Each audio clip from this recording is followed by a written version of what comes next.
Hello. Okay, I'm hoping that this is going to work. Fingers crossed. I made the foolish decision to start my day by making all new introductions to the live stream. Why I decided to punish myself with that today is beyond me. Yeah. Some of you might well notice I'm in a different place today. That is because many of you who've been on this channel for a while will know that my live streams have gotten laggier and laggier as the months have gone on. I'm not really sure what's going on there. So, process of elimination, I think it might be because my computer isn't it's not good enough for doing the job. So, we're trying it on my PC, which is designed for gaming. If this PC can't do this live stream, I'm just going to have to assume that it's the internet connection or YouTube just messing with me. So we are going to give it a go. I even have this fancy new light where I can like change the color of the light. Ooh, what am I looking at? Let's go with that. And I can like change the brightness and it's very fancy. I'm honestly not really sure what light I prefer. I'm just hoping that it's not too blown out because I'm sitting right in front of a window, so that tends to happen in this situation. Okay, we're going to be giving this a go tonight. Thank you so much for everyone who sat and waited, by the way. I know I'm about 15 minutes behind schedule. Is it a Hearth live stream if I am not late to my own live stream? I don't know how it's possible for me to be late every single month, and yet I still am. So, we're going to give this a go. Unfortunately, it's pretty overexposed right now. The settings on my webcam, this is as dark as it can go without it starting to act kind of strange. So we are just going to have to hope that as the sun goes down, it gets better. Yes, the jug is here, same as it always is, except now I have a desk. I have space to put things. So, I can actually have like a jug and a mug, and I can like have all of these things around without me risking them falling onto the floor. Okay, so with that being said, let's get started with the live stream today. As usual, I'm going to work chronologically, so I work from the top of the chat to the bottom of the chat. If I haven't got to your question yet, I'm not going to be able to answer it, so just bear that in mind.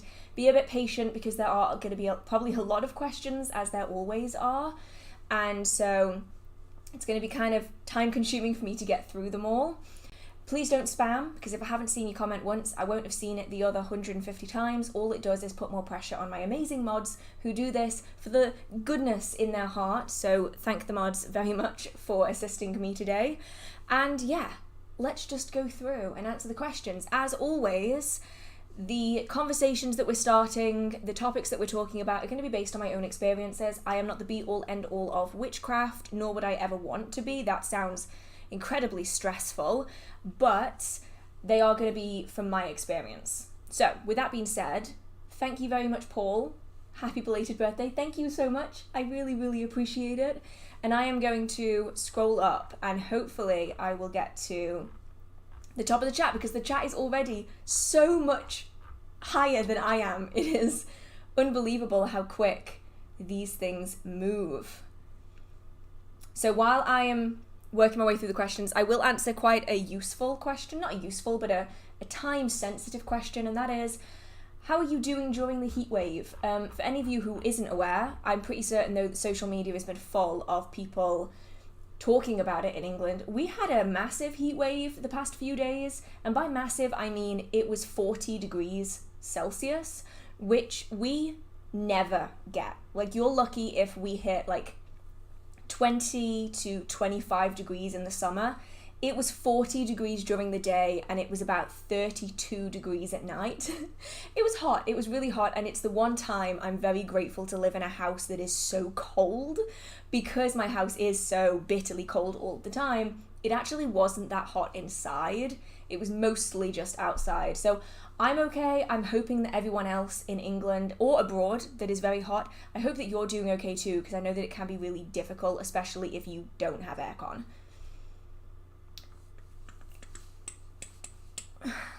The music in my head is already in full swing.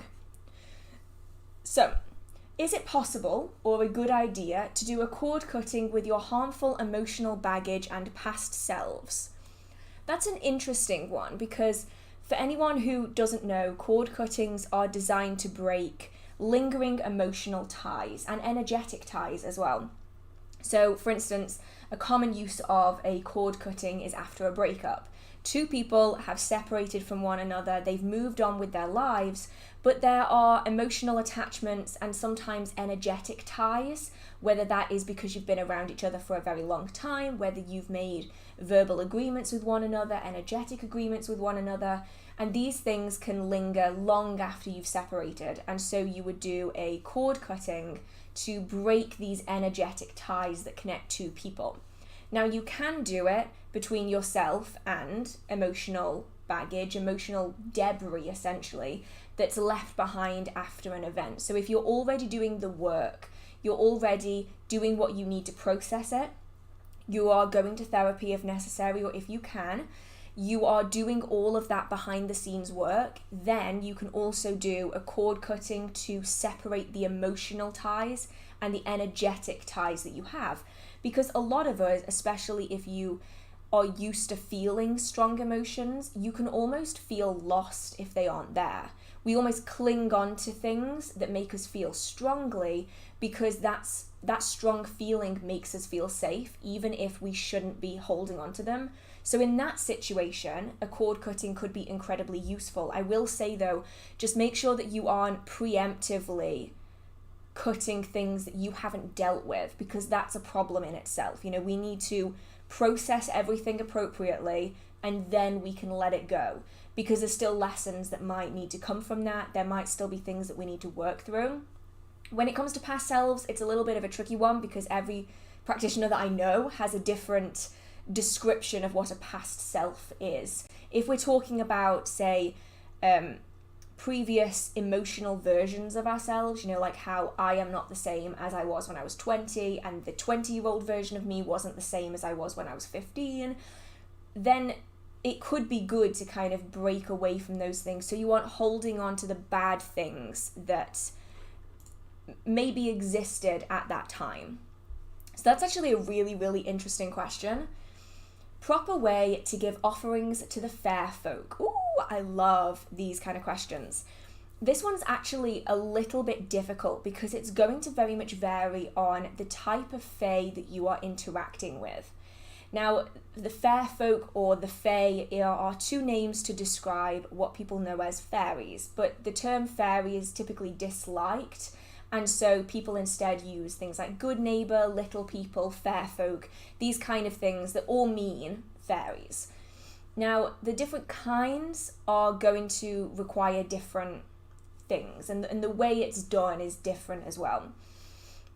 So things like household fae, such as brownies, these will typically like offerings of food and drink, and they're usually left on the hearth or in the central point of the home. That could be metaphorical, as in like the kitchen could be the centre of your home because of how you use it, whereas for other people, the kitchen might be the literal centre of their home. So typically it's just an area in the home that is very central, it's safe and secure, away from pets. Make sure that if you're going to be leaving out food offerings that you're not going to interfere with animals. With house fae, you're looking at things like milk, butter, cream, honey, oats, these kind of things. There are then other fae that maybe reside within water, and so the offering that you may give them might be added into the water. It might be clearing debris away from the water so it will move freely. Now, of course, if you're adding anything into water, make sure that it's safe to add into water. It's biodegradable, it's natural, all of those general things. If you want to work with some more malicious fae, oftentimes meat is given as an offering. Now that is quite unusual, so obviously be cautious before you give meat of any kind to a fairy, but there are certain fairies that do like that as an offering. There are others that hate it. You can give liquids, but I have found one of the best ways to give to the fair folk is to actually not give anything at all. It is to aid in some way. So if you have water fae, or even water spirits, it's not limited to fair folk at all with this, and you've noticed that the water is backing up and there's a blockage in it, you could clear that away. If you're noticing that your local woodland is full of litter, one of the best offerings that you can give is to safely, always be safe because you never know what it is you're picking up, pick away and clear up that litter. And that's an offering in itself, because you are acknowledging them, which the fair folk love acknowledgement. They love being recognized, but not necessarily in the way that a human would. So just acknowledging them and doing something to help them is often considered a better gift than just leaving something out. It really is incredibly varied. If anyone has any ways that they personally leave offerings for the fair folk, I would absolutely love to know, so feel free to put that in the chat. And I'll be honest, you probably already are. I'm just like already way up the chat compared to where everyone else is. Ooh, you are full of good questions today. Is there any information that you could share about spirit vessels or houses, how they are used and created, specifically when they are created with the conciliation of the spirit? That word just got completely stuck. Consultation was what it was added in afterwards. My brain is completely fried today. I apologize if I just cannot form complete sentences. So, when it comes to spirit vessels or houses, these are items that are either found and used for a specific purpose, or they are created by a practitioner to act as either a temporary or permanent vessel for a spirit to choose to reside within. That's the important thing here between a spirit vessel, a spirit house, and a spirit trap. Spirit vessels and traps, although they sound similar, are actually different.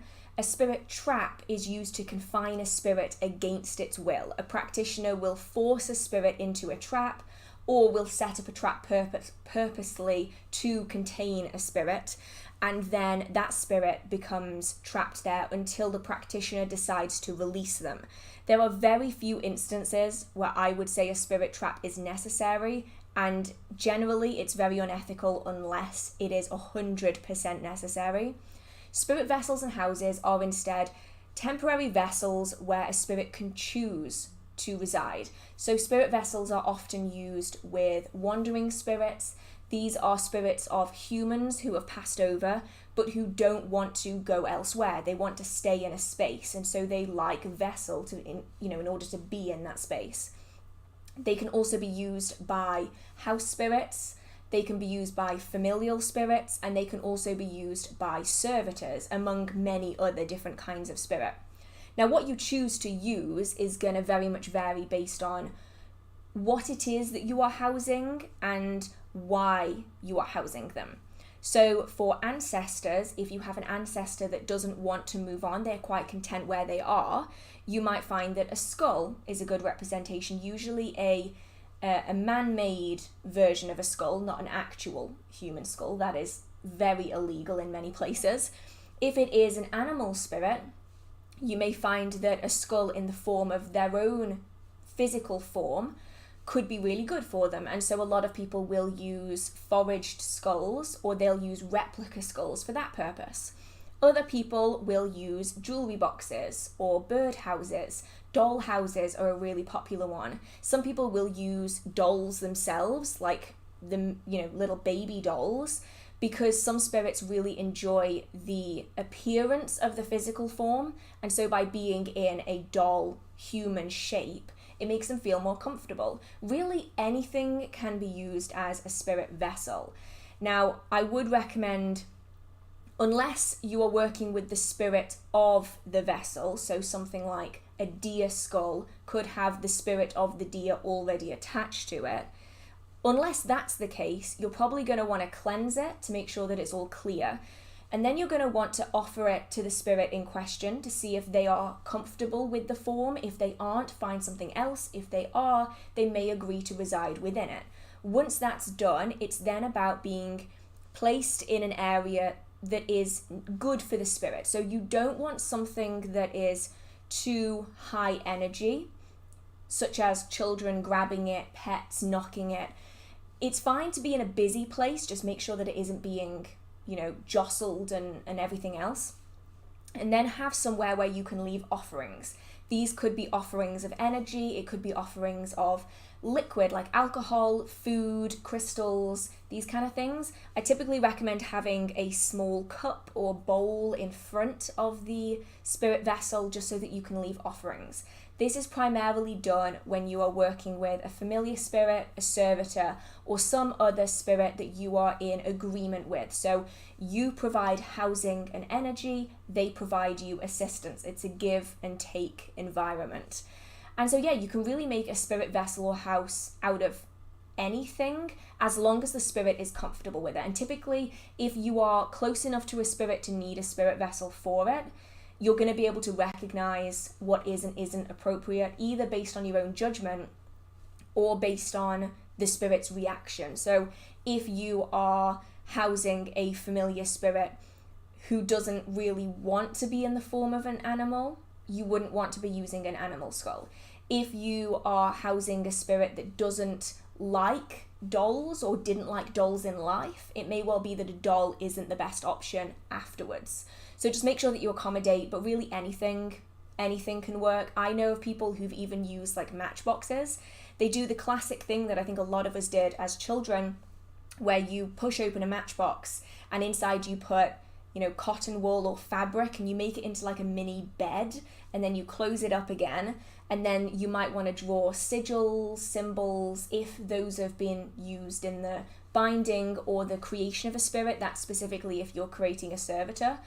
And then you would leave like a little thimble upturned in front of it. It's just a really simple, small kind of spirit vessel, or you can go really, really big. It's entirely up to you. Wow, I went off on a full-blown tangent with that one.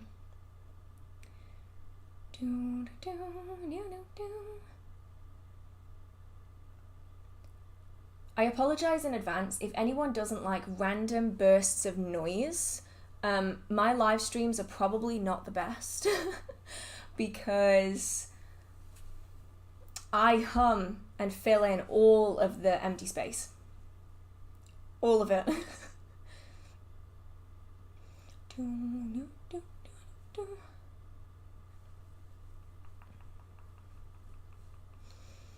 Trying to figure out what the next question is. I apologize if I miss any. If I miss a question, it's likely because I've already done a video on it, or I've already answered it many times before. So if I skip a question, that's usually the reason.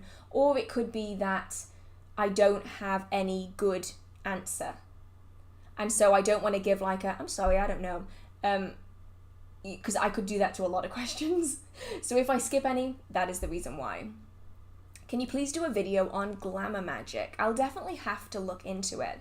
Glamour Magick is not something that I've ever massively jumped into. I think as far as Glamour Magick I've done in the past has been on objects. So what is classically, I say classically, but I'm not really sure how old the term goes, but what would be referred to as invisibility magic. Now, it doesn't actually make anything invisible, it just makes it less obvious. So if you're having a particularly bad day and you don't want people to talk to you, you can do workings which essentially allow you to blend in with your surroundings. So if someone is directly looking for you, they might still find you, but if people are just passing you by, they probably won't interact with you.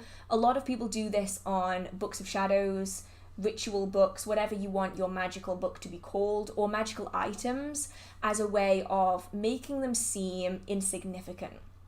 So if someone is rooting through your stuff, or if you leave it somewhere, it's less likely to be noticed as being unusual. It's more likely to just blend in. That's really as far into Glamour Magick as I've ever gone.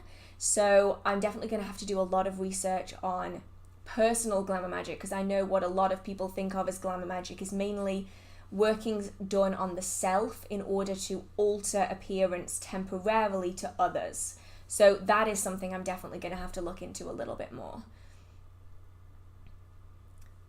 As a witch in England, I want to learn more about historical practices. What books or resources would you recommend? I can only find some on the history itself, while I want to focus on the practices. Ooh, okay. Problem with sitting here is that my books are all behind me. So I'm trying to think of some books that focus more on historical practices. So anything by Gemma Gary is pretty good. Now, the one thing I've noticed is that recently Gemma Gary's books have been basically impossible to find. And within England and Scotland and Ireland and Wales, there's lots of separation. So the practices in Cornwall are different than the practices in Devon, which are different than the practices in Somerset, which are different than the practices in Essex. And every individual area has its own unique style. And then even within areas, they'll have their own unique style. So Gemma Gary's work primarily focuses on the southwest, so Cornwall primarily. So you have A Deed Without a Name, I believe, is a good book. Not by Gemma Gary, but it's a good book. You have Folk Magick by Roger J. Horn. I'm trying really hard to remember the names of all of these people, and I'm struggling. You have Traditional Witchcraft by Gemma Gary. If you want a book that's just full of spellwork, Gemma Gary did a book about the devil. I have it somewhere. Where did I put it? I don't remember where I put it. If anyone can remember the name of that book, I literally finished it last week.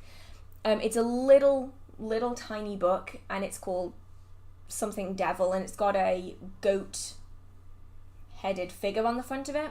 That one is full of workings. I will say just be careful with some of them, because I'll talk about this a bit more in the quarterly book breakdown that I'm about to film, but some of the workings come across a little bit hazardous to be doing alone, so just bear that in mind.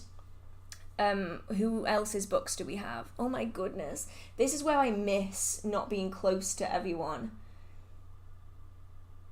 Silent as the Trees, Silence of the Trees, Silent as the Trees is another one. The thing is, what I would typically recommend is if you go on somewhere like the Book Depository and you just type in like Traditional Witchcraft Gemma Gary, it'll then come up with a bunch of recommendations underneath it, and then you can kind of deep dive into it. If you would like me to, I will do a book list, like a video book list on traditional witchcraft books from the British Isles. If that's something that you would collectively like to see, then I'll put that together, and then I'll have something that I can link in these videos. I honestly should really just film that so I have something to link. But generally there are so many places that have different workings. So any book that you find about traditional witchcraft in the British Isles is usually going to be completely different depending on where they are. So then you can just piece together the sections that make the most sense.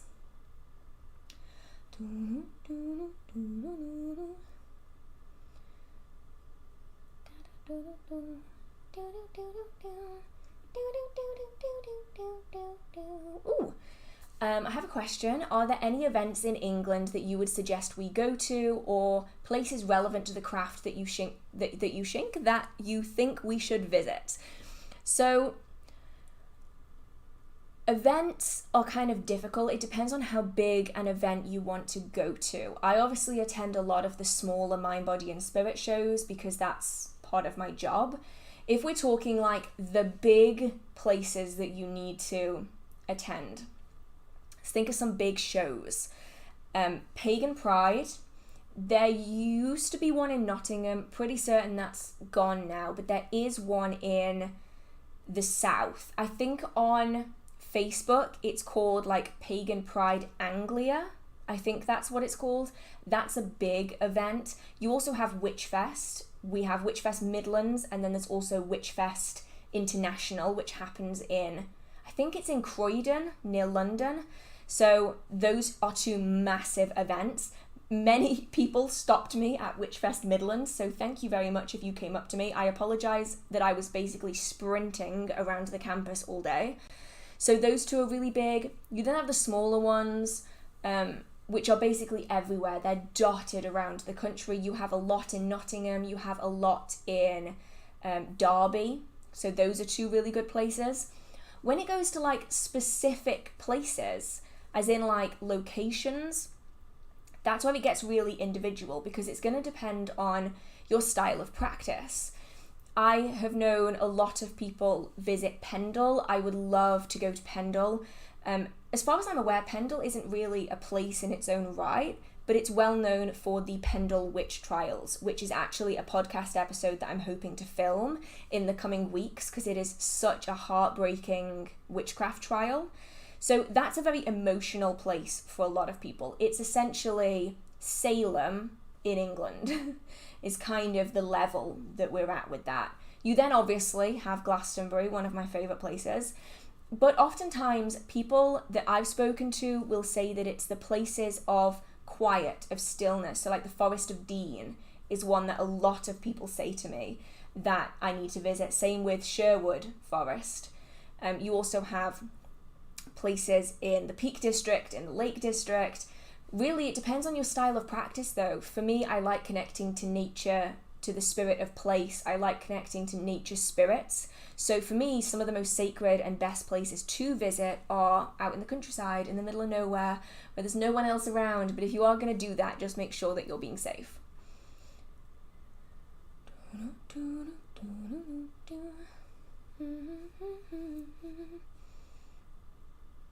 Ooh, this is my first live stream. I have made it to, I'm a baby witch and I've learned so much from you. Thank you so much. I really appreciate it.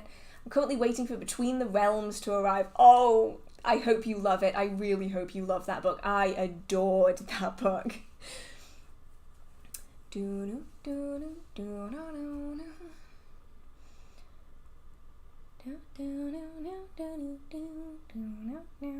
you have a red version of your sweater on hand? I actually don't. So the problem that I had with the burgundy sweater, this is referring to the merch for anyone who's wondering, the burgundy version of the sweater was sold out for so long.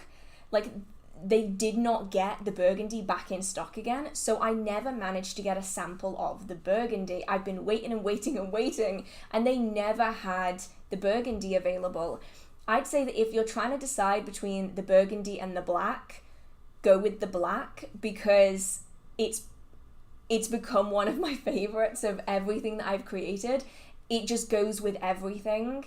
It's just one of those colors that as you can see, I wear every single day. I just find that it goes with everything. I love the green, I love the burgundy, but I find that I wear the black more simply because the black goes with way more things. When was the last hex you performed? If you're comfortable talking about it. The last time I did anything negative was probably like 3 years ago, maybe. And it really was a last resort. I'm very open to doing dualistic workings. I am fine with cursing, hexing, whatever it is you want to refer to it as. But I will always try to do everything else first. So this particular instance was someone who would not leave people that I cared about alone. They would not stop. I tried everything that I could think of, and in the end I just had to do a short, sweet working. It didn't last for very long, but it was enough just to make a point, to make an impact. I'm very much only do as much as you need. That's with all kinds of magical practice. It's not just with the baneful magic. I will only do as much as I need. Once I no longer need it, I will draw it back again because it's unnecessary. So it was like a bit of a shove in the right direction. It did what it needed to do. And that's really the thing when it comes to hexes and curses. I typically would always prefer not to, but sometimes people do need a little bit of a in the opposite direction sometimes, and often the hex will do that, especially if it's just a really small one. So I'm not going to go in depth of what I did or the how-tos of it, mainly because I don't even remember the how-tos of it. It was 3 years ago. My memory isn't that good. So, but yeah. 3 years ago, I think. I've got the hiccups now. I drank my water way too fast before the live stream. Do you have any advice on what to do when you're struggling with motivation in your craft? Ooh, okay. So typically I will do a few things. The first one is usually take a break. If you're struggling with motivation, it usually means that you are starting to get a bit burned out, and so you need to just step away for a bit. That doesn't mean, throw all the stuff in a cupboard, don't even look at it. It just means acknowledging that you are struggling, that you're lacking in that motivation, and then just stepping away and trying to do other things for a little while. If that doesn't work, then try spending more time in nature, especially with social media and witchcraft being so prevalent in social media. We often find that we disconnect from what first drew us to witchcraft. At least I do. I often find that if social media is what I'm having to focus on at that time, I will have more and more difficulties, and so I'll go out in nature and I'll spend time alone, safely, in a space that's filled with energy and spirits, and it allows me to connect with the trees again, with the plants, with the ground, and that can really help. I will also often start a new book on a brand new topic, or I'll watch a video on a topic I've never heard of before, and I often find that tends to spark that intrigue to start learning again. Or I'll go to an event, or I'll go to a witchcraft shop, or I'll go somewhere where I can talk to people, even if that's just online, because oftentimes interacting with other practitioners can kind of spark that intrigue again. Things get mentioned that you're really curious about. Before you know it, you're 8 hours deep into research, and yeah, you're back into it again. So I'm hoping that you can get out of it again. I'm sure you will, though, because I think a lot of us at some point will experience it to some degree. When you read tarot for yourself, do you think the card being upside down holds significance, or do you always adjust them to be right side up? This entirely depends on the deck that I'm using. So if I'm using my Rider-Waite, which is the deck that I read from most of the time, most days when I draw out a deck, I will always pick my Rider-Waite because it's one of the best decks that I have for giving me decent answers. That one I shuffle to be upside down and correct way up. So it's both, I want to say direct, but that's planets. It's both right way up and reversed. And I do that by splitting the deck in half, holding them, kind of pulling them up in the corners, so they flick down, alternating, and then I squish them together. And I do that a few times. And on those decks, I specifically want the reversed cards. That deck is brutal, absolutely brutal. And so on those decks I do. On decks where I am shuffling them one way, if a card is reversed, it's because I've put it in the wrong way. So on those kind of decks, I will just correct it to be the suitable way, the right way for that particular reading. It really all depends on how you want to read. I found that when I started, I just did, straight way up decks, facing the right direction. That's all I ever read. And it was only after many years that I started to do the reversed cards, and it definitely adds a different dynamic in. I've noticed that when I started doing reverse cards, my deck was like, oh, you're going there, okay, and all protection of that deck just kind of went poof, as in like the deck just no longer cared about giving me a nice answer. The deck just went, oh, we're going there, you sure? Okay. And so my deck is brutal.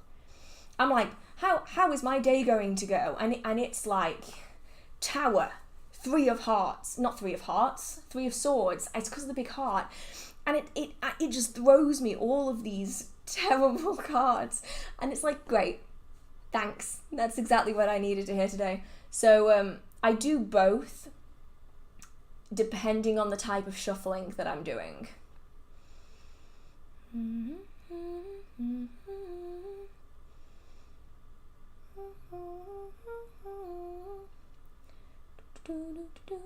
Ooh, what are your personal opinions on invoking/evoking?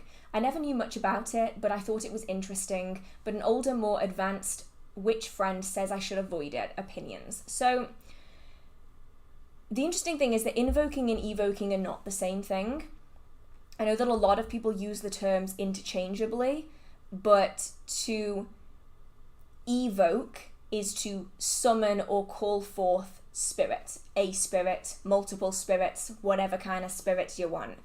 Invoking is to call upon and to summon a spirit inside yourself, which is incredibly dangerous.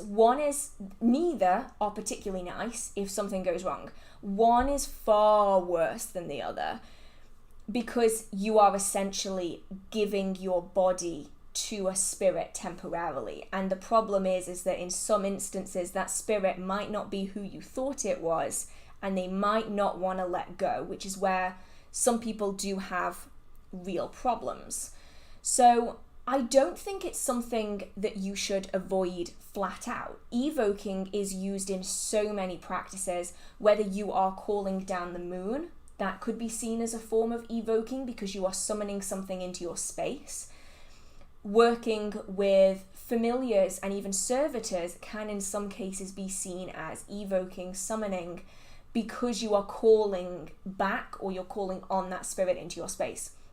So I'd say do both with care, but if you are planning on summoning or drawing spirit into yourself, that should be done with extreme care. Like, I can't reiterate how unbelievably careful you have to be with that, and I know people personally who have had a lot of trouble after having done that. So just make sure that you're being safe, make sure you know who you're working with, what you're working with as well. Remember that spirits can lie. Just because they're a spirit doesn't mean that they're perfect, doesn't mean that they're innocent, doesn't mean that they're nice. Only some spirits can't lie. The rest of them are very adept at it, and some of them are going to choose to do that to get one over on you. So I'd say don't avoid it entirely, just be cautious.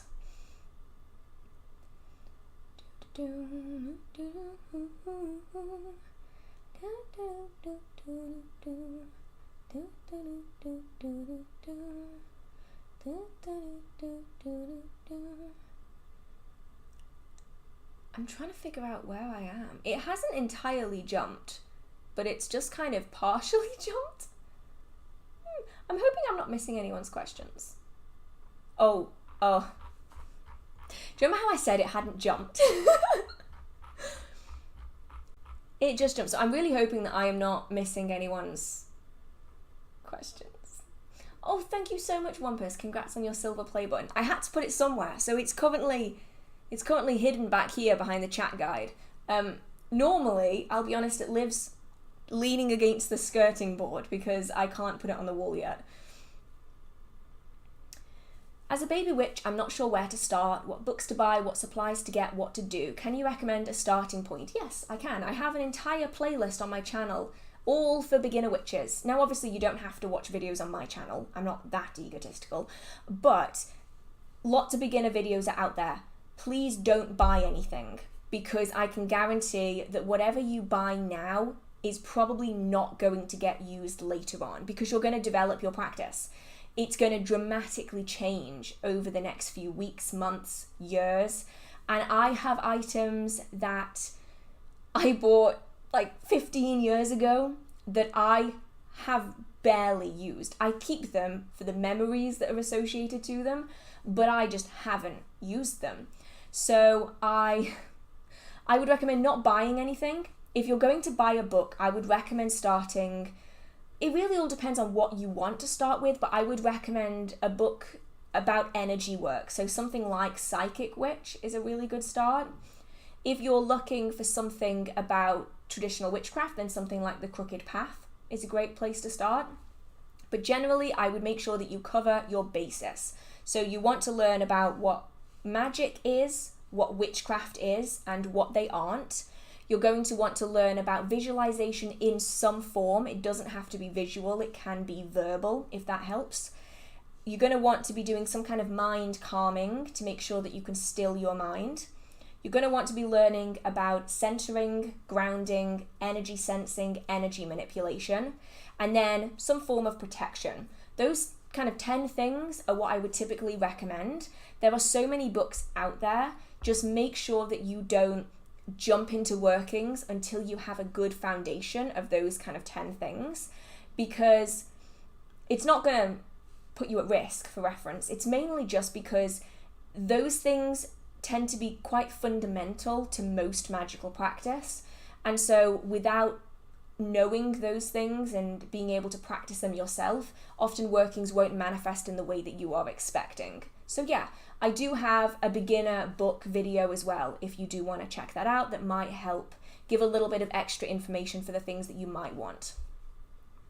Do you have any tips for starting to work with the Ogham? Oh yes, biggest tip I can get, or give, should I say, is connect with the trees. The trees are the main thing with Ogham. I've seen people work with Ogham and they have never seen a tree in their entire life. As in, like, they are working with the Ogham and they're connecting with, like, the oak Ogham, but they've never actually seen an oak tree. They've never connected with an oak tree. They've never been around it. And I know that it's not accessible to some people, but just connecting with some trees is a great place to start, because the core of working with Ogham is connecting with the energy of the tree, the spirit of the collective tree. And so if you can just interact with a few of them, it's better than interacting with none of them. Now, of course, the Ogham is primarily trees that are found within the British Isles. Other places around the world are probably not going to have all of the Celtic Ogham trees, but they might have a few of them. So I typically would recommend sitting. All you need to do, sit and be quiet. That means no music, no audiobooks, no notebooks, no books in general, nothing. You're just going to want to sit and be with the tree. Listen, sense the energy, feel what's around you, pay attention, be present with that tree. And over time, over weeks and months, you'll slowly start developing a deeper and deeper connection with that tree. And then when you start working with Ogham, as in like as a divination form, you will quickly realize that the trees that you have connected with call out to you a lot more than the trees that you haven't. And so you might want to develop by adding more trees into what you're interacting with. A lot of Ogham that you can buy today, like Ogham sticks, Ogham staves that are designed for divination, are actually not the way that you would typically create an Ogham set. So an Ogham set would typically have a practitioner working with each individual tree of the Ogham set. And as you develop a connection with that tree over often months, even years, you would get to a point where you would ask the tree if you can take a small stave, a small stick, that you would then give an offering for. You would take it home, you would carve it with the Ogham symbol on it for that particular tree. You would treat it with whatever kind of treatment you would want. A lot of people use beeswax once the wood is completely dried, and then they would do that for the next tree. And so ultimately you end up with an entire Ogham set, and each of the Ogham represents the tree that it's taken from. A lot of the Ogham sets that you can buy today are just one generic tree. Often they're birch because it grows pretty quickly, and so it's just all one kind of tree, which can be a little bit tricky to work with if you haven't made a connection with the spirit of the tree that it's meant to connect with. So start with working with trees, because ultimately that's the core of what Ogham is. It's about connecting with the energy of the trees, and then any divination tool comes afterwards. And actually most of the time, I don't even use my Ogham staves. I simply work with the Ogham as the energy of the collective spirit of, say, an oak or a willow. If you saw my Glastonbury haul, you'll have seen me get the oils for the trees that I work with the most, and that's working with the Ogham, just in a slightly different way. It's going okay. I appear to have frozen. What has happened? I have no idea what the hell just happened there. It just told me that my stream was ending, and then poof, it just came back again. I'm okay. I'm just gonna keep going. And let's see if that happens again. I'll be interested. Do you think using spells on Charmed would work? I want to try the truth spell so bad. You can adapt them as long as what the goal is aligns with what is possible. And ultimately it depends on what items are used and the things that are going into it. So I don't know the truth spell from Charmed. I have not watched Charmed since probably the early 2000s. And I'm going to have to look that up to see what the working actually is. So it's going to depend on the kind of items that are used in that working, and also how it's carried out. So if they use Latin, for instance, which I'm pretty certain they don't do on Charmed, but this is just generally speaking for spells that you see on TV shows and movies. If they're speaking in a language that you don't understand, it probably isn't going to be accurate once it's translated. Usually they are badly translated for the purpose of the TV show. Google Translate, by the way, is not a good translation system. Don't use Google Translate to translate your spell from English to Latin, as so many people have done. It always ends up kind of wrong, and best not to do that. So as long as you look up the ingredients and it makes sense, I don't see any harm in trying it. I would say, though, maybe adapt it to better suit specifically what you need.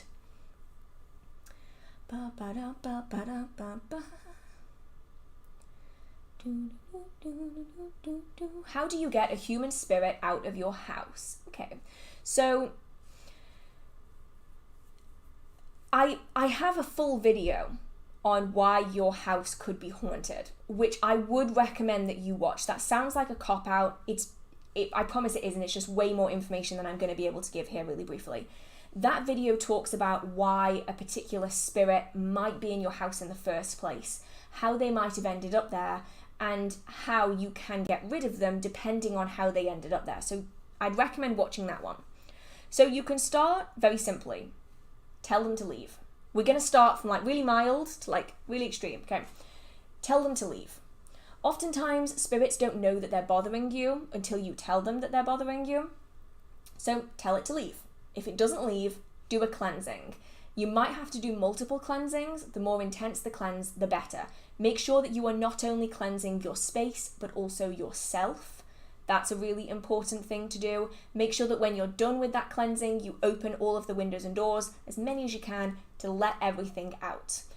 Now, I have 2 videos on cleansing, so if you can't use smoke, you can't use fire, there are other options as well that don't require smoke or fire. If the cleansing hasn't worked, you're then going to have to take it up a step. You're going to need to start looking into banishing spells. Now, banishing spells don't disintegrate a spirit. That's what a lot of people think they do. They don't. A banishing spell pushes it out of an object, a person, or a space. Essentially, it just forces the spirit out. It rejects it. That spirit, though, could still come back in. So, cleanse, banish, cleanse, protect. It's the order that I do all of my banishings. I found it to be so good because you limit the chance of it getting back in again. So you start with a cleanse, it irritates the air, it sets up what's going to happen, they're aware that something is happening. Then you do the banishing. So you are forcing that spirit out. You then cleanse the space again. This disrupts the energy again, makes it more difficult to the spirit to come back in again, and then you put up your protections. This stops the spirit from getting back in again. Make sure you are doing your own personal protections so that you aren't bringing that spirit back in again by having it reattach onto you or onto anyone else in that space. Whew. If that doesn't work, it is probably one of the only times that I will ever recommend a spirit trap, is if it is a very vicious spirit that cannot be removed through any other reason or any other means. That's the only time I would ever suggest a spirit trap, is if literally nothing else works. If necessary, you might need to bring in another practitioner to amplify the energy in that working to really push them out before you consider doing a spirit trap. So I would say start gradual and build up to the big guns. If you go in straight with the big guns, oftentimes they think that you're bluffing.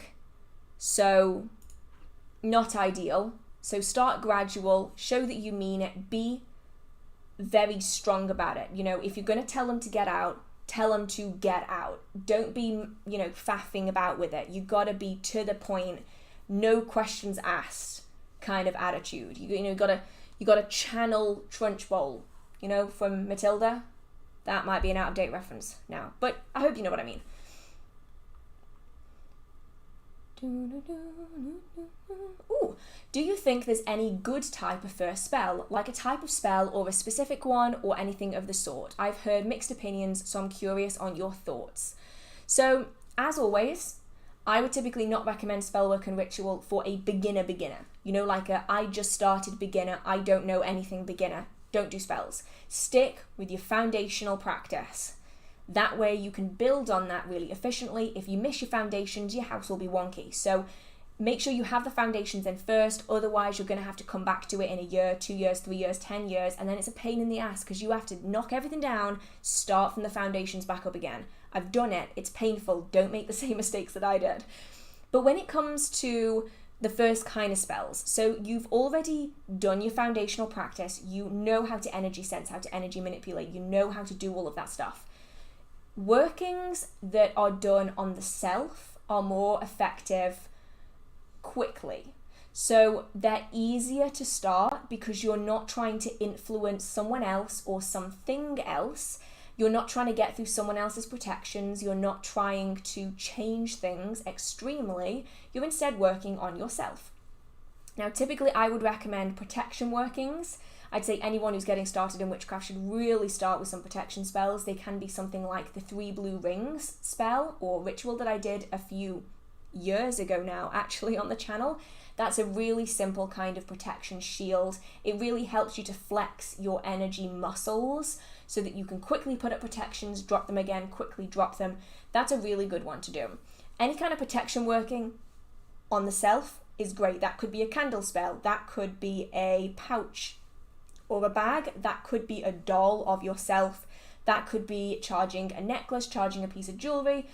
Anything for the self is going to be easier. Now, I'd say protection is a good place to start, but some people also start with things like self-love. They may also start with good fortune, and they may also start with prosperity. I would always go protection, and then I'd advance out from there, but obviously everyone is going to be different.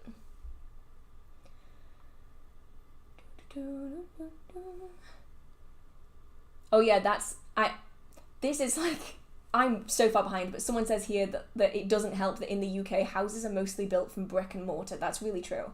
Like, I know a lot of people joke that English people can't cope with heat, but the reality is that when you live in a country that doesn't have aircon in houses, there's actually not that many shops with aircon in, and a lot of old cars don't have aircon in either. Your house is literally designed to keep out the English winter, which is cold, not like Canada cold, but it's cold. So heat doesn't leave. Heat gets in, heat doesn't leave. Very unfun. So yeah, I really like the heat, but for me, 40 degrees was a bit much. Even for me, it was a bit much.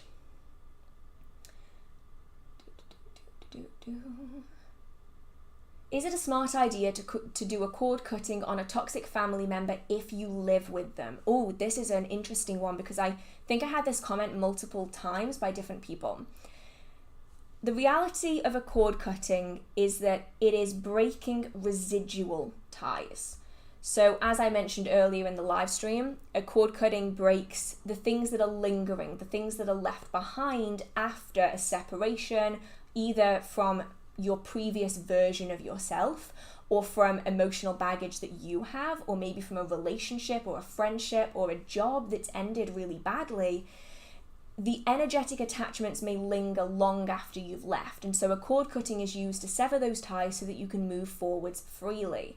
However, if you are still living with the person that is causing you problems, you can do as many cord cuttings as you want, but you can't be released from it because you're still in it. So I'd say in that scenario, you're probably better off finding a way to either resolve the problems with the family member. If communication spells or communication workings don't do the job, you might want to look into binding. Now, binding, a lot of people think it's some kind of horrific, awful, negative magic. It really isn't. A binding simply limits the negative behavior of another person that is harming other people. So it could be harming themselves, it could also be harming other people. And so you bind that aspect of themselves to stop it from hurting either you, themselves, or the people around them. So a binding could be a good option while you're working on resolving the living situation, whether that is through communication or through finding a way out that's safe and that's doable. So I'm really hoping that you can find a resolution for this, but unfortunately cord cuttings are quite limited when the kind of ties are constantly renewing themselves. You would essentially be doing cord cuttings repeatedly, and there's no benefit to repeating the same working, dozens of times. How did you know that there was a spirit following you after you astral projected that one time? I could see it. It's probably the simplest way that I can put it. For any of you who don't know, a few months ago now actually, I came back from an astral projection to find that a spirit that I was projecting, I didn't go with them, obviously, but the astral plane contains a lot of spirits. And while I was on the astral plane, there was a particular spirit that was not particularly nice. And so when I came back again, I came back the same way I left, which anyone who does any kind of astral work will know. You don't come back the same way you went. That's a bad idea. And I was just so desperate to get out of there. I just didn't think. I came back the same way I went. And next thing you know, the spirit is in my house. Not fun. So I could see it, which helps. It's the bonus of being able to see spirits. Not always visually. Sometimes it is, the best way I can describe it is it's a bit like echolocation, but with energy. You push your energy out, you pull it back in again, and you can create an energetic map of the space. So I can see that the spirit is there. I might not be able to visually see them, but I know that they're there and I can feel that they're there. And they really enjoyed the mirror that's in my bedroom. It's the first time I've ever had to lock a mirror. Is spirit goes into mirror, you lock the mirror behind it, it can't then come back out again. So that's how I knew. There are other ways that you can tell. Often you will get a lot of nightmares. Oftentimes the spirit will appear in said nightmare, so they won't be as random as normal nightmares. A lot of the time the nightmares that we have are based on things that we are experiencing at that time. So emotional baggage, essentially. So if you're struggling at work, you might start having nightmares about your job. If you're struggling in a relationship, you might start having nightmares about the relationship. And instead, these kind of nightmares are going to be obscure, and they're usually going to have the same figure in them, usually something you've never seen before. It could be a form that you've never seen before or a person you've never seen before, and you'll find that they kind of always appear, and the nightmares are very similar in the way that they manifest. And it doesn't have to be every night, but just enough times over the course of a few weeks for you to step back and think, okay, something weird is going on here. You might also find that animals start behaving strangely. Animals, and even children, young children, maybe under the age of 4, tend to very vividly show the signs if a spirit is there. They're looking, they're talking, they're interacting, they're barking, whatever it is that's happening. You might find that starts happening. You might find that your electronics start failing. You might find that the house isn't heating itself the same. Some areas, some rooms are so cold or so hot and you don't know why. These could all be signs that something is there, and in which case you do, as mentioned earlier with the spirit in the house, you start small, start interacting with them, tell them to leave you alone. If that doesn't work, then you amp up from there, and typically they will leave you alone when they get bored. Oftentimes spirits that follow you back from astral projection, they're curious, for one, because it's quite uncommon for humans to be in the spiritual plane, in the astral plane. So oftentimes they're curious, and sometimes they want entertainment because they want to have fun, and that fun might be at your expense. So often they'll get bored when they realize that you aren't going to play with them, or when you aren't going to be scared of them, because a lot of spirits get enjoyment out of scaring people. And if you aren't going to allow yourself to be scared, they have no enjoyment anymore, so they'll typically leave. Do you have any tips for witchifying a new home, as in cleansing, protecting, etc., if your roommate is decidedly non-witchy? Ooh. So with this, I would say ultimately the first question is, do you need to cleanse? Now, a lot of people will say you have to cleanse if you move into a new space. I didn't cleanse this house. I didn't need to. The residing spirits were all absolutely lovely. They were darling sweethearts. The energy is very soft and comforting. So from the minute I set foot into this house, I knew that this was my home and I knew that I didn't have to cleanse it. So for me, I didn't cleanse, obviously. Whereas if you walk into a space and you do a quick energy sensing and you're feeling that something is off, you might want to do a reading and see what that comes out with. If you still just don't feel comfortable with it, you can do a cleansing that's quite simple. I do have the videos on it that I would recommend on smoke cleansing and smoke-free cleansing. Salt cleansing is a good option if you're inside. Do not salt cleanse outside, you will kill the earth. You can use sprays. So a great one if you have non-witchy people residing in that space is to create or buy a cleansing spray that you can spray around. I love my cleansing spray. I love it. Not a plug, but kind of a plug. I love my cleansing spray if you live in the UK. And essentially that is lots of essential oils and goodness and energy. And you can do it yourself. You can get it from loads of different places as well. You don't have to get anything from me. And you spritz it around a space and it smells lovely. And so for your roommate, you could say it's an air freshener. Whereas in reality, it is a cleansing spray. So that's a good place to start. When it comes to protections, I'd say choose an object that you are going to use as your protection tool. So this is essentially going to be a vessel for energy, and it's going to release that energy over time. Now, unless an object is specifically good at energy retention, so things like quartz is really good at energy retention. You put energy in it and it will stay in it for a very long time. A lot of other objects don't really cling to energy. They'll hold it temporarily, but they'll release it over time. That's incredibly useful. So you could take an ornament or a little box. A box could actually be really useful, like a little ring box or a jewelry box. Anything like that could be good. You are going to want to gather up your energy, focus on your intention, all that protective energy. You're going to direct it into that object, and then you're going to leave it. And over time, it's going to release that energy. It's going to dissipate it because it can't cling to it like some things can.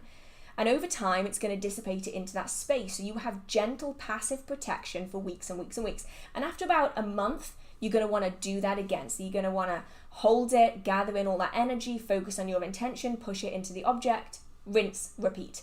Now, if you've got something like a mini ring box, inside you could also put items of protection, things like nettle, things like oak, things like birch. You're going to want to add in maybe a piece of black obsidian or smoky quartz. Those are really good. And you're going to then charge it with your energy as well. So it's going to have a twofold protective thing.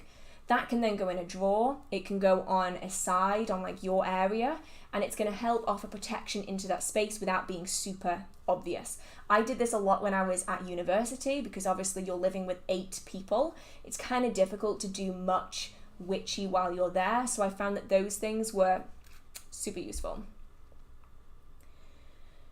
Do you ever rely on vivid dreams as a sign or warning?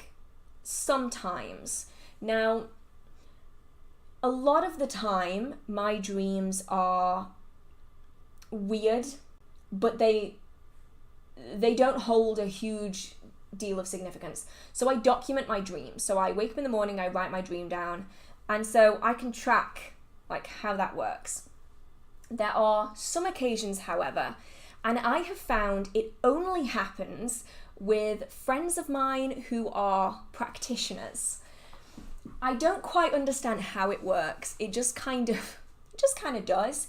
I will have an intense, vivid dream about them, usually when they've done some kind of working and it's gone a bit wrong.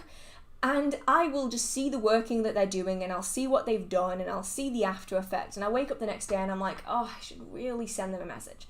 So you send them a message, and lo and behold, they did a working, it went a bit wrong. And it almost seems like when you know someone really, really well, and if you're both a practitioner, it's almost like a warning system. They're like, hey, something went wrong. And they might not be doing it like purposefully. Oftentimes it seems to be just like this automatic default response that a lot of practitioners do, probably without even realizing that they're doing it. So that's really the only time that I rely on dreams that are vivid as a warning. Usually it's not necessarily about me. Usually it's just like my brain being like, hey, you should really check on this person and see what shit they've got themselves into today. That's typically how that works. What do you do for protection for yourself and shielding? So I always have jewelry protection. I am planning on doing a video of charging jewelry for protection. I am working on it. I know I've said that for months. I am working on it. And so I will have protection jewelry. My house is also protected permanently. That is using a battery system that is recharged off the moon. So as the cycle of the moon goes round, the battery recharges, continues the protection. That one, however, wasn't set up by myself. That was set up by a friend of mine. So I don't entirely know the ins and outs of what he did. That is just the bare basics of what I know about that one, because I wasn't there when he did it. I just know the after effect of it. So that one is always up. I have some Rowan charms. I did do a video of making one of them. They are like small rings that go over door handles that are used to protect against earthbound spirits. That one is particularly against fae. And normally I wouldn't feel the need to do that, but I did have a few not so nice encounters with certain individual fae in the area, and I just decided maybe it's for the best. So this room doesn't have protection from the fae, but the deeper rooms in my house do. The ones where I need to sleep do have some protection there. I have some witch bottles, which are used for protection for different things. They're known to me anyway as scapegoat spells. So they are workings that are designed to look energetically like me, so they feel like me, but they aren't me. Witch bottles, they're great. I have a witch ladder, which actually I need to recharge. I can just tell I need to recharge that. And then obviously shields, basic protections. If there's ever a spirit in my space that I don't want there, or they're a bit too close, I will put up protections. I have the 3 rings of protection working that I have done probably hundreds of times. That one's incredibly useful. Or I will do a bubble type shield in temporary settings. That one though, I often use only for protection against emotions. So if I'm in a really crowded space, because I do have empathy, as in like I'm empathic, not just empathetic. I do have to kind of have protections up against emotions all of the time. It can get a lot. So when I'm out in public and I need a little bit more, I will use like a single layer bubble shield, where essentially you center your energy, you gather it all up and you push it out around yourself. So it's a bit like a shield from a Dementor. Best way I can describe it. So the energies and the feelings and the spirits and everything are bouncing off the shield or feeding off the shield rather than influencing you, which is incredibly useful. And then I've got bits and pieces of other random protections that don't really have names that I just use. Protection is one thing that I'm determined to hold and maintain. A lot of the other workings that I do, I will allow to go up and down. I'll do a working for prosperity, I'll let it draw down, I'll do it again, I'll let it drop down. Whereas the protections are the workings that I keep them there. Keep them in place.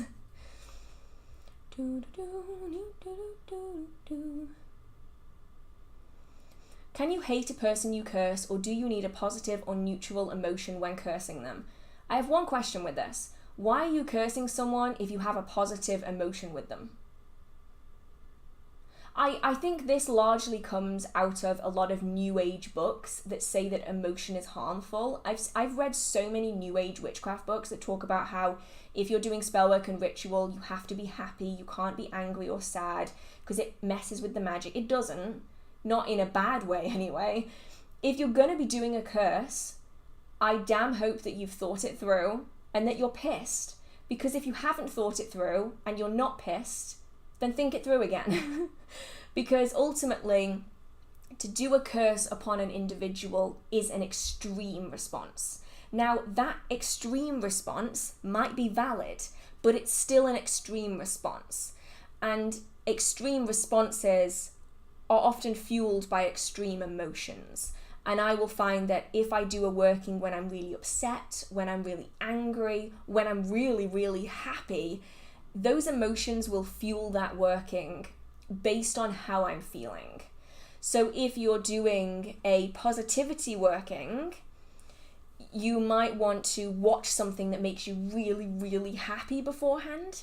Or if you want to do a working where you need to be really, really sad, then watching, I don't know, Marley and Me. I have watched that once in my entire life. I will never watch it again. That movie is evil. It made me cry for weeks. Then I'll watch something like that probably, and it will make me feel that way. So I'd say if you're going to do it, think it through for a long time first. And if you are going to feel anything, feel pissed, because that will help the working. Because if you're going to do it, you may as well do it. Just make sure that you are thinking it through beforehand. Do you have a book recommendation for all the Sabbats on the wheel? What are they and how to celebrate?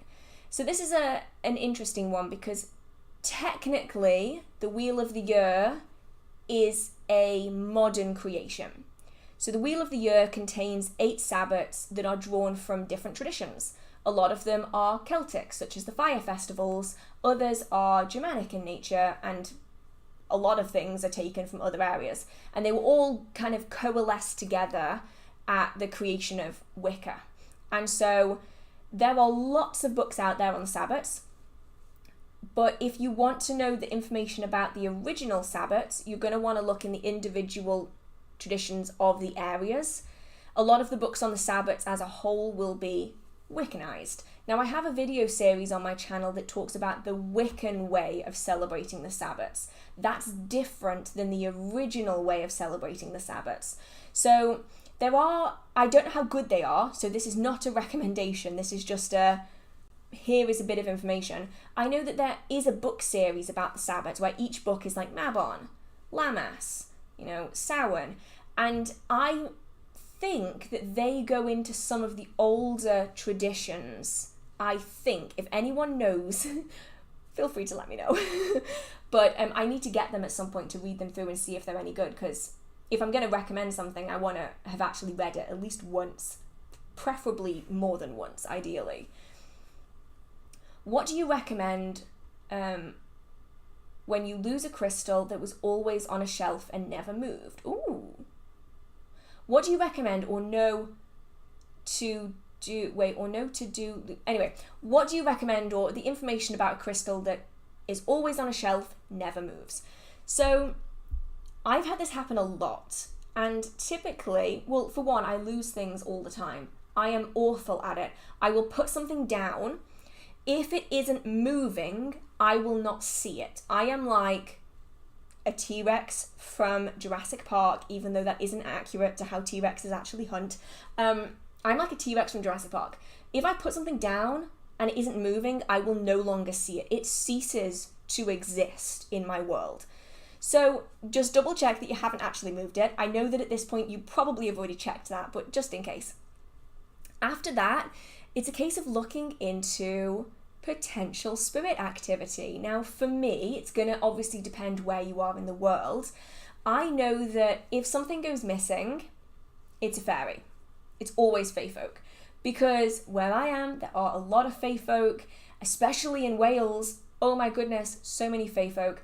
And so I would often find that things would go missing. And usually it's a way of gaining attention and kind of getting that that interaction that they want. So they'll steal something, often something fairly important. So they'll steal like one earring, not both, just one. They will steal one key off a key ring, probably the one you need the most, but they'll just steal the one. You might find that one of your shoes just goes missing. Or maybe something breaks and it's just like one thing that breaks. Sometimes that's the fae folk messing with you. And the easiest way to get it back is to ask nicely. Just request, hi, I'm looking for this crystal. Can you either find it or can you return it to me? I'd appreciate it. Now, it's quite likely that crystal will be returned to you, probably in a really, really weird place. For reference here, when I was, goodness, I don't know how many years deep I was into working with the fae. Quite a few, probably like 5 or 6 years deep into working with the fae. I had never had any strong encounters with the fae at that point. I was very deep in learning and connecting, and then I just remember I needed a book, and I needed a book really, really badly. And I knew where I'd left it, and it wasn't there, and I couldn't figure out where it was. So I asked very nicely before I went to bed if they could find the book, and if they could find the book, could they return the book to me? The next morning, I wake up, the book is in the middle of the floor. Like, there is no missing. I'm bad at losing things, okay? But I would have stepped on it. It was just in the middle of the floor. Or I would lose one earring of 2, and I would request for it to come back, and it would return to me at the end of a curtain pole that I couldn't reach. This is what I mean. So they often return things in quite strange places. So ask for it back really nicely. Try not to say please, well, not please is fine, but try not to say thank you. That's just say that you are grateful. That's the better way of doing it. And then leave it and see if it comes back. And usually if it's the fae folk, it will typically come back.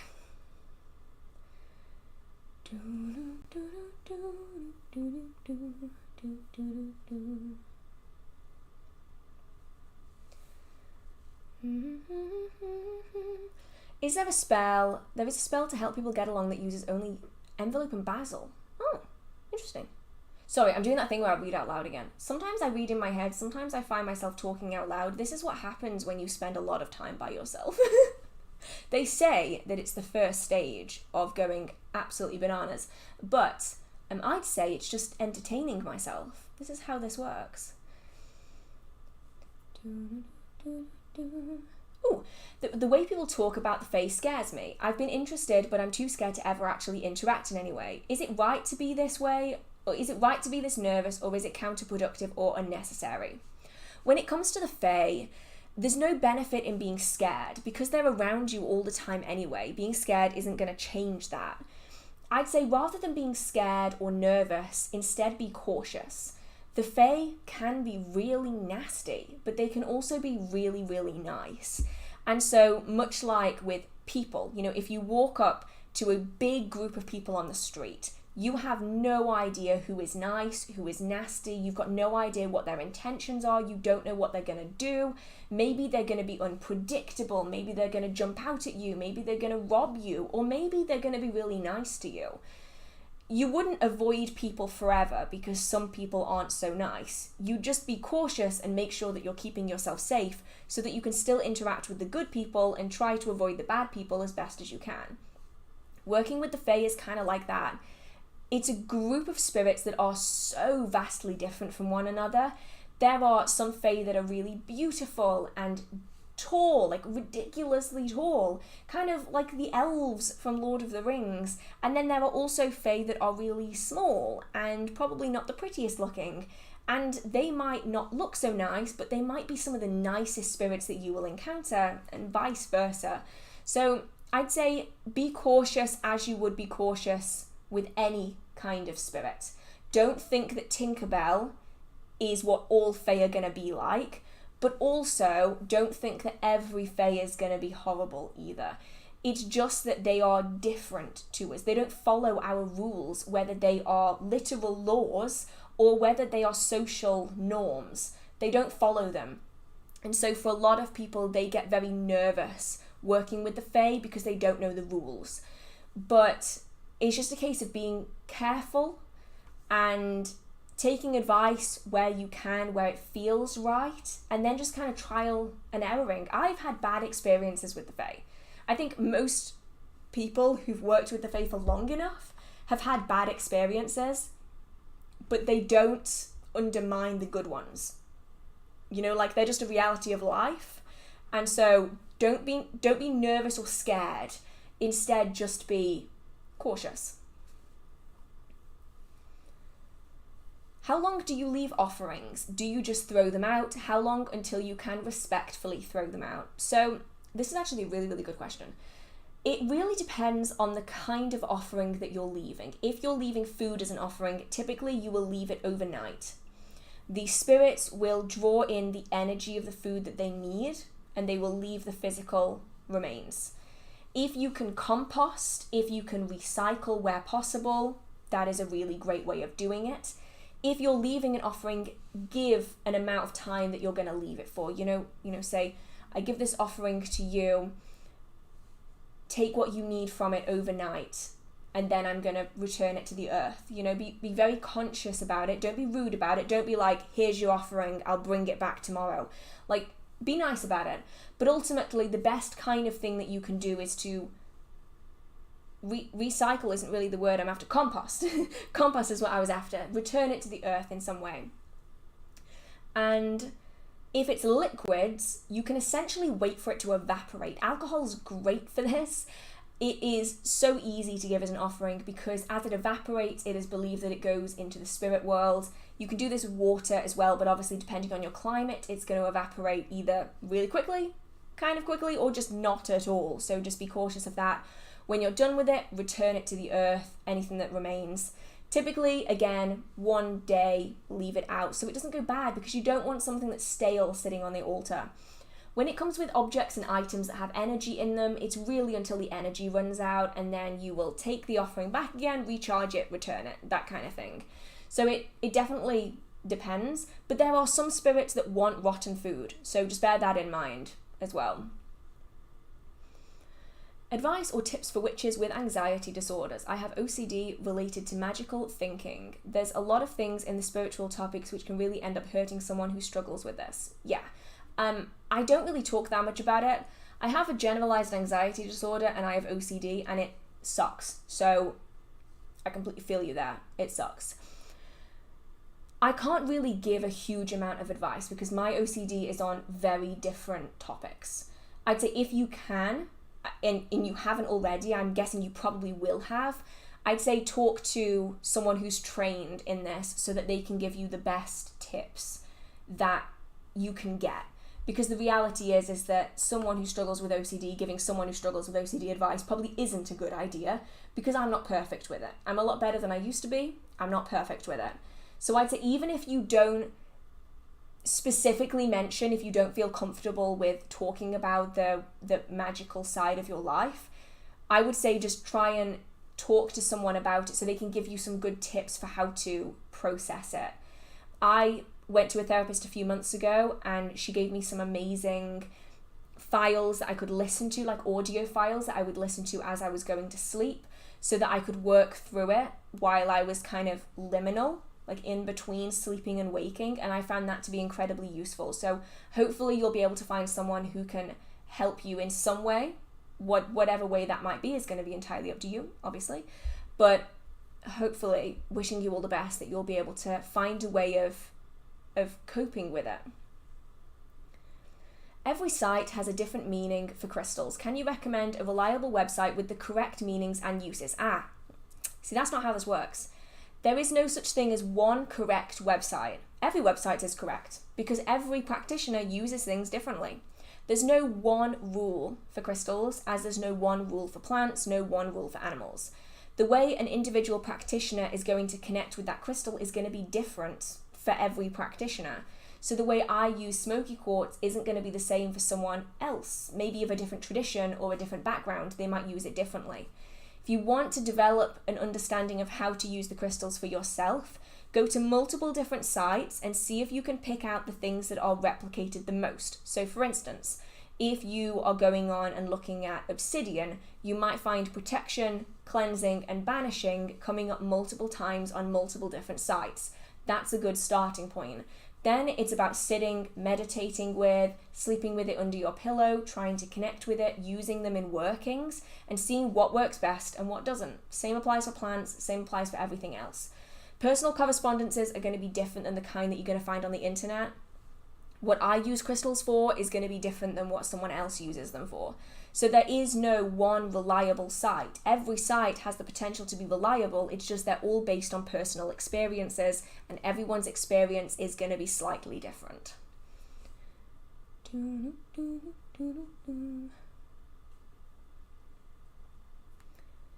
What is your favorite tool to use in your practice? Oh, okay, so obviously I use candles probably the most of all of my tools, but I wouldn't necessarily call that a tool per se. I'd say that my most used magical tool is actually not all that magical. It's actually known as an awl, spelt A-W-L. It's a tool that's used in leather work to punch holes in leather. It's a really sharp, pointy tool, kind of like a metal toothpick with a handle. And I use it for threading herbs onto thread. Sometimes if I don't want to use a needle, I will use it for carving into wax poppets. I'll use it for carving into candles. I just find it so useful. So if I'm not going to count candles, I'd probably count the awl as my most used magical tool. I'm going to see if I can make this a bit brighter, because I feel like now it's kind of gone dark. Maybe a different kind of light. Is that a bit better? Honestly, I can't tell. The little video is different for me than, oh, that's too bright. No, that's too bright. I'm putting it back. Whatever I did, I hate it. I'm putting it back. Right. Moving on.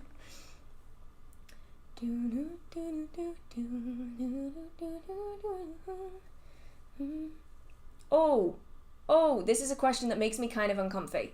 I'm not sure how to answer this in a way that isn't gonna come across mean. I don't mean it to come across mean, it's just, I feel like it's important to talk about. So let's try and do this in the nicest way possible.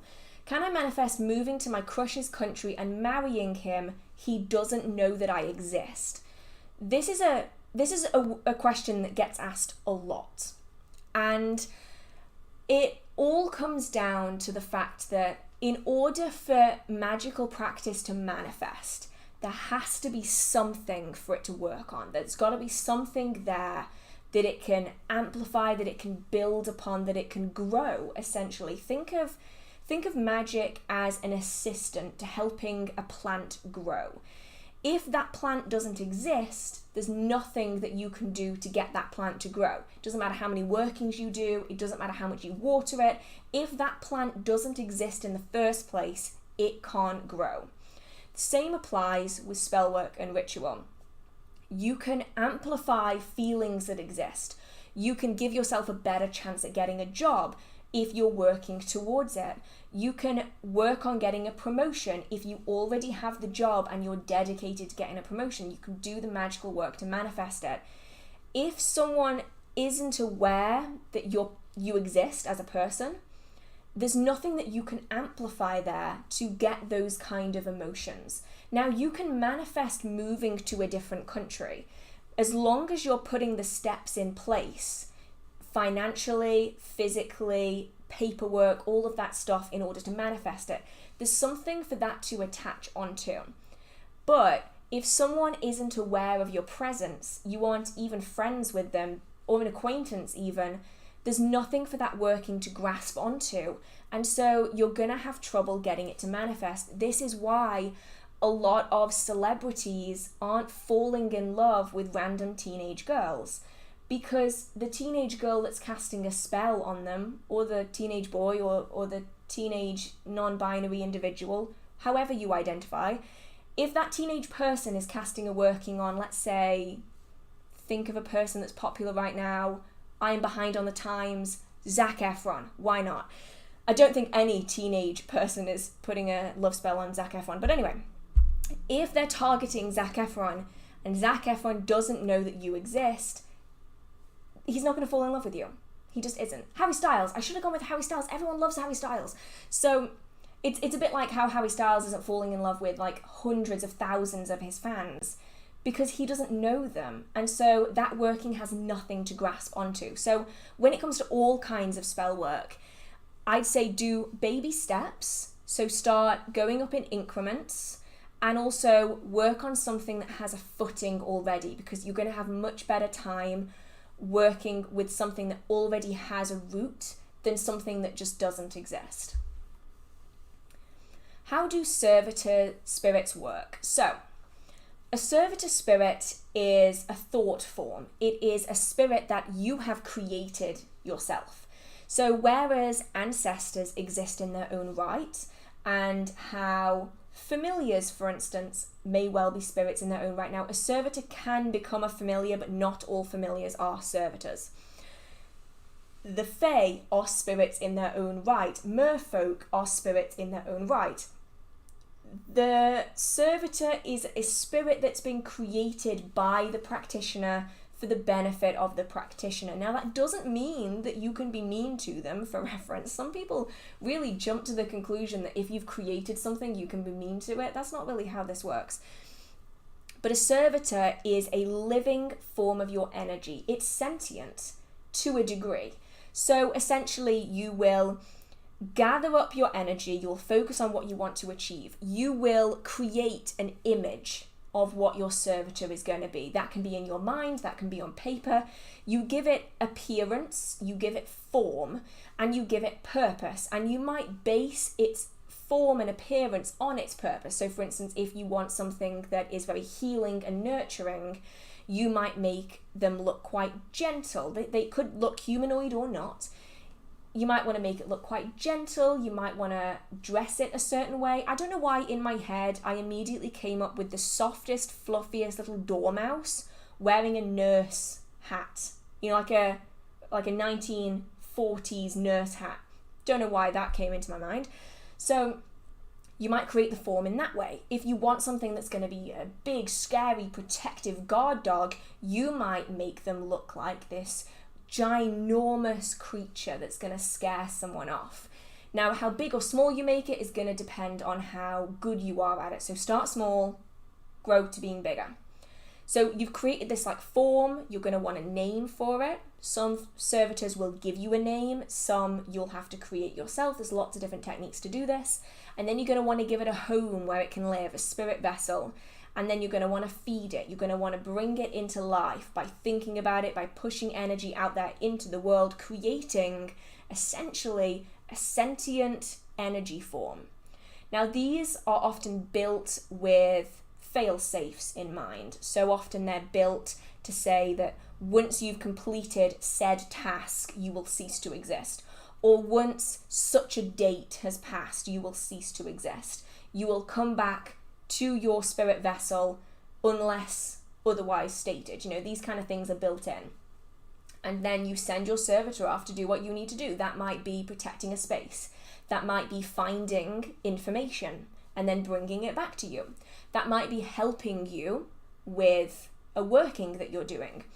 And then once that servitor's job is done, it will essentially self-destruct, as long as you've built that in. Now, there are some cases of servitors, if their creator has cut off the energy, they will just go elsewhere and find the energy, which is not good. Make sure that you don't just cut off a servitor's energy. You need to do more than that. They deserve better than that. So that's very, very basic of what a servitor is. They can last a lifetime if you want to. Just make sure you build a fail-safe in so that after your death they will disintegrate. Otherwise, someone else is going to have to deal with your servitor, and it's very difficult to deal with someone else's servitor because you don't know what fail-safes they've built in, which make it kind of tricky. I feel like I need to change where this light is. Is that what the problem is? Did I make it better or worse? I feel like I'm being blinded, so maybe I made it worse. Okay, anyway. I'll fiddle with that a little bit. I can't tell if I made that better or worse. If I turn the brightness down a little bit, maybe that'll help. Okay. Do you have any advice for someone getting started in Ancestor work? This actually ties in with another question. Did it jump? Oh no, it didn't. I just scrolled a bit too far. I feel like this is wrong. Yeah. Oh. How's that? Is that better? I just disappeared out of frame. I'm back again. I'm back. So that actually ties in with a question that I had. I can't tell if that's actually any better. A question that I had further up on the stream. Oh, it's a bit close to you. Sorry, I nearly hit the webcam there. And that is about how do you start on Ancestor work. I cannot get the lighting right in this place. I just can't. So when it comes to Ancestor work, you are going to want to ideally start with what you know. Now, obviously, different people are going to know different things about their ancestry, about their family history. And so you are going to find that what you know will vary. For some people, they know their most recent ancestors, and so they might want to work with them. But not everyone feels comfortable with that. So you also might want to work with the collective undead. So these are ancestors that you know you have. Sorry, there was nothing more comical than seeing my filming light slowly sinking because I didn't tighten the bolt enough. It's just like descending. The collective undead are ancestors that we know we have. Can you see this light moving? It fell. Okay. And we know that we have them because everyone has ancestors. I'm just going to bring the light closer to me so I can do this while I'm talking to you. And, sorry, trying to fix my light at the same time. We know that we have them because everyone has ancestors, otherwise we wouldn't be here.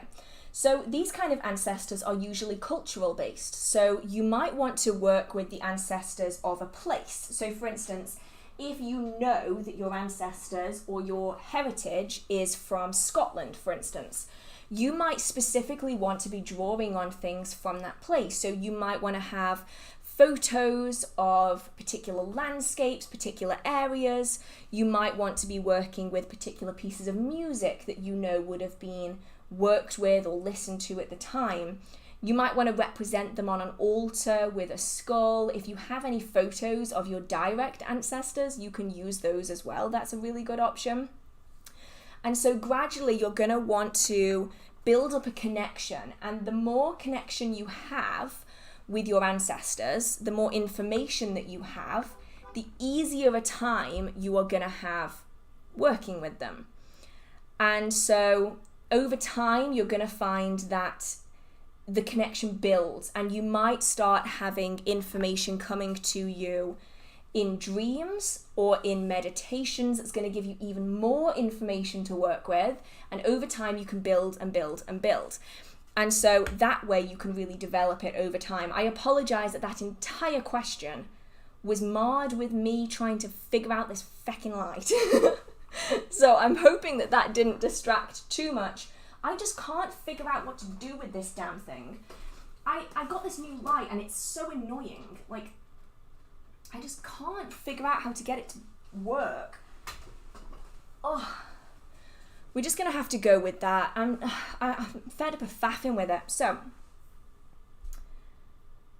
can black cats warn witches from negative vibes and energy?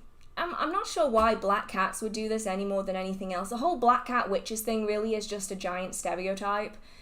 All animals are incredibly sensitive. And so all animals have the potential to warn you against harm, not just black cats. And sadly, black cats, the stereotype of black cats has put them in a lot of danger. You'll probably notice that a lot of animal shelters will actually stop people from adopting black cats around Halloween because of the awful things that happen because of this stereotype. Black cats are no more sensitive to energy than any other kind of cat. It's just that they have this kind of witchy feel to them that people really like.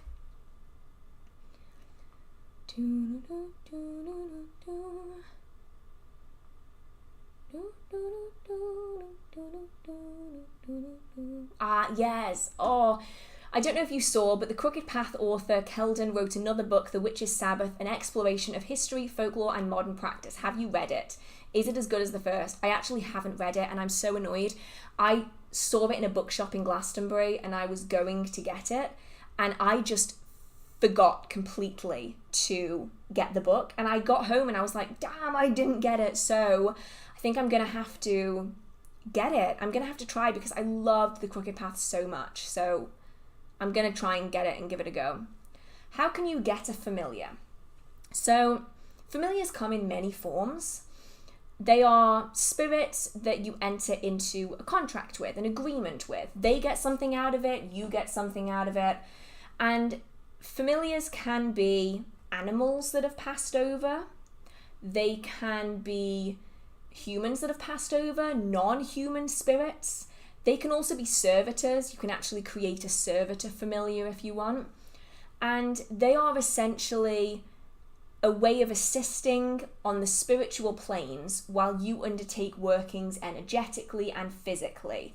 And you start by connecting with spirits. This is often through projection, astral projection, or it can be through interactions in your local area, the kind of spirits that are around.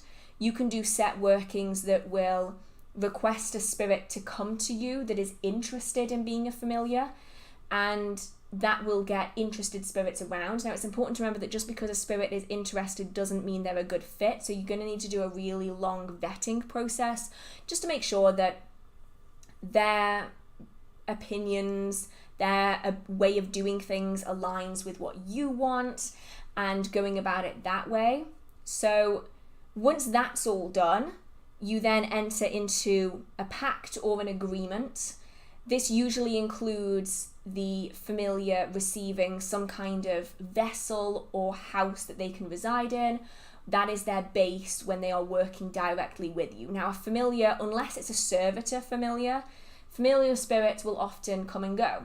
But when you need their assistance, they're going to want some kind of payment for that, something in return, and then they can work with you. Now, familiar spirits can come and go, so sometimes they break a contract, or you break a contract, or it just isn't working out anymore, and so it comes to an end, and then you might create a new pact with a new spirit that becomes your familiar.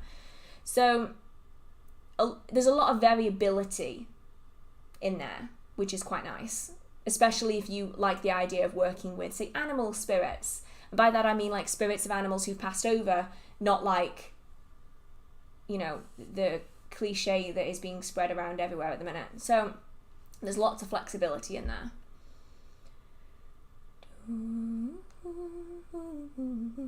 Oh. How are guardian angels, fae, deities, and spirits related? Are they the same, similar, or different? They're different. And many fae would not take kindly to being referred to as an angel. They would not.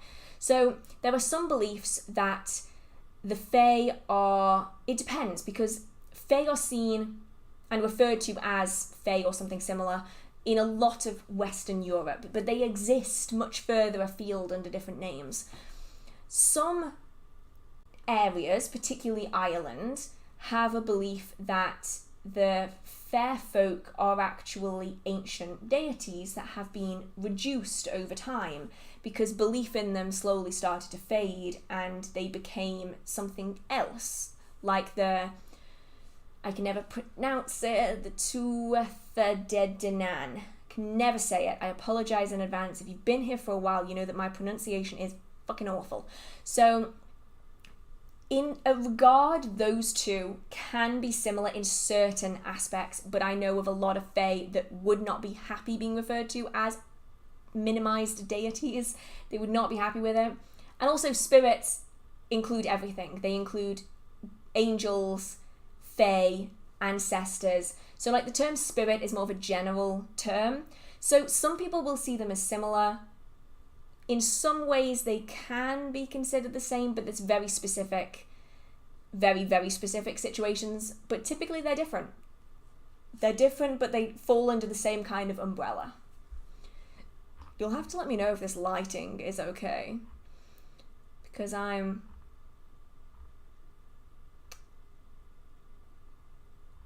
gonna lose my mind with it in a minute.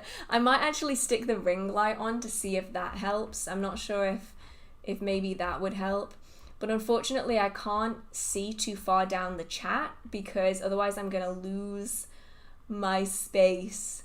And actually I might have already kind of lost the space. Oops. I might have lost a few I definitely lost a few of the messages. I'm so sorry if yours has gone missing. I'm going to just try and go real quick so that I can get through them so I don't lose any more. Fingers crossed. So, who made the illustration for the thumbnail of the video? I did, technically. I didn't make the original art, but I made the collective thumbnail. It's the intro, essentially, to my video. It's a screen grab from the intro, is how I did it. And I was very happy with it.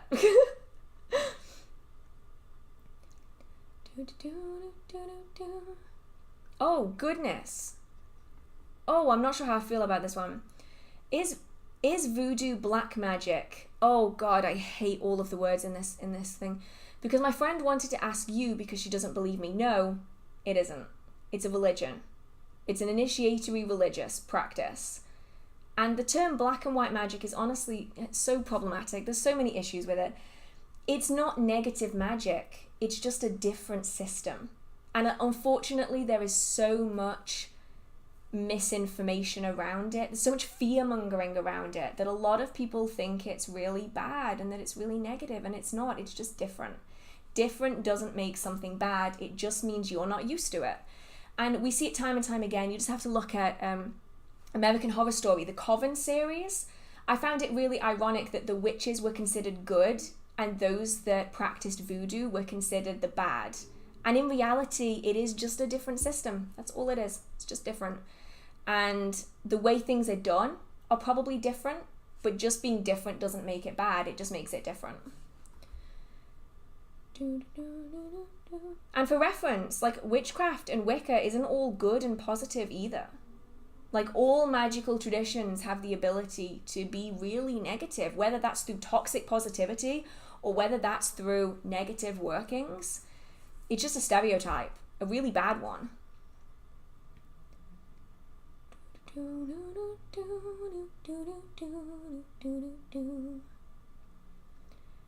What's the song you are humming between the scene chats? I actually don't know. It's kind of a blend of, like, everything that I've been listening to recently.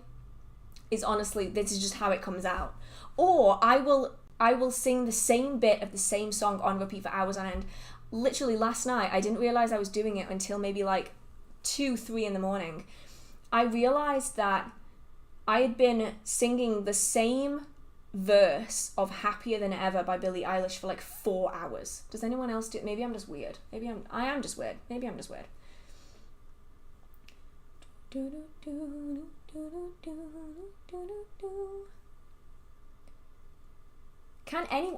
This is my first time here and I just started to learn about witchcraft. Can I ask if anyone can be a witch? Is it something that you develop through learning and practice? It is, yes. It's called witchcraft for a really good reason. It's a craft. It's something that you develop. It's a skill. It's an ability that develops over time. Some people fall very easily into it. It's almost like they were born into it because they just find it so easy. Just like how some people find that they have perfect pitch and they don't have to train to have perfect pitch, they just have it. Other people might just be really good at drawing. They've never gone to a drawing class, but they might be really good at it. That doesn't mean that they are better. It just means that they find it easier. So some people are going to find it easier than others, but you can get to that point with learning and practice. I feel like I'm going to have to turn the ring light on because I feel like this room is just getting like darker and darker and darker. Oh, I can't reach it. I don't want to. I'm like edging towards the ring light and it's just so far away. I just give up. It's one of those days where I'm just so easy to give up. I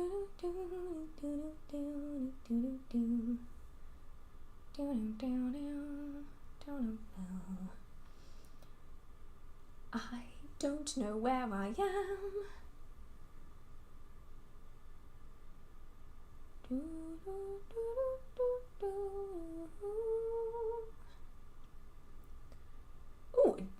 Oh, now this is an interesting one. Does using water and fire in the same spell cancel each other out? If I use a bowl of charged water with floating candles, would it work? This is actually so interesting. It could cancel itself out, or it could not. And ultimately it depends on what it is that you're working with. So if we are looking at the system that we have around the elements here in Britain. Now, obviously, how the elements are perceived within magical tradition is going to vary depending on where you are in the world. So here we see that fire is all about action, it's all about drive and passion and power. Water is all about calmness and cleansing and healing. So can the two go together? In a way that they can, because if you want to cleanse and you're doing a working for cleansing a situation, you have the cleansing action of fire and the cleansing action of water, and they're doing two different forms of cleansing. One is doing the washing away, one is doing the burning away of the things that are really difficult. So you're having like the slow acting and the fast acting.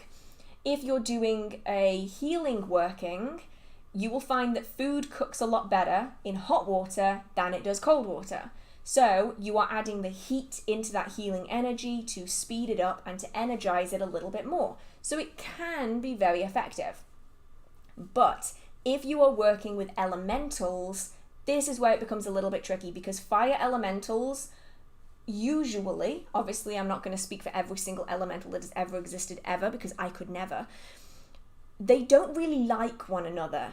Fire elementals and water elementals, they aren't good at playing together in many cases. So you can use like floating candles definitely for some workings, but if you're going to be working with the elementals of those elements, you might have to be a little bit more careful not to annoy them, because you might just do that.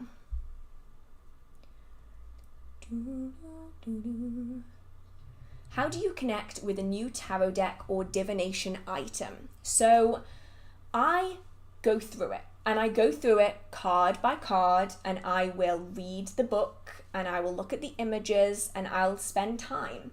And it isn't necessarily about the process of reading the book.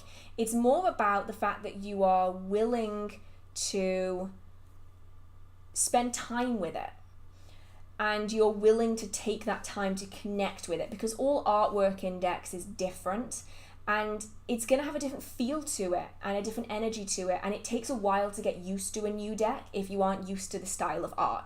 So I always take time with my decks, I spend time with it, and I'll spend a few days where the only deck that I will do readings from is that new deck, to really get used to how it feels, get used to how it reads. And that's really all I do. Some people have a lengthy process of keeping it under pillows and putting crystals on it and energizing it under the full moon. I don't really bother with any of that stuff, because I don't really find it to be necessary. For me, if I energize a deck under the full moon, I'm just left with this feeling of why. Like, it's fine if you do, that's fine. It's just in my personal practice, I don't know why I would do it, unless I were to use the cards in a spell where I wanted to connect with that energy. So for me, I just spend time with them. Just spend time reading them, and that's really all I need to do in that regard.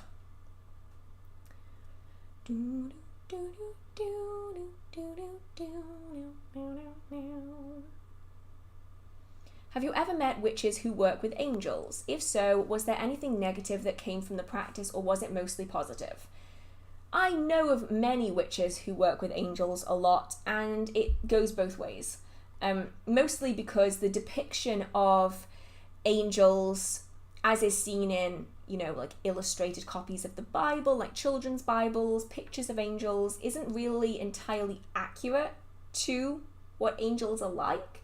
So I have found that it goes both ways, much like lots of spirits. The way they interact is different than people. And so sometimes that can be quite jarring, and also individuals are going to go about things different ways.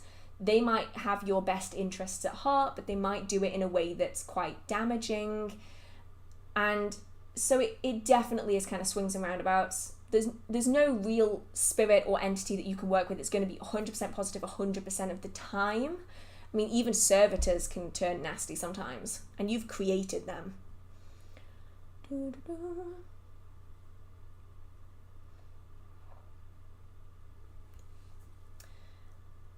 Sometimes I'm not sure whether to use my Athame or my wand. How do I decide which is more appropriate for a full moon, Sabbath, or other situation? I suppose the ultimate question is, what are you using it for? And what is the end goal? Now, I have used both for pretty much everything. Circle casting, circle closing, energy directing, all that kind of good stuff. The first thing that I would say is, if you're doing anything outside in public, use a wand. It's not worth the risk. Although there are, I mean, in this country anyway, there are certain instances, because it's considered a ritual religious item, it's not the same as taking like a kitchen knife, but I would never, no, not a good idea. So if you're going to be doing anything outside in public, take a wand instead of an Athame is typically the safest option. If you are severing things, typically an Athame is better. So if you are, for instance, doing a new moon ritual, you might find that an Athame could be better because it can cut through the energy that you want to let go of and release. If you are doing just a generic Sabbath, it's going to be based off your tradition by the sounds of it, you know, Sabbats and full moons, it sounds kind of a Wiccan basis. You might want to use a wand, and you might want to go off the teachings of your specific version of whichever tradition you choose to practice. It really is going to be based off what it is that you're aiming for, like what it is that you're doing, and also what you feel most comfortable with, because some people have wands but never use them. I use like one wand, and I will typically always choose my Athame over it, just because it's what I find most comfortable with.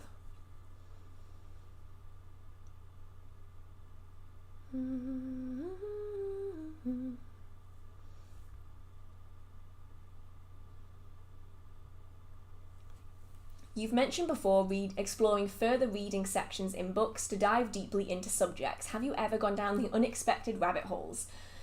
I've definitely gone down rabbit holes, especially when traditional witchcraft, like folk magic, wasn't as popular. At the minute, it seems to be going through this like big boom thing like Wicca did a few years ago. And when I started researching traditional witchcraft, it wasn't quite as popular. So when you find a witchcraft book on traditional witchcraft and you look at the resource section at the back and you see dozens of other books on the subject, I might have gone down a few rabbit holes. A lot of rabbit holes, actually.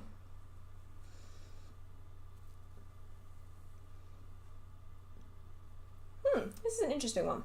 I'll be moving, I've got hiccups again, to the other side of Europe soon. We're driving up there and packing space is limited. What should I prioritise packing with me? I can't bring 70 candles with me, obviously. I'd say you probably don't need to bring anything unless it is irreplaceable, sentimental, or deeply practical. Because really, you don't need anything to practice witchcraft, so you don't need to take anything with you. But if you have an Athame or a wand or a book of shadows or a crystal, or you have something that has great value to you that is considered irreplaceable within your practice, then take that with you.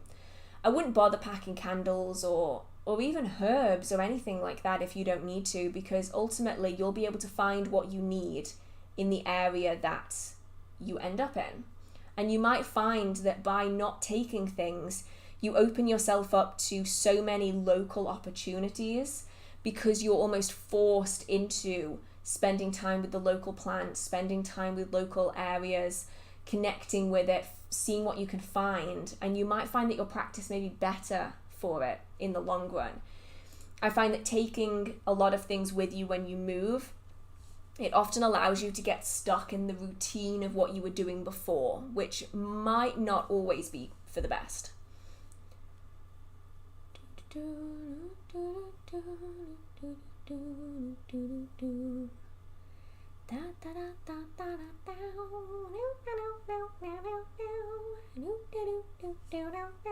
What is going on with me?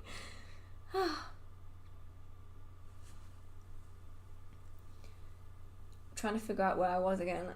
That's why I'm just randomly humming random stuff.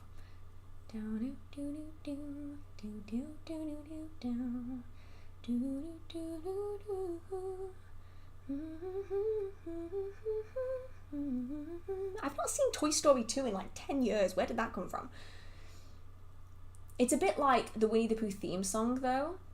You know how like it always comes up in a live stream? When somebody loved me, when somebody loved you. Me, when somebody loved me. Okay, that song keeps coming up as well.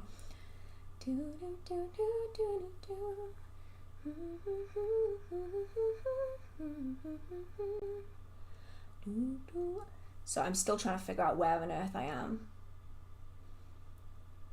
I am so far behind. That is for damn sure.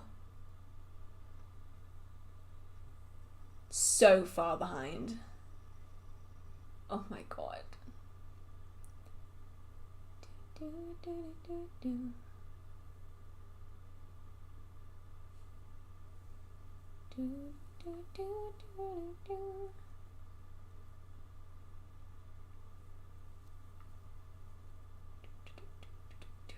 Oh, this is one that I can answer in the process. How do you know if you've astral projected? I often wonder because I don't quite know how it works. Is it present or is it just a mishmash of time and confusion? I actually have a full video on this. It's called... Was it called Am I Astral Projecting or Was It a Dream? It's something like that. If you just go onto my channel and type in astral projection in the search bar, it will come up. There's a picture of a woman like floating off a bed. It's the best picture I could find. Genuinely, there are barely any stock images for things like astral projection, obviously. So that will hopefully help you to identify the differences between them and to see whether or not you are. Is lucid dreaming a form of astral projection? No. This is similar vein. Lucid dreaming happens inside your own head. It's something that you are creating. It is a dream that your brain is creating during REM sleep, and you are simply aware that you are dreaming, so you can control your dream. Astral projection is not created by yourself. You are experiencing the astral plane, a plane of existence separate from our own, where the spirits and the beings that are present there don't care about you. You aren't creating them, you aren't manipulating them, you are there as your own individual being, just as they are there as their own individual beings. So lucid dreaming is not like astral projection, but a lot of people confuse the two if they haven't felt astral projection.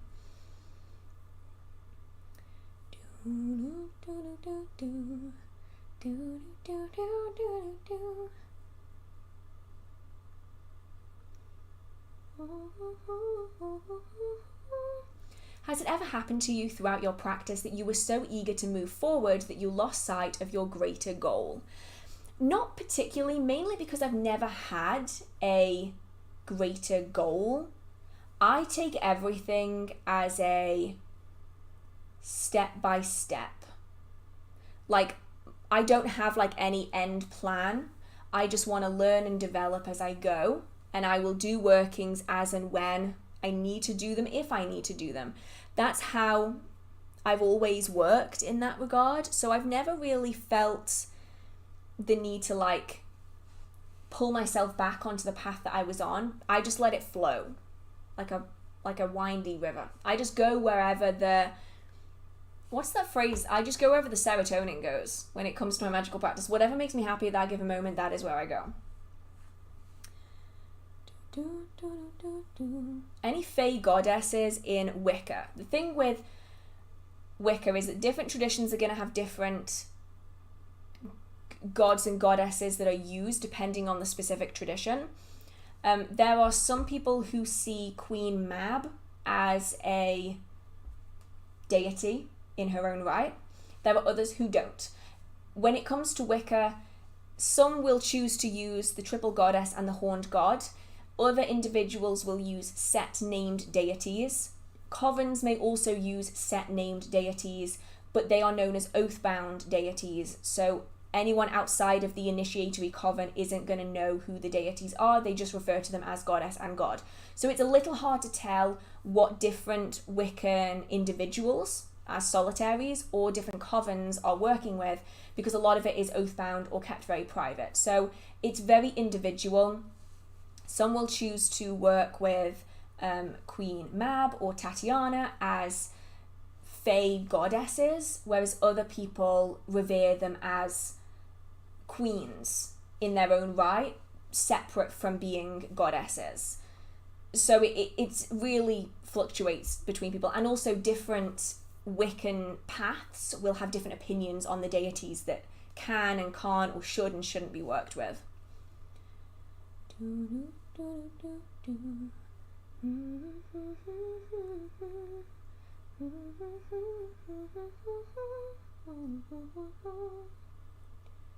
Oh, okay, I'm not sure if this has been asked, but do you have any recommended methods of research outside of books and papers, etc.? While I enjoy reading, my attention span is so short and I rarely finish books. I would recommend audiobooks. That's a good alternative for books. It's technically still a book, I know, I'll get to the bits that aren't books.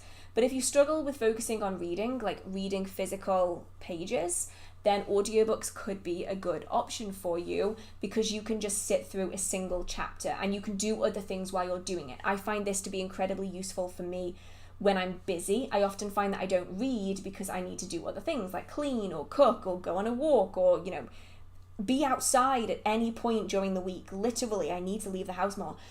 So I find that audiobooks are great because I can just stick my headphones in and I can just go and I can do other things while I'm reading, and I can just finish one chapter and say, okay, I'm just going to leave it there.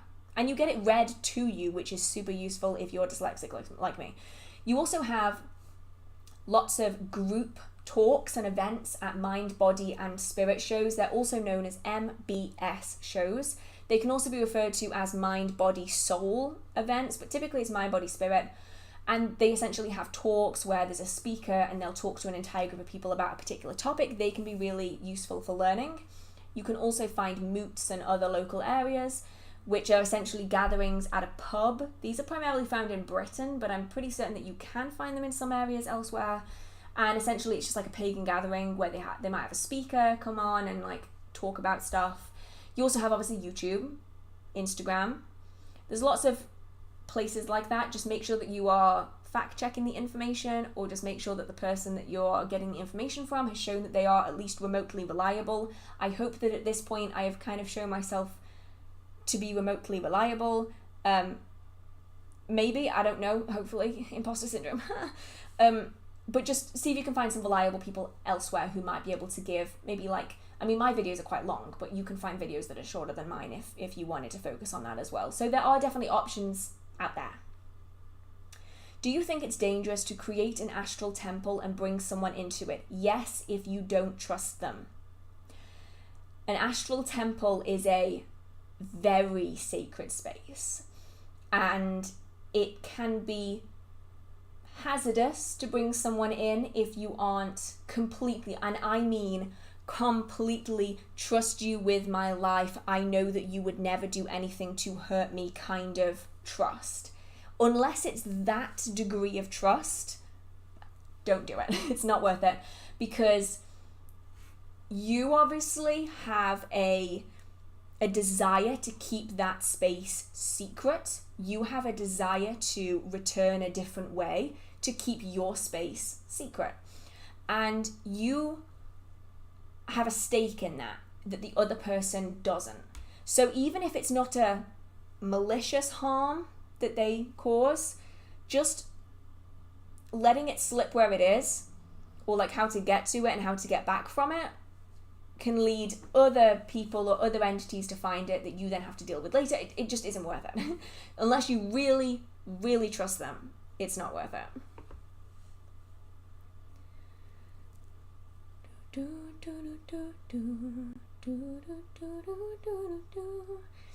Would you ever consider doing guided grounding centering meditation videos? I know you have videos on your methods already, which are very helpful. Oh, thank you. I actually would. I have some clips that I got when I was in Glastonbury that are very meditative, connecting with water and nature. So I'm going to try and do that. I keep saying I'm going to try and do it, and then I find a million other things to do instead. So while I remember, I think I'm going to throw those clips into an editing software and see what I can kind of pull together. And maybe it will be slightly less cringy than I think it will be, because I try guided meditations and stuff on YouTube. I gotta be honest, some of the people's voices make me want to scream.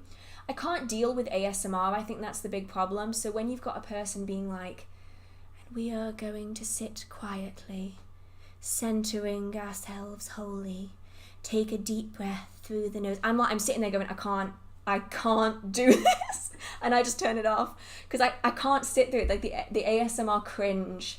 I know some people love ASMR. If anyone even like whispers in my vicinity, I'm like, get away from me. I can't. So maybe I'll try it and make it something that I could listen to. Maybe that would help, because I find a lot of guided meditations really cringy. So I'll try. I'll give it a go, and hopefully my voice isn't too jarring or too soothing, because the soothing ASMR just kind of gives me the heebie-jeebies.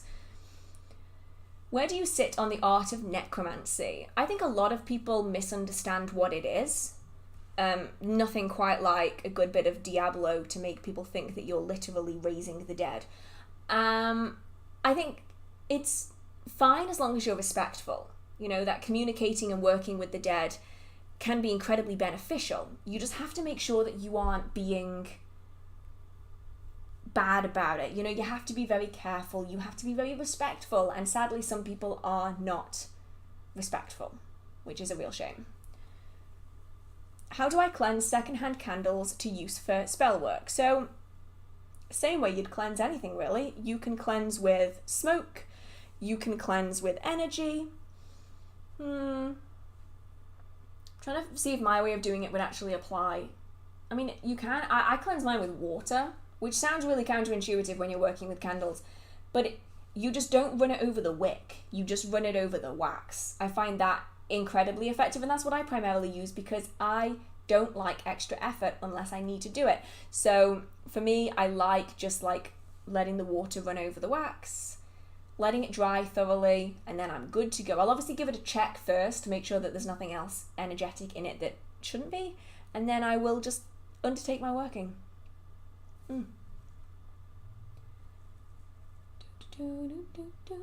Do you think that Christianity and witchcraft can go hand in hand? Yes. What are your views on that, and do you believe that witchcraft is considered a sin? I'm not Christian, but I was raised going to a school that forced us to sit in church every Thursday morning. It was painful. But yeah, witchcraft and Christianity can go hand in hand, and they have for hundreds of years. If you look back at the folk magic practices going back to the late medieval period, you see time and time and time again that the folk charms that have been found, obviously there's lots of verbal charms, there's lots of organic charms that have degraded over time. We see again and again that the same language is used and it adapts to fit the belief systems of the general population. So you'll see a lot of spells that are written be addressed to the Father, the Son, and the Holy Spirit. And we see it time and time and time again. You'll see the same charms in different households across Britain being used, addressed in the same way. And they're all based on the opinion or the fact that the people of the time had a Christian faith. The magical practice doesn't have a religion.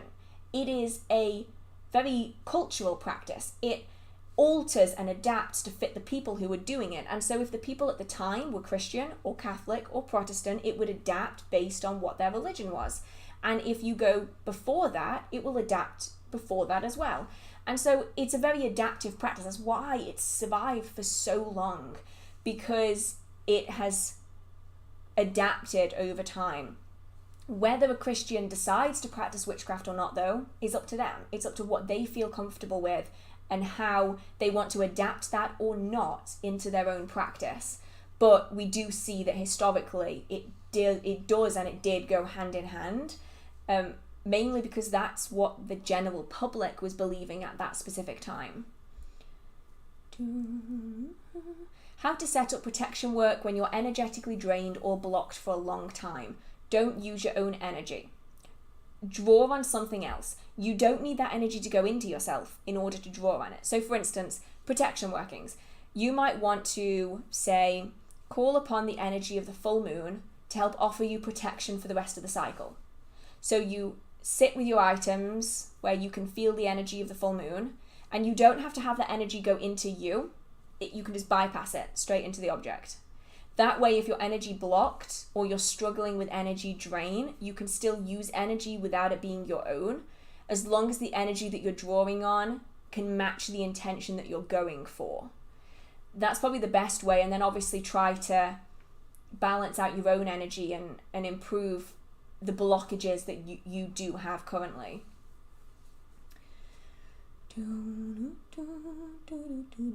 What did you study at university? I studied zoology. It kind of all fell into the natural biology category. Oh my goodness, I did not notice this. Thank you so much. I'm going to butcher the name. Ursula. Thank you so much. I did not see this. It probably did pop up. I've obviously adapted my stream for today, and the sound of notifications isn't working. So thank you so much. I did not hear that, but I really, really appreciate it. It helps to support the channel so much, so thank you. Oh, this is a really, really good idea. They said, I would also say that if you're going to curse someone, make sure you write down exactly what you did and said, just in case anything goes wrong and you need to reverse it. Yes, this is really important with a lot of spell work. Now, I typically don't write down my spells and rituals, but that's because I don't use words and I can reverse the working by undoing the physical things. But if you're going to be doing a curse, especially if you don't want it to be permanent, you know, the curse I was speaking about that I did, not earlier today obviously, but earlier in this live stream, I didn't maintain for very long.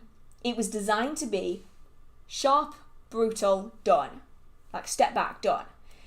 And to do that kind of thing, you either need to build it into the working, or you need to know what you did so that you can undo it. I do have a full video on how to undo your own spells and rituals, which could be incredibly useful for people who have done a working and they regret it, or they've done a working and something's gone wrong. It gives you the chance to undo it. So write it down, even if it's digital. It doesn't have to be in a fancy leather-bound book of shadows. Just write it down anywhere you can. I find that the Notes app on a phone, or get yourself like a OneDrive folder, is just incredibly useful. Like incredibly useful. Oh my goodness, I did not see these. Oh my goodness, thank you so much. Thank you so much, Doug. I did not see this. Thank you so much, Shane. I see you every single live stream. Your lovely smiling face is always in the corner, so thank you so much. Oh, I appreciate you guys so much. And thank you so much, bro. I really, really appreciate it. Oh my god. You guys are so lovely. I can't. I'm going to try and pay more attention to the screen so that I can see them when they come up. Otherwise, I'm going to miss it. And I don't like missing them because I feel really bad. Do you have to give them anything in return when you request something? This is in regards to the Fae and disappearing objects. I found that you don't have to. Oftentimes, the acknowledgement of their presence is what they're after. And once you start giving offerings, you often have to keep giving offerings. So I'd say start with just acknowledging their existence. Often when Fae steal things or move things, it's because they want to be seen, they want to be known. And so by acknowledging them, you give them what you want. No, you give them what they want. And so it allows them to kind of get that satisfaction. And then if you keep acknowledging them, they usually won't keep stealing things. So just saying like, good morning, and then at night you can just say good evening or have a good night. I'm going to sleep now, whatever you want to say. That acknowledgement often limits how much is then stolen or moved. Unless they really want to get your attention, and in which case they will keep stealing things or moving things.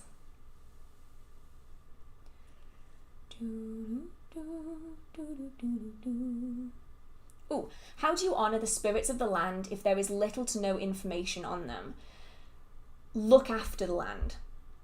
That's the one biggest piece of advice that I can say is look after the land as best as you can, because even if you don't know names, even if you don't know who they were or what they were referred to as, you don't know anything about them, but you can feel them.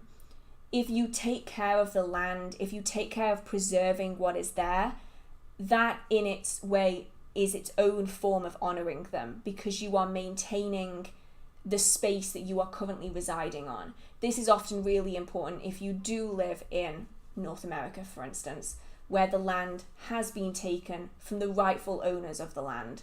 And so respecting that land, treating it with respect, picking up litter, stopping people from damaging it as much as you can are all great ways to honour the spirits that reside on the land or of the land, depending on terminology.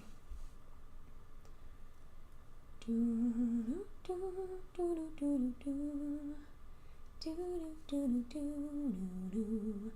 do I have moon something? Audrey Hepburn, moon, but bloody no. I never know the name of songs. I just know what they sound like. How can you feel if a protection needs to be recharged? What does it feel like to you? Well, for me, it feels empty. The best way I can describe it, it's so hard to describe nothing. But I hope that makes sense. When you charge an object, you can feel something. Either it feels like two same ends of a magnet. I nearly got my blooming physics wrong then. Either it feels like two same ends of a magnet, and you have that push away from one another where you can feel it pushing you away, or it might feel hot, or it might feel cold, or it might feel staticky or sparky, or it'll feel like something. When it needs recharging, it feels like nothing. It's just void of anything. And that's because when you're using it in a working, it's draining all of its energy to manifest that working. And so oftentimes even natural items like wood and stone will end up feeling empty until they're recharged again. So that's what my witch's ladder kind of feels like right now.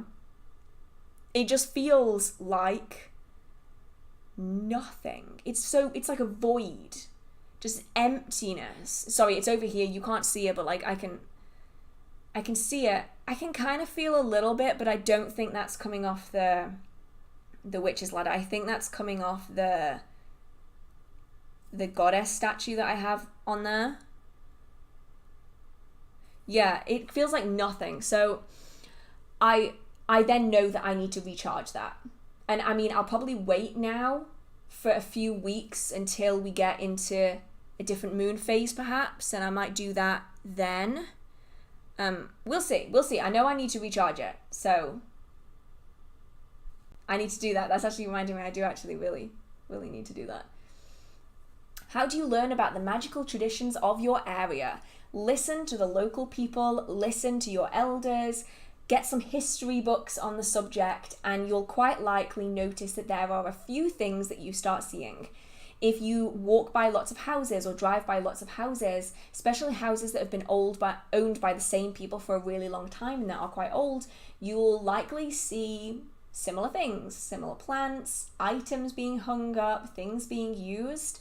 And these will often relate to much older traditions. For instance, in the British Isles, you'll often see that rosemary is planted in gardens a lot. Wind chimes, especially wooden wind chimes, are often used, and that's because wind chimes were believed to cleanse away spirits, to annoy spirits.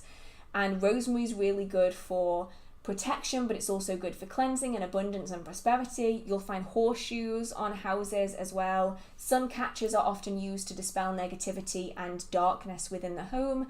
Broomsticks still are used, and people still traditionally put them a certain way up to mean certain things.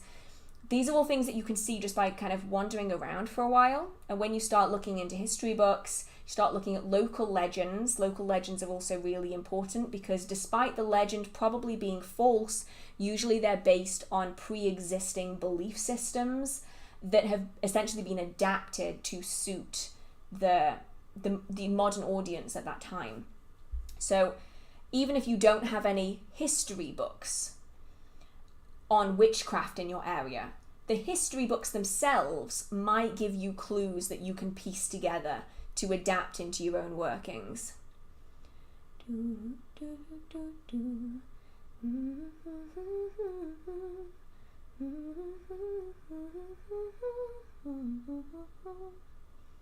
Oh, you talk about being by yourself a lot. Can you give advice on how to enjoy time being alone?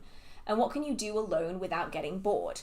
I'm probably not the best person to ask about this because I don't really feel alone. I don't feel lonely in the sense that like I want to hang out with people. Instead, I might want to do things with people because I know that they will enjoy it too, and I'll enjoy experiencing it with them. But like I could experience it by myself and have just as much fun. So I find that just finding the joy in little things makes a big difference. A lot of the time, if you're used to hanging out with people all of the time, you feed off that high energy environment. So you almost rely on that high energy environment as your feel good, your pick me up. You enjoy that much good feeling all at once. But when you're alone, there might not be lots of big energy, big emotions that are positive because you've got no one else to bounce off. So instead, you just need to find the little things that you really enjoy. So like, I listen to music a lot. I love music. So for me, if a song comes on that I absolutely love, that is like a little pick-me-up for that day. Or if I manage to get work done that I've been putting off for a really long time, that's a pick-me-up. If I get an email that I've been waiting for ages, I treat them all as like little pick-me-ups. I don't rely on big events with other people to kind of fuel myself till I see people again. Instead, I accept that like my energy is going to be lower when I'm alone, maybe, but honestly, you get to the point where you almost enjoy those little pick-me-ups more than hanging out with other people because it's just enjoying the little things in life that are just so great.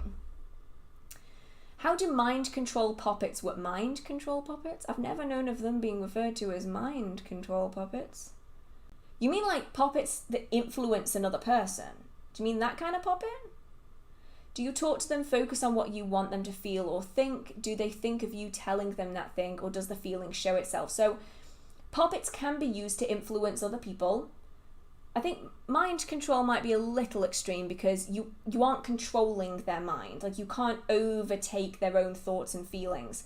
You can only influence their physical form, their mental form, their energy. So for instance, if you do like a remote healing on someone, you might use a puppet to represent them. Now there's a question further down about what are puppets. So a puppet is a form of doll that's used in magic. It comes from an Old English word which means puppet or a small childlike doll. So they are physical forms of humans, usually made out of fabric or wax or clay.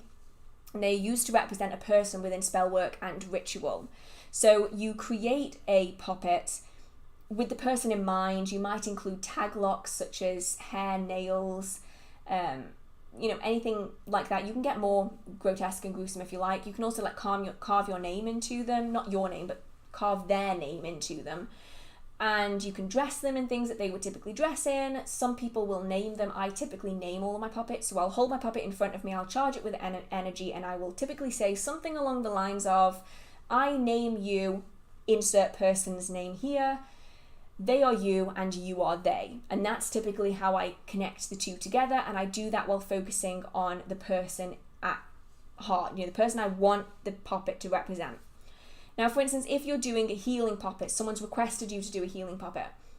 They're really struggling, they've broken an ankle and they're in a lot of pain, and they're struggling because they're feeling really sad and down and they just can't seem to cheer themselves up. So they've asked you to help with a puppet. So you will then talk to that puppet, tell them good things, tell them jokes, try to make them laugh. You'll also be using like herbs on the ankle area, maybe an ice cube on the ankle area to try to bring down the swelling for them, make it a bit easier, to energetically assist while they are doing what they can physically. And they might find that just naturally they start feeling a bit perkier and maybe they start feeling a bit better.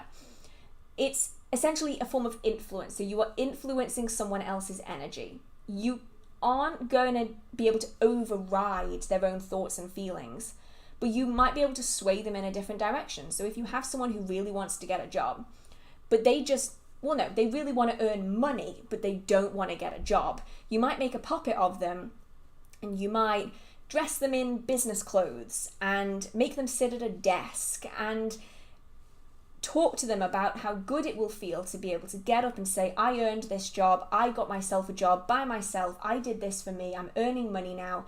You might talk to them about all these positive things, and then they might find that they start thinking, you know what, maybe a job wouldn't be the worst idea, I'll think about it.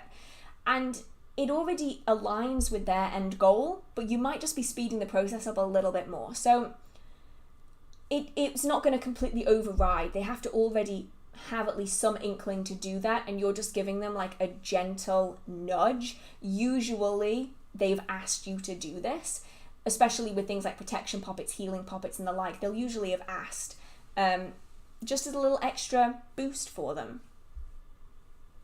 And yes, you can make puppets of yourself. A lot of people will make protection puppets of themselves or healing puppets of themselves that they will use in their magical practice. Will you make a video on the chalice and white well? I am hoping to. I want to do a video on the 3 wells, and I do have some clips of that, so I'm hoping that I will be able to fit it all into a video. I might need to get some more clips, unfortunately. It was chucking it down the last time I went to the chalice well and the white well, so I might have to splice together clips from different trips, but hopefully I'll do that, fingers crossed.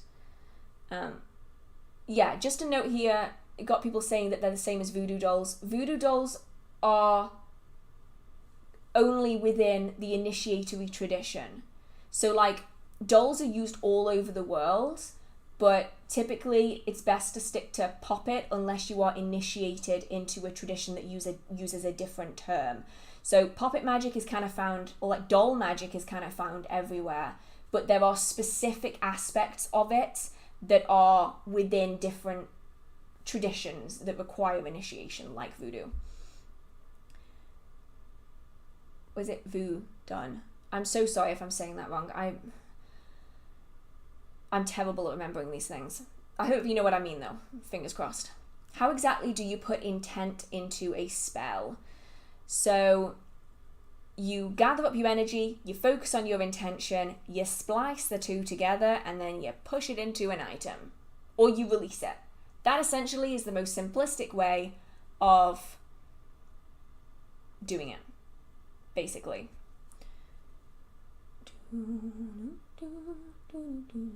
Does anyone know where to get a genuine Moldavite stone?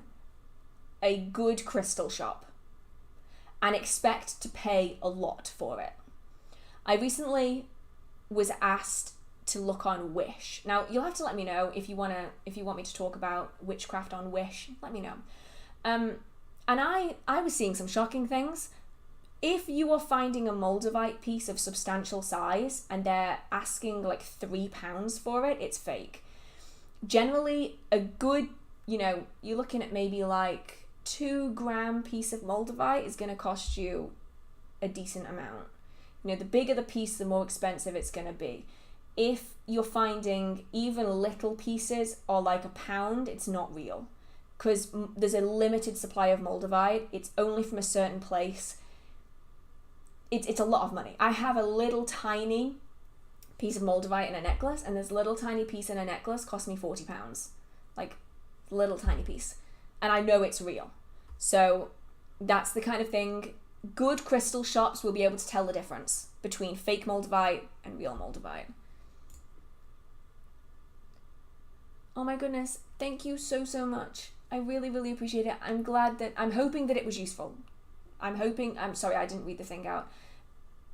It doesn't matter. Anyway, whoever sent me the donation, I know that you will know who I'm talking about. Thank you so, so much. I really hope that the answer was vaguely useful. Honestly, vaguely will be better than anything. Do spirits have personal names? If so, how can you know what it is? Yes. Spirits is a very general term. If we're talking about like human spirits who have passed over, yes, they will have a name. It's the name that they had in life, typically. Other spirits will have their own names. Non-human spirits may have their own names, but names have power.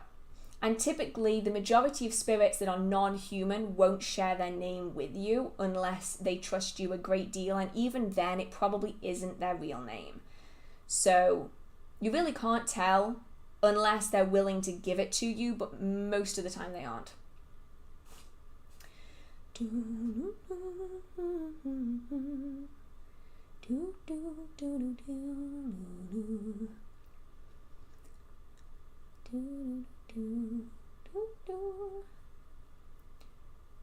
Trying to figure out where on earth I was.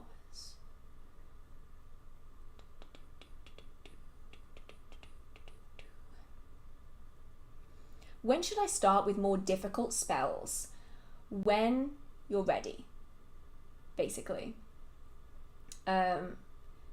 It's honestly really hard to know from an outside perspective, but you'll just think of a spell and you'll think, you know what, I could actually do that.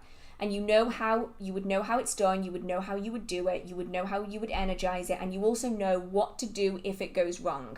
That's really a good gauge of when you know that you're ready to do a working. And that could be any kind of working. That could be a really simplistic working, that could be a really extensive working. It really all depends. So, yeah. It's one of those gut feeling kind of things, which is a really annoying answer, I know. But it's just one of those things. Do you know what type of spirit followed you from the astral plane? In general, how can you tell or sense the difference in spirit types? So I am pretty certain that the spirit that followed me from the astral plane was a non-human spirit. And I believe that by the way it was behaving, not the way it looked. So probably the first port of call is to say, okay, well, what does it look like?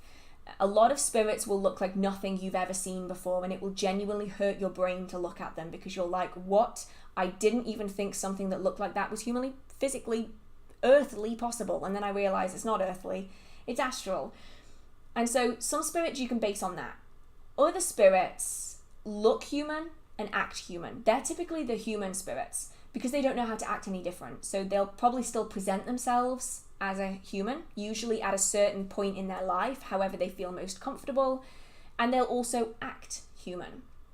There are other spirits, however, that look human but don't act human, and that's because you can't really mimic something you don't understand or know. It's very difficult to get that mimicry perfect.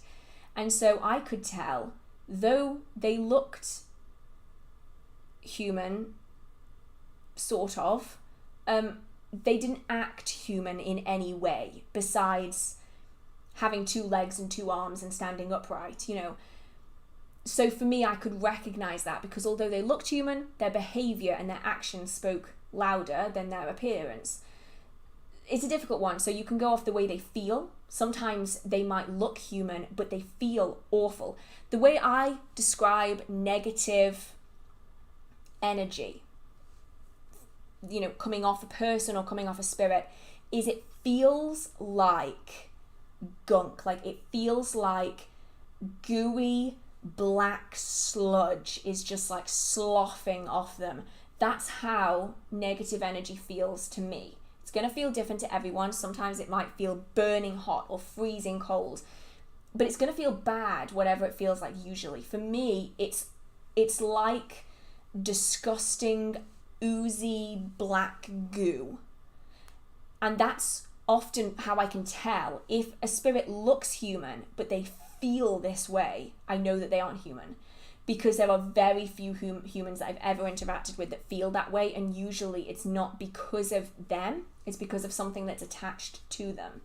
So that's typically a good gauge. So what they look like, what they feel like, and how they act is typically a good way of looking at it, especially if they act human on some occasions, but on other occasions they act inhuman. Typically that's a sign that they're trying to act human, but they're not doing it very well. Oh my goodness, thank you so much, Chris. Oh, the dog is so cute. Thank you so much.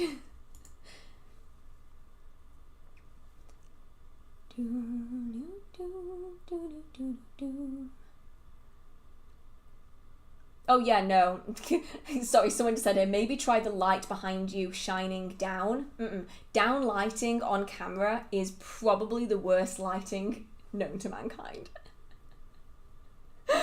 Oh, I tried it. That's how I first started filming my videos, is that I have a bulb, just a raw bulb in my ceiling. I have a light shade on it, like a lampshade, but it doesn't really do much.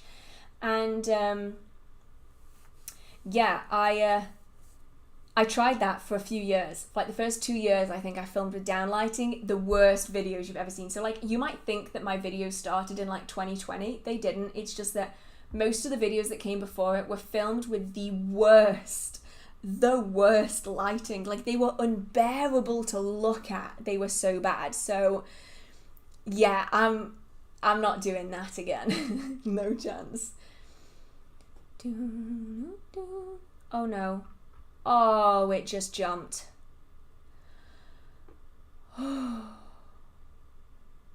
This is really good. Hearth, you can say both. It depends on which part of the Caribbean or South America you are. Voodoo tends to be used. African countries tend to use the word voodoo with the OU at the end. That is actually helpful. Thank you very much. Shine from below like a horror movie. Can you imagine if I just had like a bulb underneath my chin, just like, ooh, maybe I should do that on like the Halloween videos, just like underlight my face and do it that way. Maybe that's what I need to do. Right, I've got to try and find out where I was. I'm hoping it hasn't lost I think I was about here. Yeah.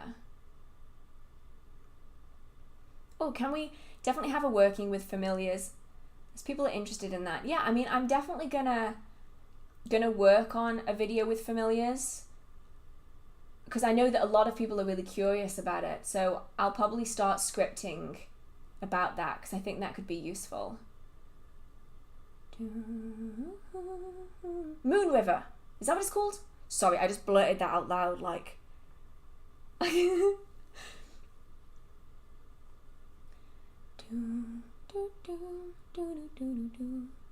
What are some current stereotypes you're seeing? So currently the biggest stereotypes about witchcraft are actually very different now than they were pre-2020, I think. So pre-2020, I was dealing with a lot of, you know, you don't look ugly. I mean, some people said I did, but hey ho, personal choice. You know, you don't look like a hag, you're not green, aren't you meant to be old, you're meant to be cackling over a cauldron, you know, do you melt when you go in the rain? All of these kind of like very Wizard of Oz, 1920s kind of stereotype, you know, like when the classic image of a modern witch at that point in time was created.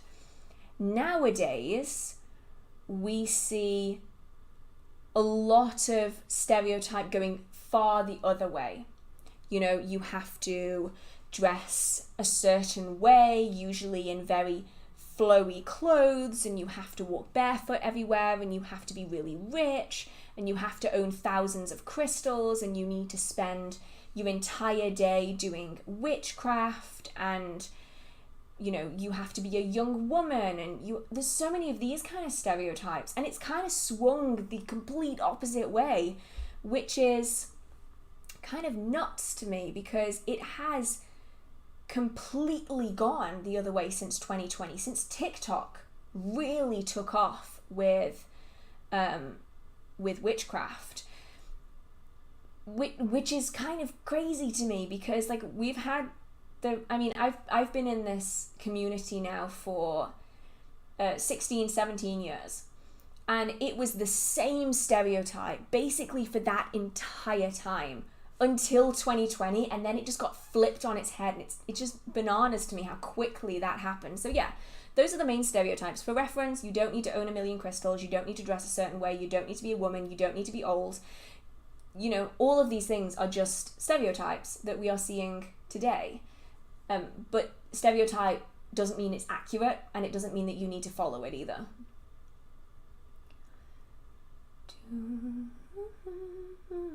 Do you think that doing a positive working on someone without their consent is still considered bad? Can you still get karma on yourself? It's important to remember here that karma isn't universal. Karma is found in specific religious and spiritual beliefs and within specific cultures. It's not found in every culture or every religion or every spiritual belief. Now, whether or not it's bad or not is going to entirely depend on your own ethics and morals, really. There are lots of people who will do positive workings on other people and they will see themselves as doing a good thing. There are other people who would never even consider doing it. I personally wouldn't target a working at another person unless I absolutely had to. If I was going to do a working for someone else and they maybe didn't know fully what I was doing, I wouldn't target them. I would deal with the situation around them, or I would give them something that they could take with them as, you know, a classic like good luck charm that was charged with energy. Now, some people may still see that as doing bad, whereas other people would think that's fine. And that's really where the issue lies. There's no hard and fast line that's dividing good and bad. The line is incredibly flexible. So, yeah, there is no one answer to it, really. It's going to depend on the practitioner. Can working with the witch father be considered Satanism? No. Because the witch father isn't related to Satanism. Satanism, as we see it today, comes in many forms, but the witch father isn't related to either of those. I mean, one of them's a form of atheist practice. The other follows the actual devil or Lucifer figure that we see in biblical history. The witch father is not related to the Christian devil or Lucifer. It might have been drawn upon as influence for the classic, you know, cloven-hooved representation that we see today, but that wasn't who the witch father was, and that isn't who the witch father is. So I personally would go no, but obviously each individual is going to have their own opinion on that. Let me know what you think. Do you think working with the witch father is considered a form of Satanism, or do you not? Let me know. It's an interesting topic. I'm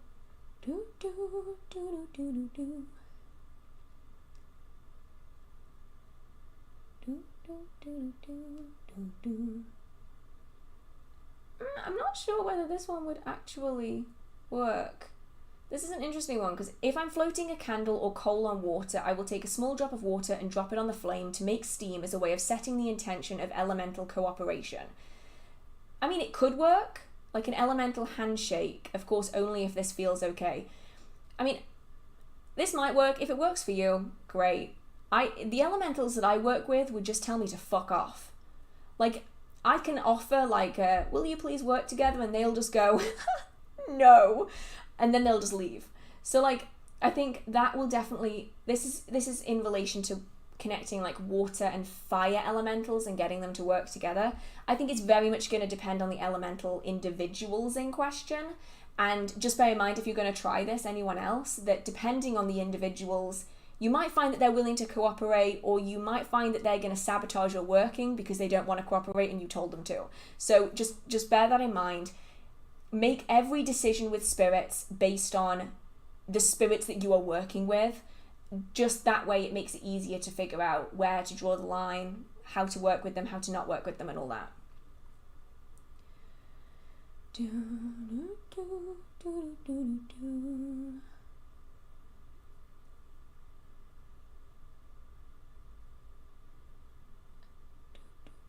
Wait, is that what I'm thinking of? This is here, oh my god, servitor nurse mouse. This was when I was mentioning the nurse servitor in the form of like a mini dormouse wearing a witch's hat, wearing a nurse's hat. They said, I thought of, is it Chansey from Pokemon?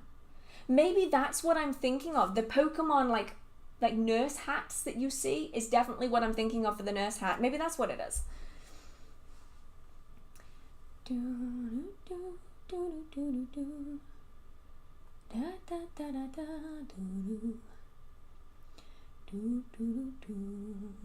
What practices of your witchcraft did you learn as a beginner that you still use? I still use the centering and grounding technique. The energy sensing I still use, that I learned pretty early on. I have always worked with trees pretty much from the onset of my practice. So connecting with tree spirits, the spirit of the collective tree, is something that I've always done. Working with and seeing spirits is something that I've always done that I still use. What else do we have? I think that's pretty much it that I still use consistently. A lot of the stuff kind of comes and goes, and it adapts really as well. But those are kind of the foundational things that I will still use. And there's a few workings that I will still repeat to this day because I know that they work really well, so I just continue to use them.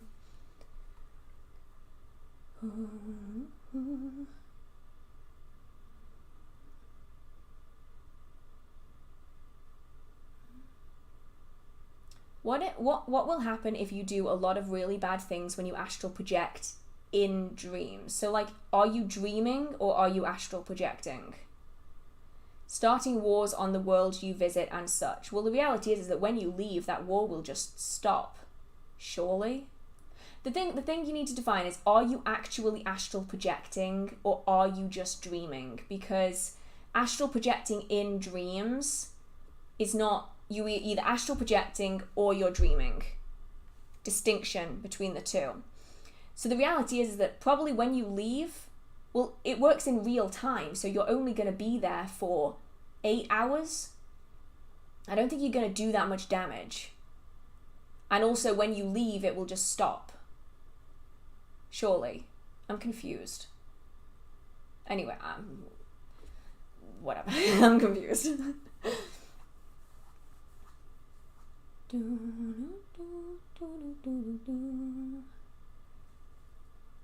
I hope I don't mess things up, but it seems like the stream has been running great today, no lags at all. Yeah, I think I discovered what the problem was. I was originally running it on my laptop, which is really low process. It's really slow at processing everything, and I think it was just struggling. This is a gaming PC, so if the gaming PC can't cope with the live stream, that would be bad. So I'm hoping and I'm thinking that this will probably be where I do the live streams from now on, because so far it hasn't. Touch wood. Good enough. That it won't crash. Fingers crossed. Do I have anything that's wood around me? I have toilet paper. Don't ask. I keep my toilet paper under my desk, okay? I have nowhere else to put it. I'm like a savage, I know. Oh my god. It's not the kind of thing you want to admit on the internet. I just don't have any spare cupboards. Like, they come in big packs, and like wherever you're meant to put it, like I can't put it in my bathroom, it'll go damp, so like I have to put it somewhere else, but this house doesn't. Old houses don't come with storage, okay? How would you define a witch? Do you just say that I'm a witch and that's it? I work with cards, do some rituals to spirits, etc., but I don't consider myself a witch. I don't know what I am. Well, for me, a witch is someone who studies and practices witchcraft. Now, big distinction here. Witchcraft is not all of magical practice. It is just a small section of it. It's just one type of magical practice.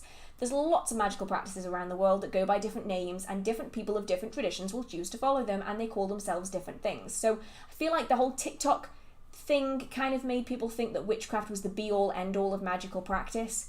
It isn't. It is a drop in the metaphorial ocean. It is tiny in comparison to the huge expanse of magical traditions outside of it.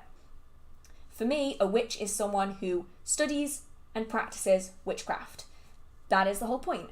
Now, that could be a little bit of study and a lot of practice. That could be a lot of study and a little bit of practice. It really all depends on what you're able to do and what you need or want to do. As long as you study and practice witchcraft, as far as I'm concerned, you can define yourself as a witch if you feel comfortable to do so. That includes all of you out there who maybe struggle with low energy, with mobility issues, with disabilities, and maybe you can't practice as much as you want. You are still valid as a magical practitioner. Even if you only practice a tiny, tiny proportion of the time, you are still a valid magical practitioner. So it really is up to you how you define yourself. Some people define themselves as different things. And I like the word witch because it reclaims all of the stereotypes and it kind of winds it back for me. Like, I can look through history and be like, so that's what a witch was. Oh, that's what a witch was. Oh, that's what a witch was. And I can like weave my way back through. Not everyone feels that way, so they might go by something else. About spellwork, in the beginning, where did you get your spells from? Was it a book or something else? I made them up. Pretty much. I did what felt right, basically. There were some workings that I found online in the good old days of witchcraft forums. They aren't really around so much anymore. You could find a lot of spells on there, and I would take what seemed to sound decent and I would completely rip it apart, and then I'd stuff it back together again with different things in it, and I'd trial and error my way into making a functional spell. And when I found a formula that worked, as in like use this and then use this and then do this and then do that, I would just like copy and paste it, just change things up a little bit. And then over time, I slowly built up different styles of working with different things and just trial and errored my way through. But when I started practicing, witchcraft books were not as accessible as they are today. Like, I didn't even start practicing, decades and decades and decades ago. It wasn't even that long ago for a lot of people. But now, you can get books digitally. You couldn't really get books digitally when I started. You had to go into a physical bookshop. And that was embarrassing, going to the little tiny, I remember my local bookshop had the tiniest section. It was like in a corridor. There was this like old utility cupboard that had the door taken off, and it had been like papered on the inside, so it looked like a little cupboard. And there was like 2 shelves. They were dead tiny shelves, and that was it. That was the witchcraft section. It was maybe like this big, and all it had was Silver Ravenwolf and a few mediocre spell books. That was it. So you really didn't have that much to work with, so you just had to adapt what you could find and just hope for the best. Whereas now you can find thousands of spell books just there on the internet. It's amazing.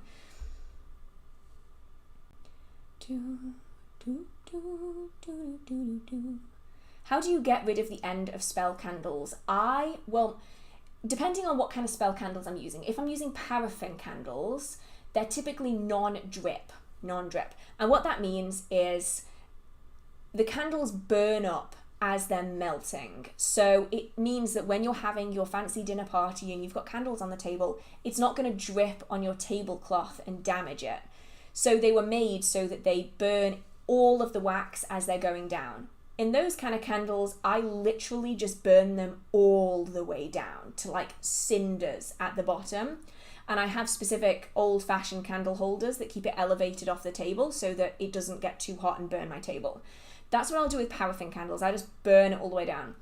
If I'm doing beeswax, which does not burn up completely, it's a natural wax with no additives, so it just kind of, best description I can give it, just kind of goes and just like melts everywhere.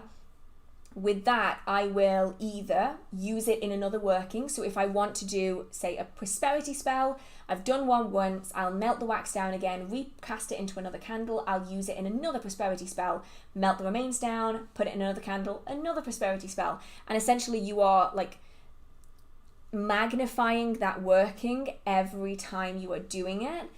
So that's one way. I will add it into like spell bags, or if I want to get rid of something, I will bundle it into a paper bag because I use beeswax. Remember this, because don't do this with like paraffin wax that's made of plastic. Because the beeswax candles that we make, I know what's in them. I know that they will biodegrade really easily. I take those food bags that you can get from like Morrison's, the paper ones, they're just brown paper. I'll put any remains in that, I'll fold it up nicely, and then I'll take it out to a local bin. And I know that that will degrade because everything in it is natural, because we've made it. That's the bonus of making your own candles, is that I know exactly what's in it, so I feel good doing that. I wouldn't do that necessarily with paraffin candles because they are essentially made of plastic and they don't degrade that easily. So if you can, I try to go for something like soy or something like beeswax, because then you can do things like that with them. So yeah, there's lots and lots of options. Oh, thank you so much, Pagan Pirate 13. I love your name. Thank you so much. Greetings from the ancient city in Florida. Thank you so much. I've been wondering, do you work with deities? I do. I actually work with Bridget. Some of you keep getting at me for not calling her Bridie, but she's my deity. I call her Bridget. She's happy with me calling her Bridget.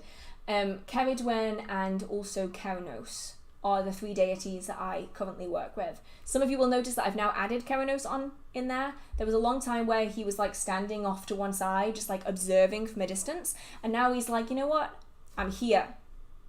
Deal with it. So he's here and we're dealing with it. So now it's Keranos is in there as well.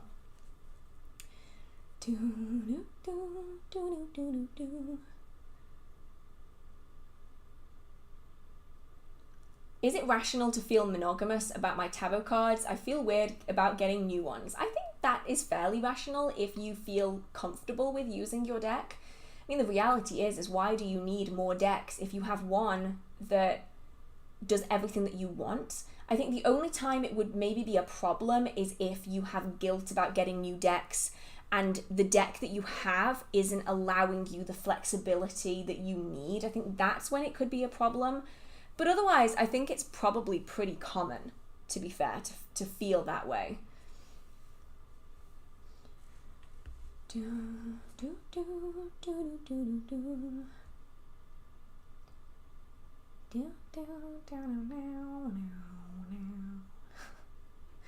Oh my goodness.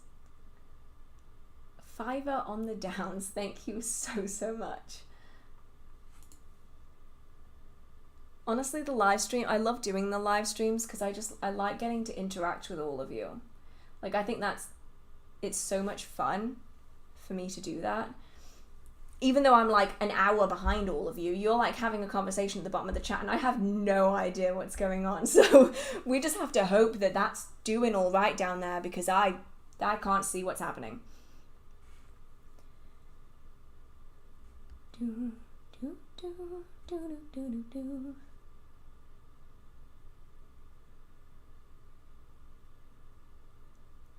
Oh, okay, I'm going to Glastonbury next week. Do you have any recommendations of what I must do or what order to do things in? No real like recommendations for order because it's gonna depend on like the weather. Because like when I was there, it was torrential, so we ended up not doing the tour because it was just too wet. But Courtyard Books is a no-brainer. See if Steve is in. Steve is, I don't know, I've only spoken to him like twice, but he gave me his name last time and he's so unbelievably knowledgeable. You'll know if he's in because he'll ask you if you've got any questions about the books, and if you do, he'll be delighted about it and he will give you the most intensive answer you will have ever heard. Courtyard Books is a no-brainer regardless of whether Steve is in. And then I'd say Sons of Asgard, because they're awesome. And if you like Ogham, they do the Ogham oils, which are really nice. I've used them to great success. Love them. The White Well is only open 3 days a week, so make sure that you check online. I forgot to check online, and the day that I went, it was closed. So make sure that you check. They aren't open on Saturdays or Sundays. They're only open 3 days in the week, so just check that beforehand. Chalice Well, obviously. You might want to pick a nice afternoon for that, so you can really have a nice chill sesh. That makes it sound like you're smoking weed. That's not what I meant. I meant you could just chill in the gardens. And then really it's up to you as to what else you do. I mean, obviously it's up to you anyway. I'm not dictating what you do on your holiday, but everywhere else is just lovely. You know, the entire place is nice. There are so many murals. You can go on a mural walk where you can just wander around the town and see if you can find them all. Oh, there's so many good things. But yeah, those are the things that I would...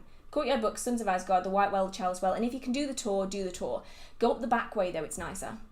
And then you can go into like the Avalon Orchard. I'm a blooming tour guide. Golly. I need to pay for my services. I can wander around Glastonbury with you. Oh, I'm limiting my path due to my fear of the otherworld.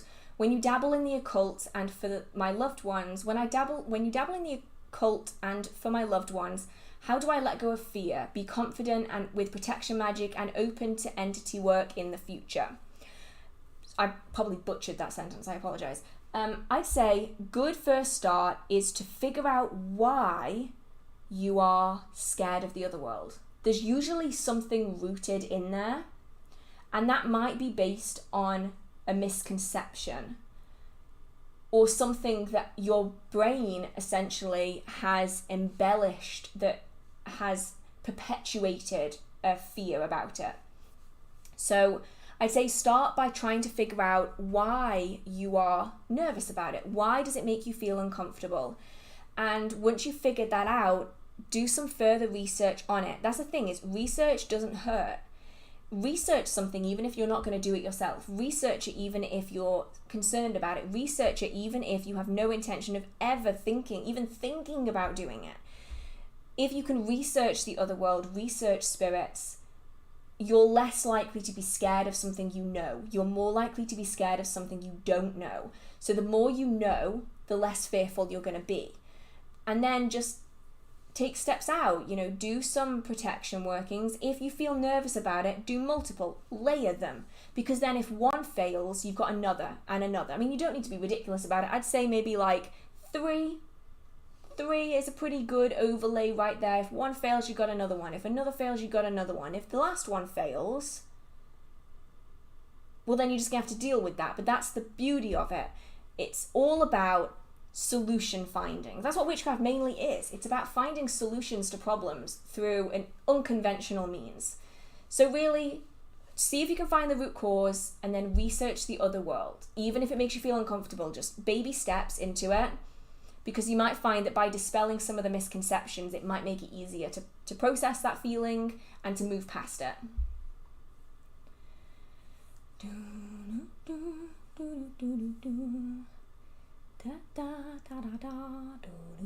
Ooh, I would like to know what crystal you would recommend for my little girl, or for a little girl, my granddaughter with anxiety. Well, not my granddaughter, their granddaughter, obviously. I need to just stop talking.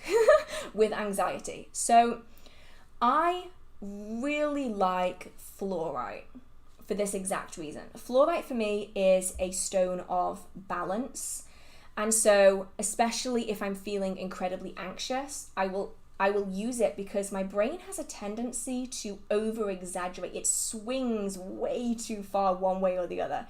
Either everything is terrifying or everything is great, and I find that having that balance of the fluorite really helps to kind of meet you somewhere in the middle, and it might help alongside other things to really kind of balance that out a little bit. Oh my god, I don't know if I said thank you to this, but thank you so much, Mark. I'm so sorry that I didn't see this sooner. I'm really gonna have to fix the ping thing that this is meant to be doing.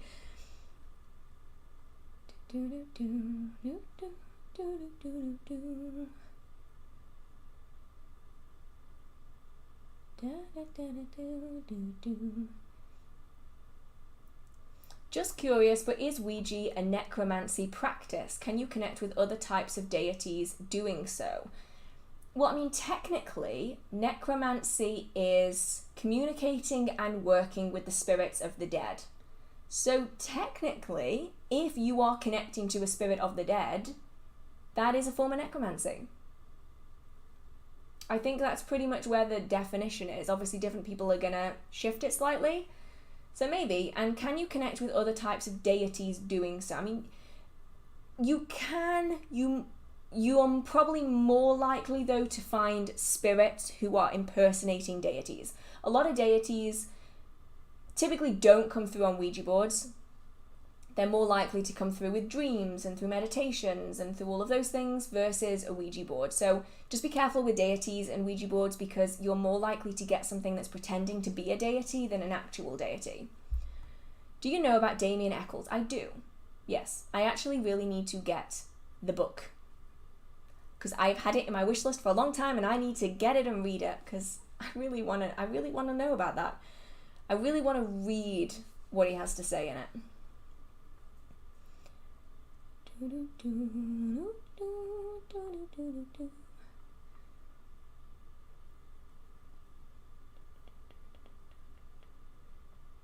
Oh, okay, what about this one? With charging things with the moon and not having it move through you, would you just call upon the moon and ask for the power to charge it? Do you need to see the moon to do this? Yeah, that's basically what you do.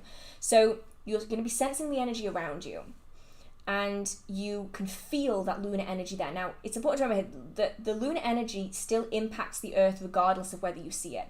The moon still impacts the tides even when there's cloud. It still impacts us even when there's cloud. So we can still use lunar energy even if we can't see it. So don't get disheartened if you can't see the full moon or see where the new moon would be if you could see it.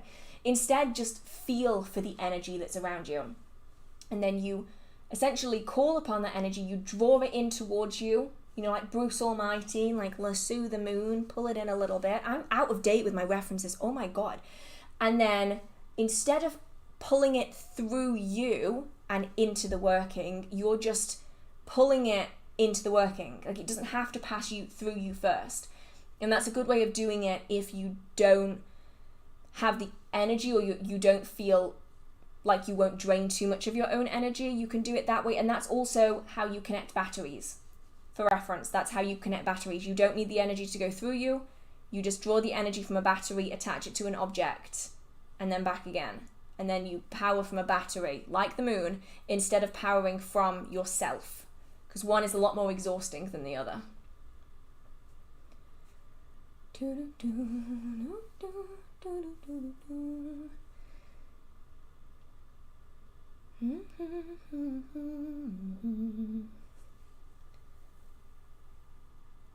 Oh, thank you so much, Witch in the Working. Thank you so much.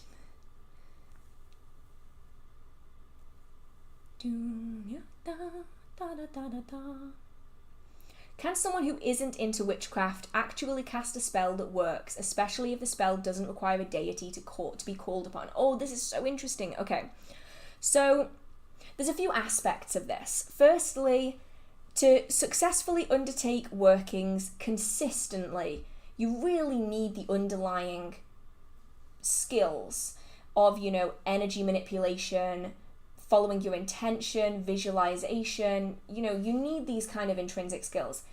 Some people will find that they catch on to them really quickly, even without realizing what they're doing, so they may well be able to manifest a spell successfully.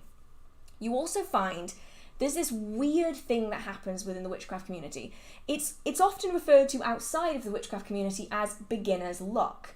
We see it time and time and time again. Someone brand new to witchcraft has never studied anything in their entire life.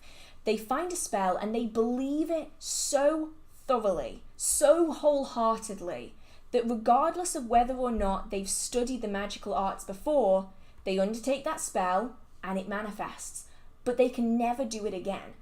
And I don't know where this comes from, but I've experienced it when I started my magical practice. I've spoken to loads of other people who've also said that they've experienced this.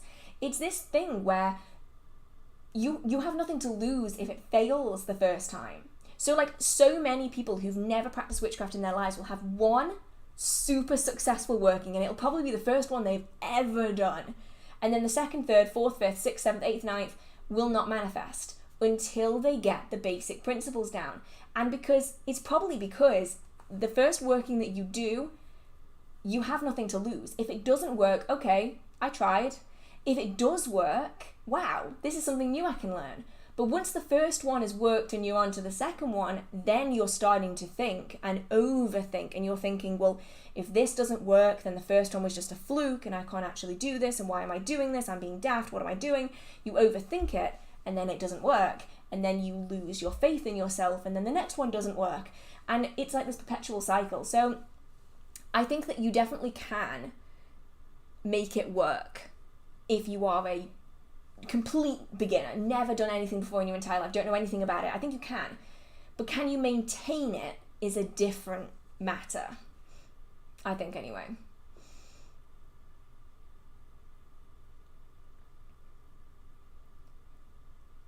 Do you know any good exercises that could help with getting better at maintaining one's grounding connection through the entire working and then some? Stamina, so to speak. Yeah, so if you are struggling to maintain it, the best thing that I can say is use a vessel. So obviously the best way to gain stamina in anything is practice. So just repeatedly do it again and again and again. But that's really difficult and time consuming, especially if you're limited on time. So I encourage you to get a suitable energy vessel, something like a clear quartz stone. You can get clear quartz from garden centres, you can often find it outside, you might even have one in your own magical collection right now. And you hold it in your hand. Doesn't matter which hand, some people will tell you it matters. I have never found any difference between the two, just pick a hand. So you're going to want to hold it while you're doing this. So you do the grounding technique, so you center all your energy in, you push it down into your feet, into the floor, turning it into roots, out deep into the ground. And then you're going to be drawing that energy up again, into yourself, up into your hand, and you're going to push it all of it, into the stone that you're holding in your hand. Every little last bit of it. Until stone is full, you feel like you've got enough, and then you release the roots, you bring them back up again, and you've still got the stone. That stone now has the extra energy in it that you might need to use for the purpose of that working. So then instead of maintaining the grounding every minute while you're doing that working, instead you need to hold onto that crystal. And if you need more power, you draw a little bit in from that crystal. And if you need more power, a little bit more. And once you're done with that working, any extra energy that you have left in that crystal, you draw it back into yourself, you recreate those roots, you push it back down into the earth, you release it back into the earth, and then you draw it back up again. And that way, you can still use the energy of the earth, but you don't have to hold that connection for a long period of time, because it is difficult. And it does come with practice. And if you don't practice it consistently, it does start to fade. And I've noticed that if I don't do the grounding frequently as practice, the stamina definitely does drop. And so this could be a good way of kind of maintaining that so that you aren't stressing about it. Because I think if you're stressed about maintaining that grounding connection, the harder you're going to find it. So try using some kind of vessel. Something like clear quartz is really good because it does offer that kind of pool of energy that you can pour it into, and see if that works. And hopefully it will. Hopefully, fingers crossed.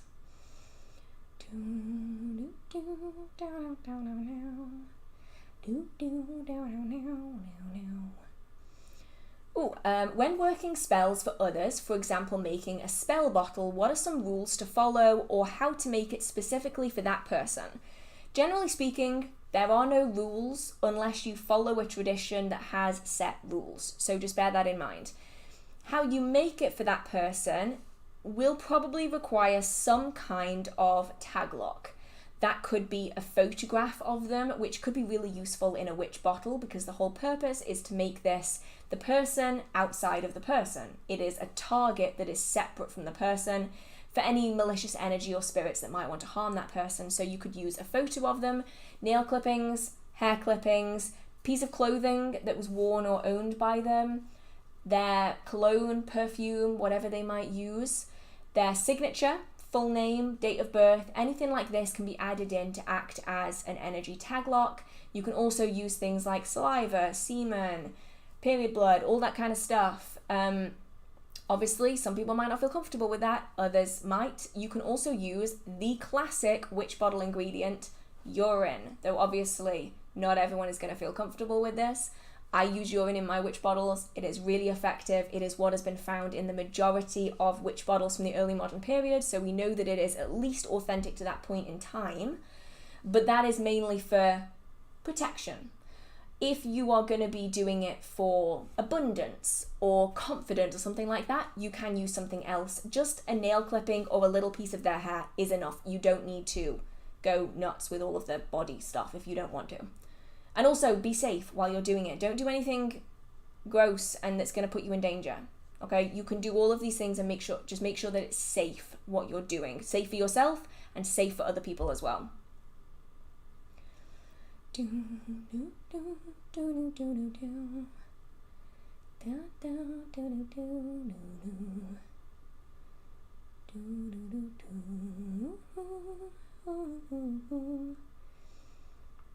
trying to figure out where I was again. Is there like a certain sound when you go to the astral plane? That's an interesting one. I actually don't hear anything. It's actually really weird, but it kind of feels to me like I'm in almost a vacuum. Like I can hear myself, so it's not a vacuum. And I can hear other things, so it's not a vacuum, but there's no, like, to me anyway, there's no ambient sound. You know, like how if you were to go outside, you'd probably hear, you know, cards, that would be impressive, cars or animals or the wind, or you'd hear something. I don't hear anything. I can hear purposeful noises by spirits and other beings, but there's no like ambient noise like vehicles or the wind or rustling of leaves or anything like that. It's really weird. So to me, the sound is that there's nothing. For me anyway. It jumped again, so I'm gonna have to figure out where I was. I don't know where I was. Oh no. I think I was about here. Yeah, I think I was about here. Oh my goodness. Hello, the HearthWitch. Hello, I didn't realize you were in here. Hi. Sorry. I'm so far behind. I miss out on when everyone is here. I would have like two screens open so I could like switch between like the two sides of the chat, like the top of the chat where I am and the bottom of the chat. But like I'm scared of crashing the stream, so like I don't want to do that.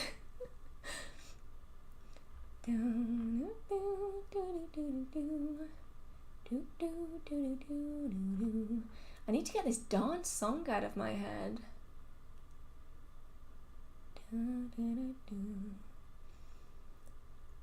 Oh, okay. Somewhat a two-part question. The first part, is there any god or spirit you've worked with that just felt natural? And the second part, has the opposite happened with one of them? Okay, yeah. So, with Kronos, I've had very surreal experiences, but they were very organic. I don't know if that even works. Can something be both surreal and organic? I don't know. But they happened before I even realized who he was. And they happened in such a way that it's something that I will remember forever. They were very standout moments of being like, oh, wow, what was that? And it was really a what was that moment, because it wasn't a wow, that was such and such a person. It was instead like, wow, what the hell was that? And it was very odd to me, but it also felt very organic, like it was just very natural, his presence there, even though I wasn't expecting it. And then there have been other deities that I've worked with where it has been very jarring. And that is because of the specific deities. When you ask for change, some deities will hold your hand. When you ask for change, some deities will push you off a cliff and hope for the best. And there are definitely occasions where I have been yeeted off a cliff by a deity and they've just gone, oh yeah, sorry, didn't mention that beforehand. Your life is going to go to hell right now, and then you'll piece it back together and it'll be better. I'm like, great, thanks, you couldn't have told me that beforehand, could you? So yeah, that's kind of my experiences with that a little bit. They can go very opposites. How do you handle everyone's emotions once you start feeling them? The shields go up. I separate myself as soon as I can from that place just to shake it off, any of that, literally in some cases, People at events will probably like randomly see me do this. I do that, and that's like my reset. That's like, get off me. Okay, I'm back. Shields are up. That's fine. And then I'll go back in again. Because like that's part of my job. You know, my job is going to events and interacting with people, and I have to do that. And so for me, it's definitely a kind of like take a step back, shake it off, put the shields up, let's keep going. And then I just deal with the rest when I'm home. Or something that I often do when I'm really anxious at events, especially when there's a lot of overwhelming emotions, is I'll plait that energy into my hair. And then when I'm in the shower later, I will wash it away as I'm undoing the plaits, like the little tiny plaits. And like, I'll plait a little bit, and if I need a bit more, I'll plait a little bit more. And then when I get home, I like brush them all out.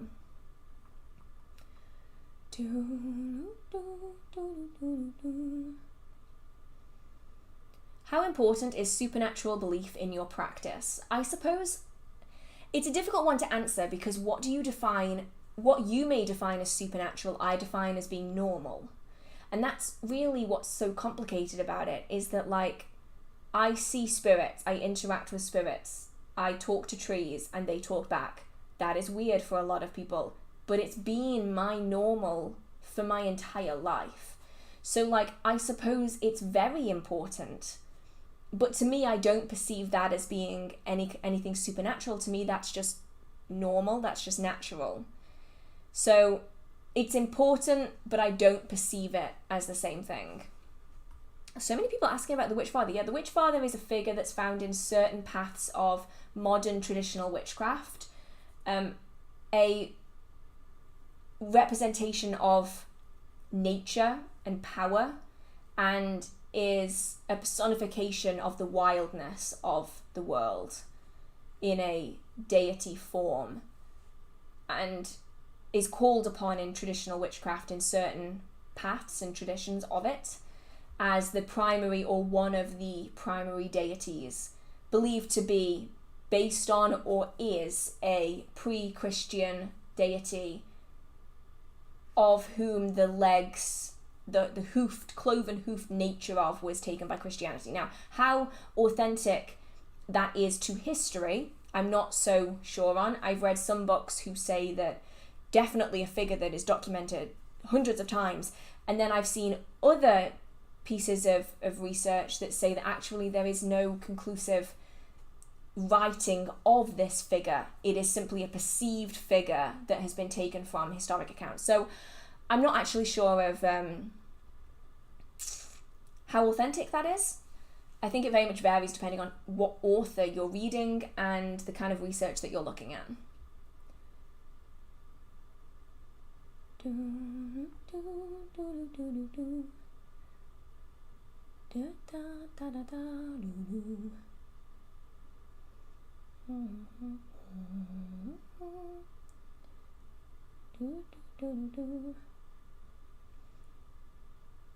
Okay, I'm a little confused about elementals. Are they just the elements like fire, earth, water, and air? What are they? They're spirits of the element. So sylphs are the spirits of the air element. Undines or undines are the spirit of the water element. Salamanders are the elemental spirit of the fire element, and so on and so on. And they are spiritual beings that are associated with the element in question. A lot of people consider them part of nature spirits. Some people consider them part of the fair folk. The distinctions between them are a little bit blurred. Personally, I have found that separating them from both makes more sense to me in my own experience, but that's up to the individual, as always.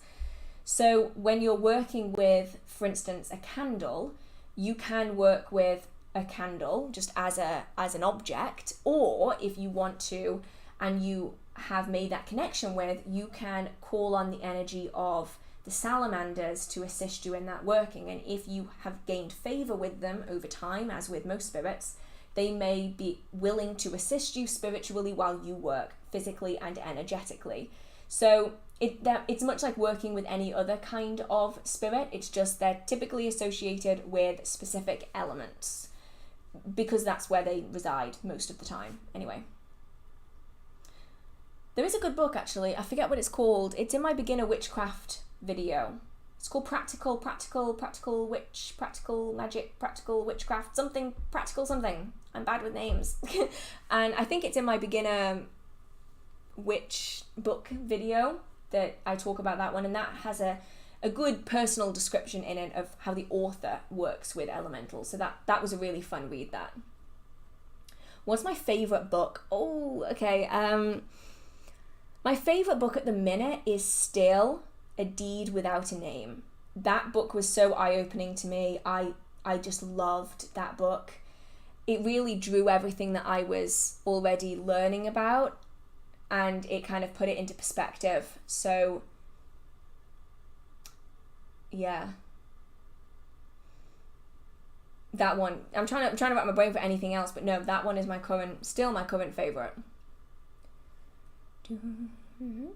What is a good resource for finding a reliable reader in my area? Word of mouth, always. You can look at people's social media, that's fine, but remember that people can pick testimonials that they post. Why would you post a negative testimonial? You're not going to. You're not gonna, or you're not going to. I just merged the two together. Anyway, you're not going to. So on social media, you'll find that people will only post their best testimonials, which is a biased perspective. However, if you ask, say if you have a local metaphysical shop, for instance, or if you look out for the signs of them, some people will have like stickers in windows or stickers on cars and things like that might give you an insight into whether they're a reader or not. If you ask around the local community, whether that is looking at Facebook posts or like searching stuff up, you might find that the same names get passed around a lot. And that's usually because if a reader is good, they'll be recommended to friends, to family, and then they will be recommended again and again and again. So word of mouth is good. So like go off, like if you want to go off social media first and then check out what people are saying about them, ask around and just see the kind of answers that you get. And hopefully you'll find someone that's good. Hopefully.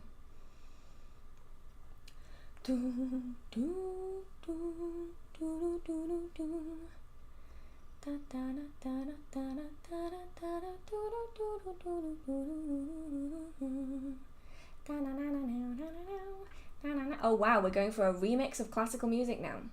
This is what I mean when I say that, like, I can have the most fun completely by myself because I'm doing remixes of classical music over here. I'm like editing a video and I've got like some screaming music happening in the background and I'm just like rocking out to some remix of a classical piece.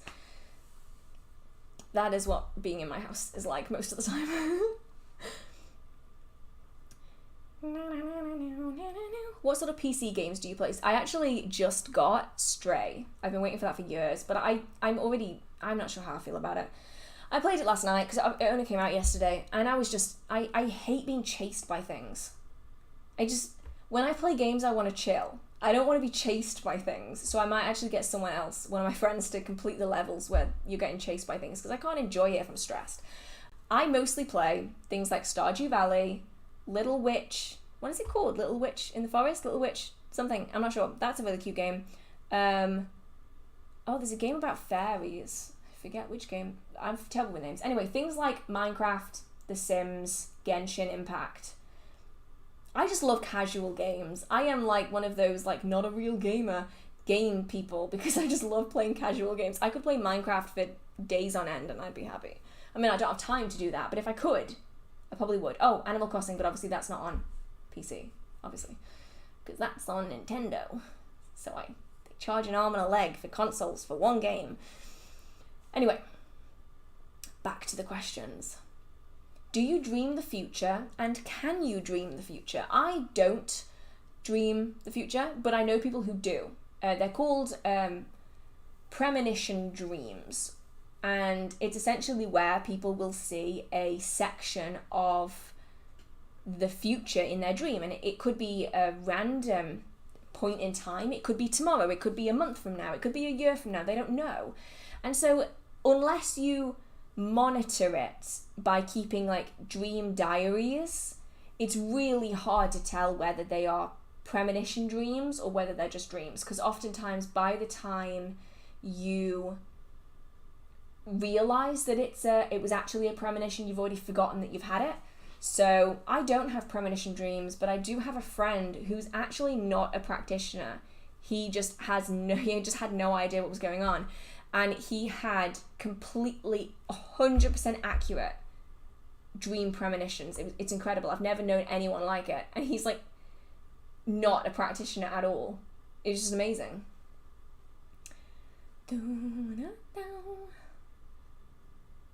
Oh, do you do anything for prosperity maintenance, so to speak? I do. If you saw my last video on the haul video from Glastonbury, I get these big tall green candles, and I have like glass encased green candles, and I will, if I'm not doing another working, I'll typically be kind of adjusting what I'm doing, because I mean what I do is very difficult to maintain, because you know, if AdSense is really bad that month, you know, if there aren't any markets or any events, you know, if I need to spend money paying for the website or insurance or all these different things, it's very difficult to maintain a steady income when you do like lots of different things. So I find that if I do the candle spells, it allows me to kind of balance it out a little bit. So for me, it's mainly candle magic, because that is always my absolute favorite. Oh my goodness, Valerie, thank you so much. I hope you're having an amazing day. Thank you so much for all of your consistent support. It really means a lot to me. I've got to figure out where I was again now. I've started getting into witchcraft, and I have a small room, and I'm moving soon, so I'm procrastinating on really figuring anything out. Do you have any advice for anything small I can do for now? Oh, sigils. Do your energy work, obviously, like the energy work foundation of magical practice. It's so good to do. You don't need any space. You just need yourself and your focus and your energy. That's it. So energy work, fantastic. But if you want to do something physical, then creating sigils could be a really good way of doing it, because all you need is a piece of paper, a flat surface, and a pen. Or you can just use an eyeliner pen and draw them on yourself. So sigils are great for doing things in a small space with limited items. How do you know that your deities are actually there? I feel like I haven't had much connection with mine lately. I find that mine will come and go. It's not so much that they come and go, but more that they kind of rotate out. I often find that I will have times where Bridget is at the forefront. So during 2020, Bridget was really at the forefront with the healing and the protection and the nurturing. When shit needed to get done, Keridwen was at the forefront, and she would appear in workings, and she cannot be mistaken. Like, it's like being hit by a freight train. And then the rest of the time, Kerenos has just kind of been lingering, and I can feel his presence almost constantly.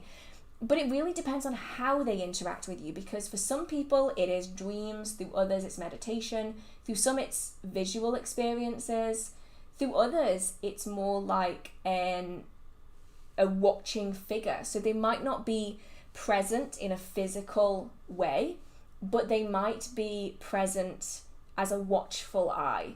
So just because they don't seem present doesn't mean that they aren't. It might just be that you need to be figuring stuff out for yourself at the moment. It could be that you just don't need them right now, and when you need them, they'll step forwards. But until then, they're just gonna hands off, let you deal with whatever you're doing and all that. So it does fluctuate. It fluctuates for me, and I think it fluctuates for other people as well, maybe.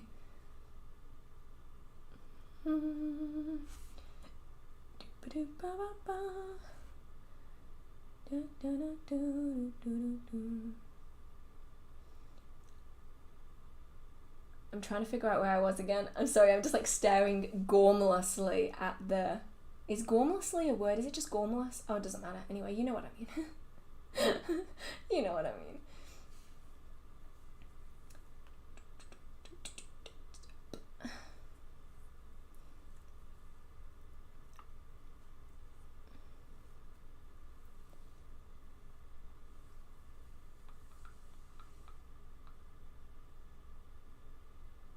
Oh, here we go. What if I feel good about the basic stuff of witchcraft in a short amount of time? Should I move on or continue with it? The thing is that when it comes to like the basic things in witchcraft, there's probably no point where you will stop. You'll just add to it. So it really is kind of layering of things. So if you feel really good about the first like lower things, like the foundational things, then take a step up and see if you feel comfortable with it. You can, if you ever feel overwhelmed, take a step back down again. That isn't a loss if you do that. You're still going to be maintaining the stuff underneath. You're just going to add something on top of it and then do the same again. So you're still maintaining the stuff underneath. So you're never going to not continue with the beginner stuff or the easier stuff or the simpler stuff. You're just going to be adding more onto it. And sometimes you might need to take a step back from that, and sometimes you might want to step forward. So if you feel ready to step forward, then do. But don't be afraid to step back. It's not a failure. It's not a neither. A pet is a pet. I mean, an ancestor, in the sense that most people talk about ancestors, is a human spirit that is of your lineage or in your cultural heritage, who has passed over and is no longer a physical being. A familiar is a spirit that enters into a contract with you to work alongside you in your magical work in a give and take relationship. A pet is a pet.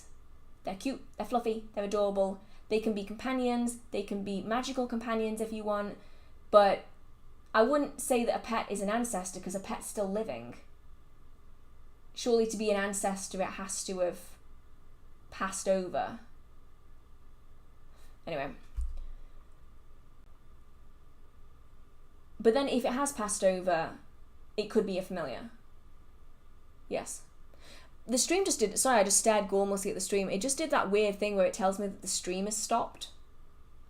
But it seems to have continued. I'm nervous. It's fine. I'm just gonna keep going. It's not done that since like 8:30, so I just have to hope that it's like fine.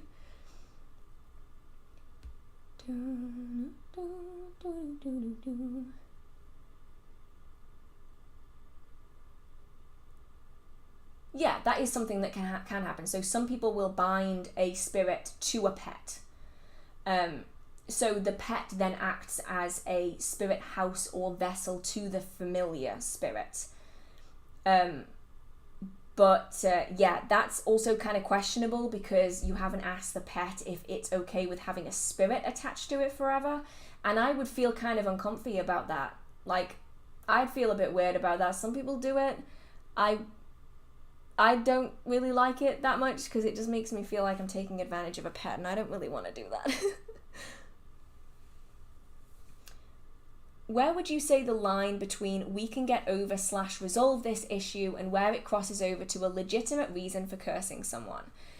For me, the only reason that I resort to cursing is if there is no other way of dealing with it. I've done the mundane, I've tried that, it hasn't worked.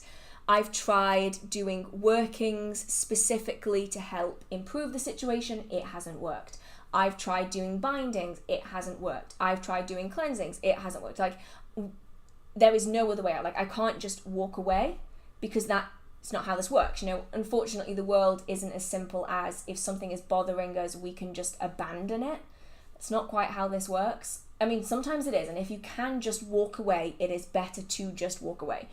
But if you do get to a point where you've tried legitimately everything else that you can think of and you are stuck in that situation, that's really the point where I think it crosses that line and I can say, okay, well, I've literally tried everything else. I can't leave this situation. I have too many other things tied into place that stop me from going, so we're going to have to do something about this. And that comes with a huge amount of thought and consideration before I even consider getting to that point. But that is, of course, where I draw the line. Other practitioners are gonna draw the line in a different place. And that's where, like, the differences between practitioners come in.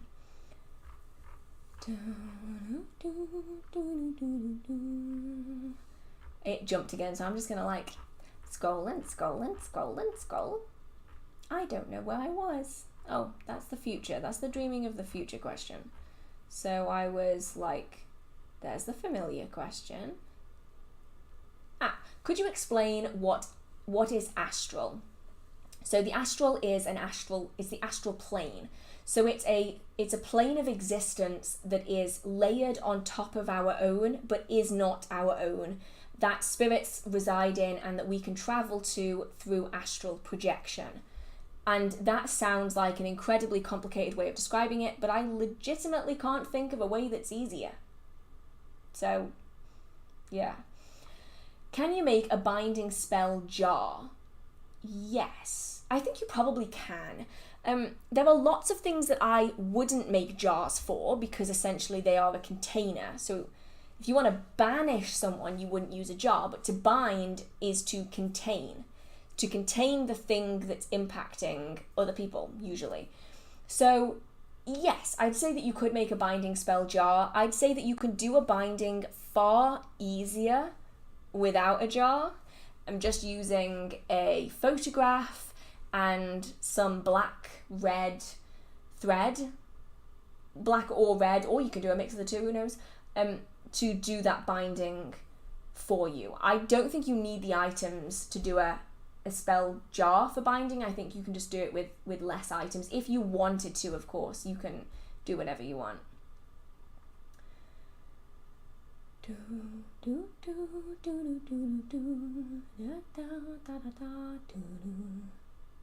That's really interesting. Kimberly says here that the crazy thing is that people report the same sort of situation, utter absence of ambient sounds, when they see Bigfoot or Sasquatch. All fauna and wind just disappear. This is something I've noticed as well. I'm fascinated by cryptozoology. It's one of the many reasons why I started the podcast, because it allows me to talk about slightly different subjects than I would on my dedicated main channel videos. And it's something that I've seen and I've thought for years, is that all of the encounters of Bigfoot that I've read, that I've heard, that have been documented, a lot of them have very similar experiences that you would get with spirits. Some people even say that they've seen Bigfoot teleport. I don't know about you, but I can't think of a single physical animal that teleports. However, have I seen spirits just pop in and out of reality? Yeah. So I've always wondered this, is there some kind of spiritual thing going on? And I think a lot of people feel the same.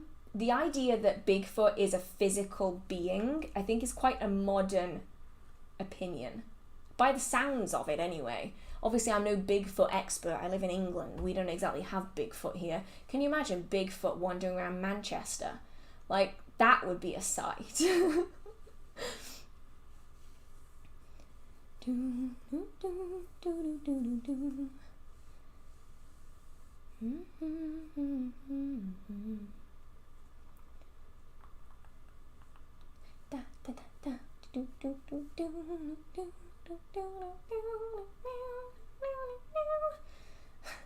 Can I incorporate sigils into my clay sculptures, and would they have to be visible, or can I just add them in between the seams?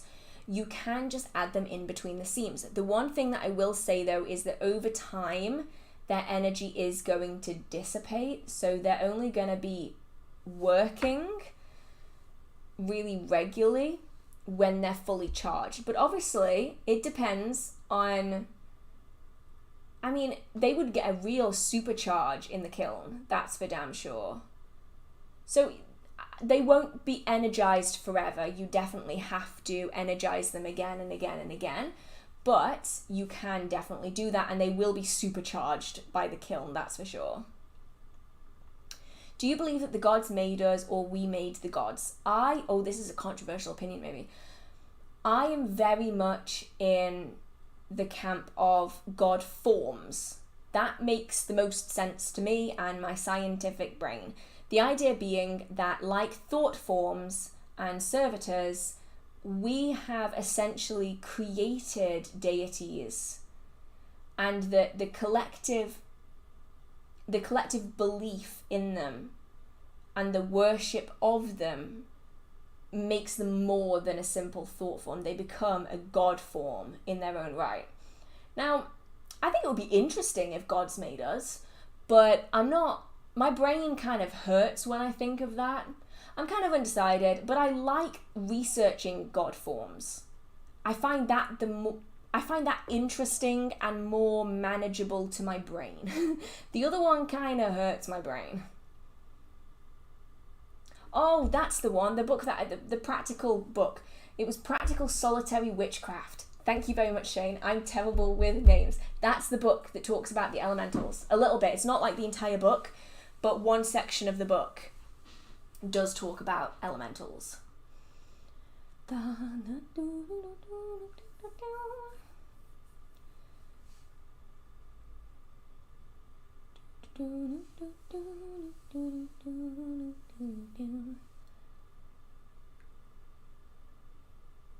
I'm trying to figure out where I was again, and I'm completely lost.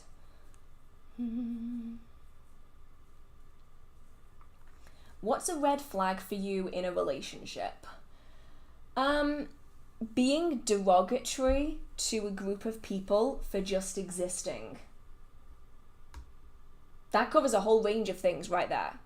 Like, that's just a no. Bye. I can't. I'm just not dealing with that. I'm just not dealing with that.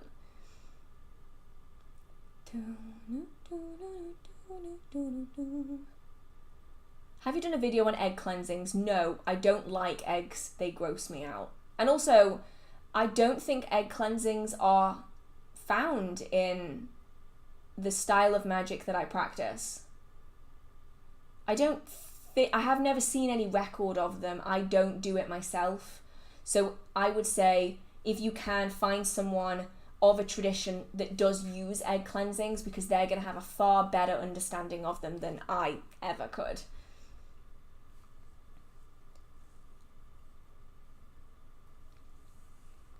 Any opinions on dating other practitioners, yay or nay? I have dated other practitioners, and it's like simultaneously great and not. Like, it's really great to have someone who is so similar in that they understand what you're talking about. They don't look at you like you're completely bananas, and you can have those conversations and you can share resource material and you can learn. The problem I have is that sometimes you can kind of end up being all you talk about, because like you can't really talk about it to other people, so you talk about it to each other, and then before you know it, it's like every conversation that you have. And also, if you are a particularly competitive person, I'm not, but if you're very competitive, or if you compare yourself to other people a lot, which I have done in the past, I'm trying really hard to get past doing that, you can find that you end up in this constant cycle of like, well, they're better at me than doing this. I need to get better at doing that. I'm not good enough at doing that. Whereas like when you're just you yourself, who are you competing with? Like, who are you comparing yourself to? Like, you're comparing yourself to yourself, which is a lot more manageable personally. So there's like pros and cons, definitely. It is really interesting though, being able to have conversations with someone who completely gets it. You know, you don't have to explain everything. You can just talk and they know. So, yeah. It's just really great. But then also kind of, not so great. What's your favorite or most used Genshin Impact character? Is her name Mora?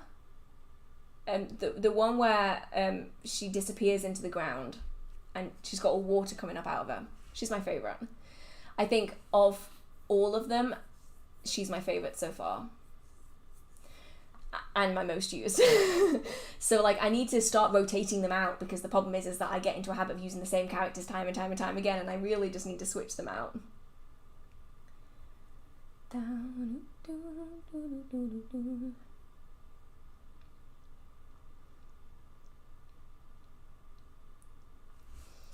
Can you make videos on dragon energy or magic? The reason I don't is because I don't work with them, and I don't want to talk about something that I don't practice or that I haven't experienced. I don't know if they are still posting on YouTube. I haven't checked in a while. The only other person, if anyone has any recommendations for people on YouTube who talk about dragon magic, please post them so that people who are interested in dragon magic can find people who know what they're talking about. The only person I know of is Azura Dragon Feather. I am, however, not sure on whether they are still posting. I will have to check in and see how they're doing because I have not been on in a long time. So, yeah, hopefully there are other people out there who do work with dragons and can help with that, but I don't want to talk about something if I don't understand it on a personal level. How do you avoid imposter syndrome? I don't. I don't feel spirits and entities' energy often, if at all, and it often makes me feel like I'm doing something very wrong or can't practice the craft. You don't need to feel that way. I know that me saying that probably isn't going to mean much, but working and feeling spirits isn't necessary to the craft. It's an addition. It's something that's nice, but you don't need it. Working with energy and feeling it, you don't necessarily have to feel it to be able to work with it. You obviously have to do things slightly differently, but you don't need to feel it the way that other people would feel it in order to work with it. I don't avoid imposter syndrome. I feel it every single day. I'm literally on YouTube and I spend half of my time answering emails and avoiding things. Like, this is the brutal honest truth. I'll get people sending me DMs being like, can I send you this book so that you can read it? And I'm like, please don't. I don't deserve you to send me this book. Just keep it. Give it to someone who deserves it more. And like, I'm terrible for it. I literally responded to a DM last night and it's the first time I've ever responded to a DM and I had to do it instantly and not think twice about it because my imposter syndrome is so bad. Like, I think everyone feels it and they feel it to different degrees. The thing that you can't do though is let it stop you, because online it may seem like everyone can see or feel spirits, or that everyone has an easy time sensing energy. But really, a lot more people struggle with it than you would probably think. It's just that the people who struggle with it don't talk about it because it's not something that they want to share. But I reckon a lot of people struggle with it. I mean, I get so many messages from people who struggle with it. You are definitely not alone, and it definitely doesn't make you any less of a practitioner, because these things develop, and even if they don't, you can work around it, and you can still have a successful magical practice even if you can't see spirits. Like, would it be nice? Sure. It's definitely not a necessity though, and your practice can still be well-rounded and it can still be beautiful even without it. I went off on a tangent there. I'm sorry. How did you start your business? I was looking for affordable, high-quality witchcraft supplies, and I couldn't find any. A lot of the suppliers at the time were in America, and most of the things that were in the UK were wholesale, and they were made of paraffin. I didn't really like that much because that's not what I like working with. So I just kind of pulled together all the money that I had. And one day my parents came to my flat and they were like, what is going on? I was like, oh, yeah, I started a business. I probably should have mentioned that, sorry. And it just kind of went from there. And that's how that started. And now I'm here. How that happened, I'm not entirely sure, but I'm very grateful for every single one of you if you have subscribed or liked or commented or sent me a message on here, because I am honestly confused as to how I'm here, but I'm very grateful.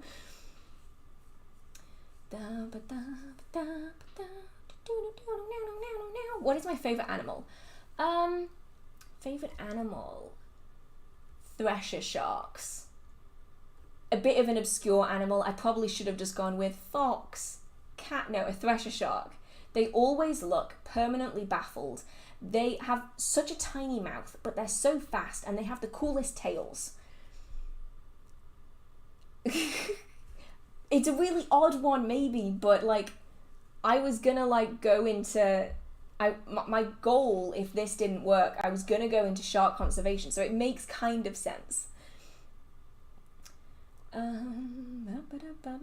do you avoid angering gods or ancestors, fairies, spirits, etc.? And how do you avoid the ones that will throw you off a cliff and hope for the best?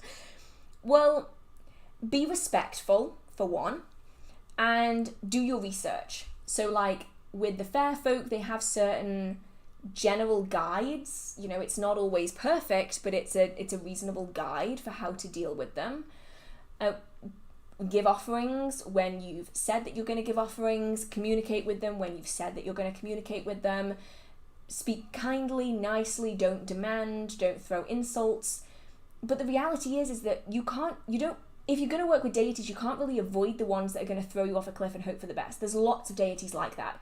It just happens that some deities are more nurturing, some are very chthonic, and those deities are the ones that are more likely to throw you off a cliff because they are the transformation deities. They are the deities that help you through metaphorical death and then bring you back again.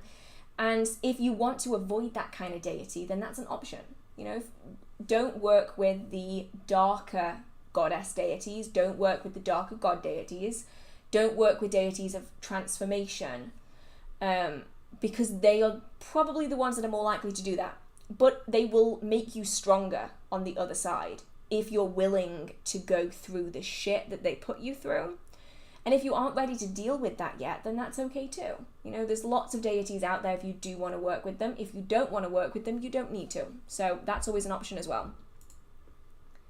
Oh my goodness, thank you so much, April. I'm new here. Can you give me some tips for beginners? Okay, so very, very beginner tips, okay? I did mention this earlier in the stream, but I'm going to go over it again because that was 4 hours ago. Wow, time really flies. Okay, so start with the basics. What magic is, what witchcraft is, what magic isn't, what witchcraft isn't.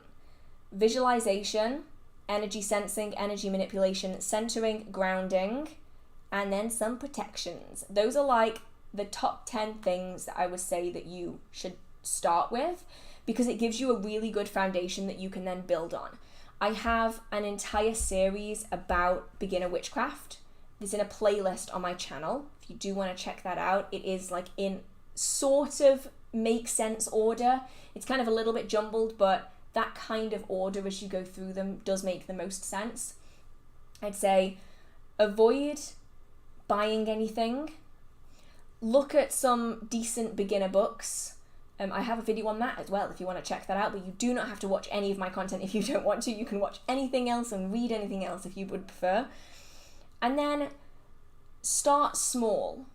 You know, if maybe interacting with spirits is what you are drawn to or what you find easiest, then acknowledge. Acknowledgement is so powerful.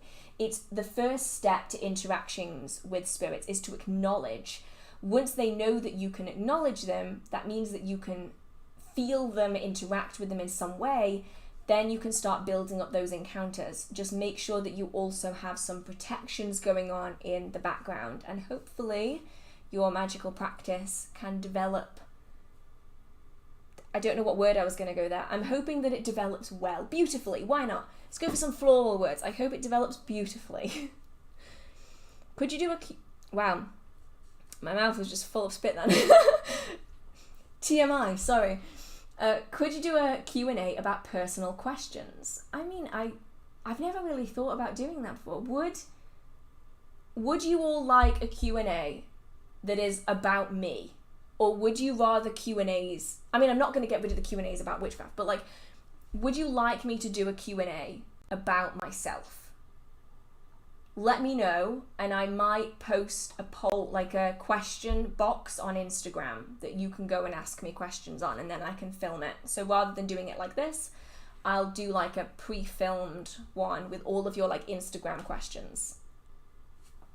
Let me know. I didn't expect that anyone would want that kind of thing, so I'm baffled. We'll see. We'll see. Are there rules about altars? Can I place my ancestor altar in my room? I don't have much space. I mean, really, the only rule when it comes to altars is to do what feels right, unless you are following a very specific religion or tradition that requires certain things from altars. So within certain Wiccan teachings, they require certain altars in certain places.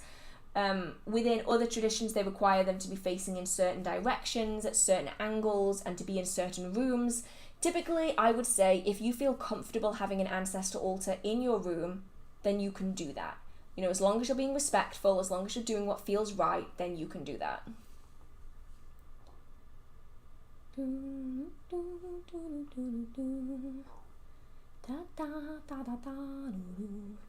I've learned energy work, centering, grounding, cleansing, banishing, and protection, and I've cast a couple of successful small spells using these basics. What should I research next?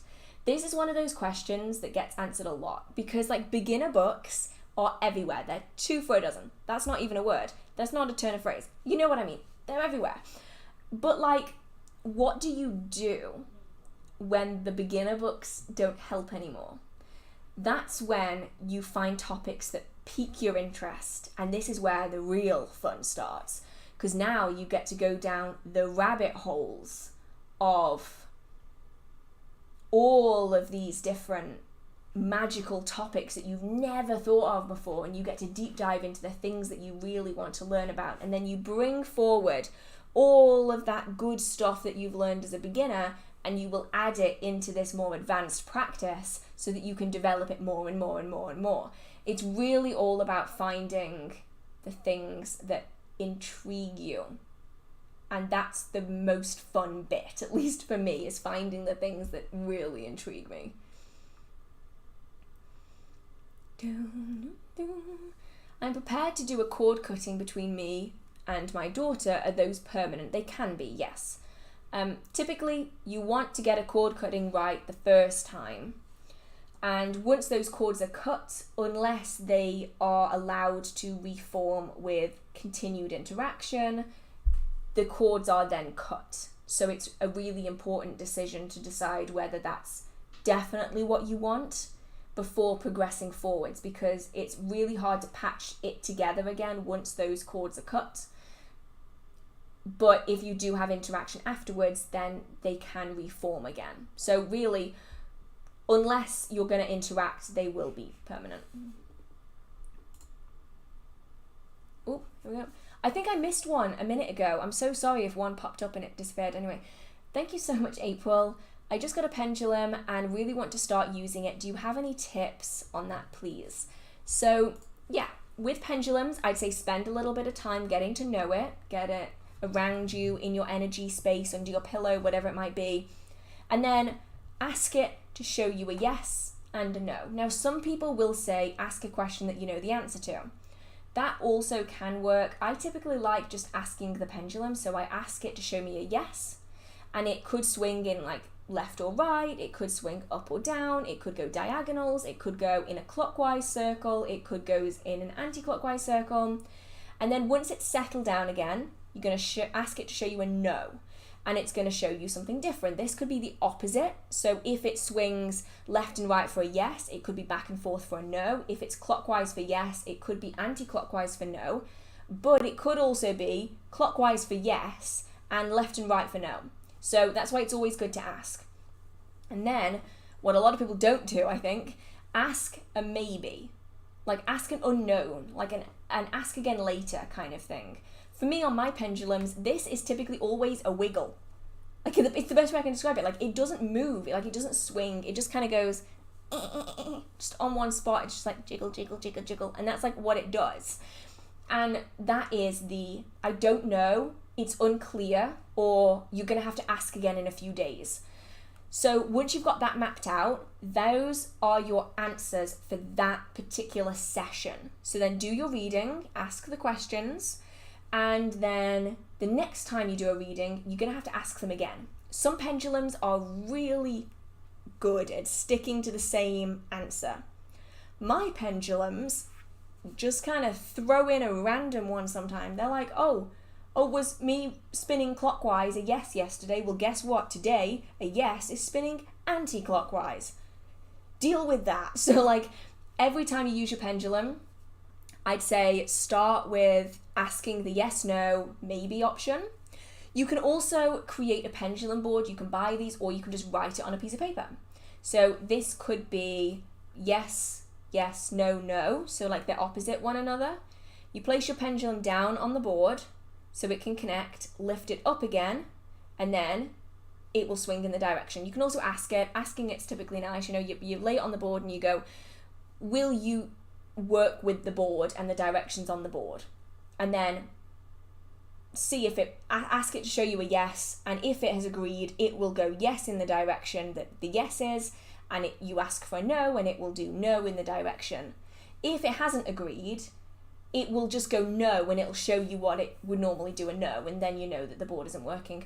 And by using the boards, you can then add letters and numbers, you can add astrological signs, months, years, all of this kind of stuff in, so you can make a pendulum way more expressive than just yes, no. You know, you can do so much more with it. Then you can spell things out, and if it wiggles or it spins on a specific date, time, number, month, you know, whatever it is, you can then adapt that answer into the whole reading. So it just adds a little bit of extra oomph into your divination with pendulums. Wow, it is midnight. Oh.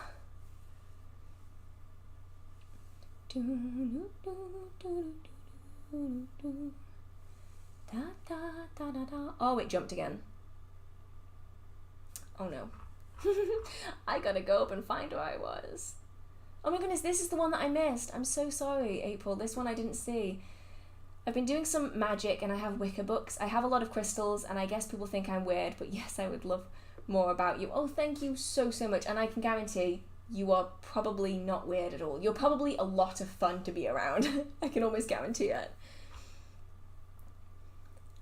Also, this is Ellie. Thank you so much, by the way, Ellie. The new intro is Chef's Kiss and no lagging. Yeah, I know. Since changing the setting, it hasn't done it. It's amazing. It was my laptop that was doing it. So now this is my streaming setup. This is how we're gonna do this. I'm gonna go up now and find out where I was, and then I can. To be fair, I'm not that far off the bottom, thank goodness, because it's already midnight. I've been on for 4 hours. My goodness. It doesn't feel like that though, to be fair. Like it really doesn't feel that way. Does anyone know how I can tell if I'm lucid dreaming or if I'm just awake and creating scenarios in my head? Oh, well, if you are just creating scenarios in your head, you can just open your eyes. Am I just oversimplifying that? I feel like maybe I'm just oversimplifying it, but if I'm lying in bed at night, like, and I'm trying to sleep, and I'm like imagining a scenario in my head, if I want to, I can just open my eyes and I'm still awake because I've not entered into my sleep cycle yet. I haven't drifted off to sleep. Lucid dreaming happens specifically when you are in your REM sleep cycle. So you are dreaming as you would asleep because you are asleep. You can't just wake up. You are asleep, but you are conscious in your dream of the fact that you're dreaming. So you can manipulate your dreams, but you can't just wake up because you're asleep. So you're conscious in the dream, but you're asleep in real life. Your body is asleep. Your mind is still working. Whereas if you're just visualizing and creating scenarios in your head, you could just get up if you wanted to. Like you could just open your eyes and go about your day and you can just continue on. Whereas lucid dreaming specifically happens when you are like dead asleep. You are deep in your 90-minute sleep cycle that we go through repeatedly in the night. And also, good way to tell the difference. In dreams, every cycle that you go through, the dream is different, which is why when you wake up in the morning, you find that your dreams don't make any sense. You'll be like, well, I was in the supermarket and then I was by a pool and then I was climbing a mountain. Why was I climbing a mountain? And that's because every sleep cycle that you go through, the dream changes. So if you're lucid dreaming, you are completely in control of everything. No, well, you are. You're completely in control of everything, but you'll notice it changing every like 90 minutes or so. Whereas if you're imagining scenarios in your head, you are just making stuff up so you can be anywhere at any point and it won't change because you are in control of where you go. Like it's not going to jump around. I hope that makes even remote sense. maybe.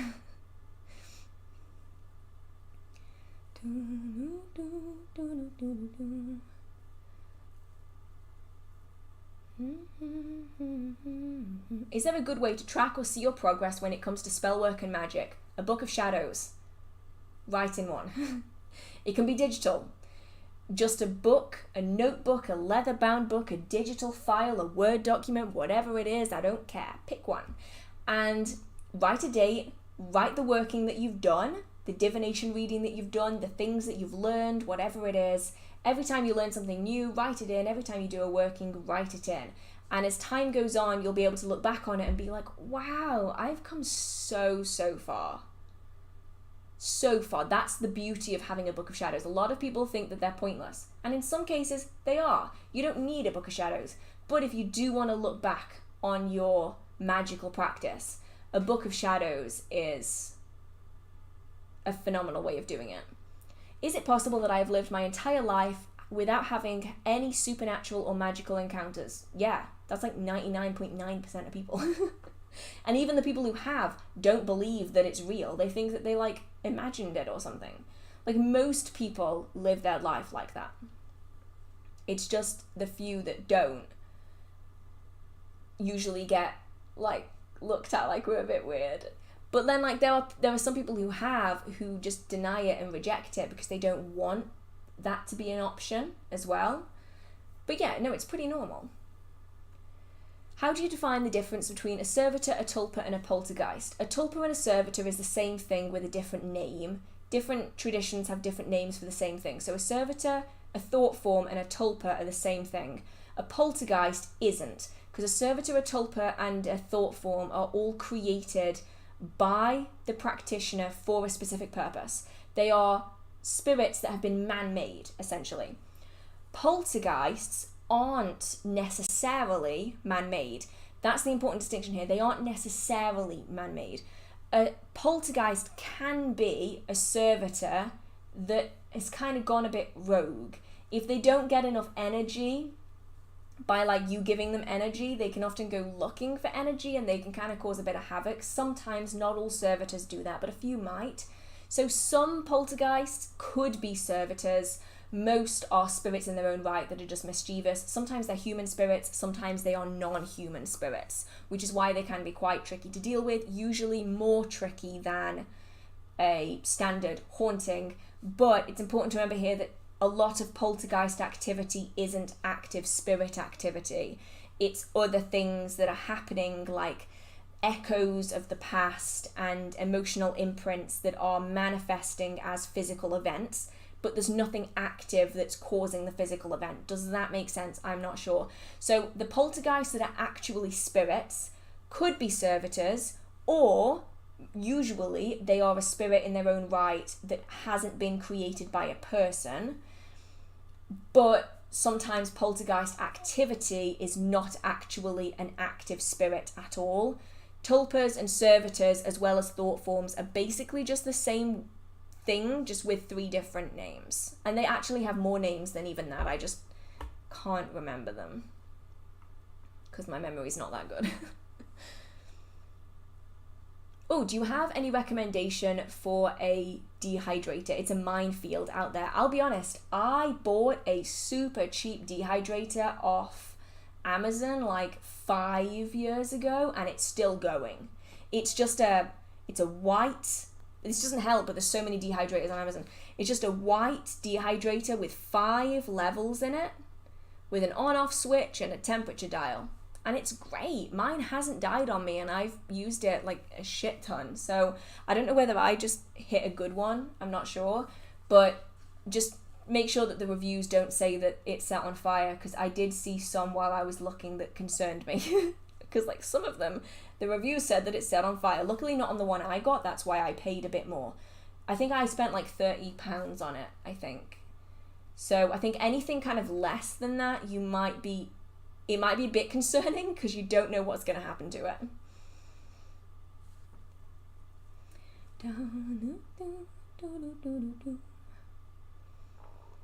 What's your biggest obstacle in your craft? I don't really have any obstacles in my craft necessarily. I think maybe the biggest obstacle in my craft is time management skills, of which I have minimal. This is why I'm late to every single one of my live streams. I have very poor time management skills, which is probably my biggest problem. Because, like, I forget when the full moon is, I forget what time it is, I forget what I'm meant to be doing. Before you know it, you've missed your time slot that you were meant to be doing something and you gotta wait. So that's my biggest obstacle, I think.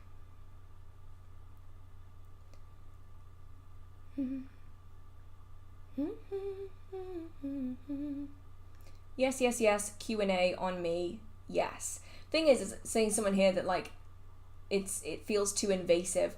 That's why I'd film it before, because then I will only answer the questions that I feel comfortable answering. Like, if there's, like, a lot of you will know there's some things about me that I don't share. It doesn't matter how many times people ask, I won't share it. So that's why I was thinking of doing, like, a pre-done one on Instagram, because then, like, I can just film what I feel comfortable filming.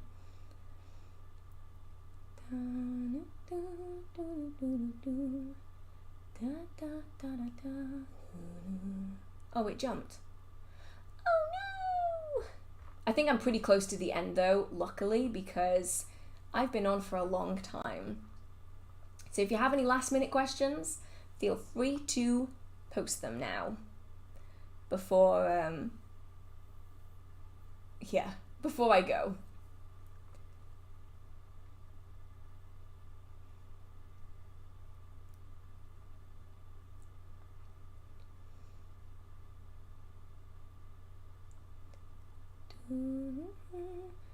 How do I make sure that I'm protected?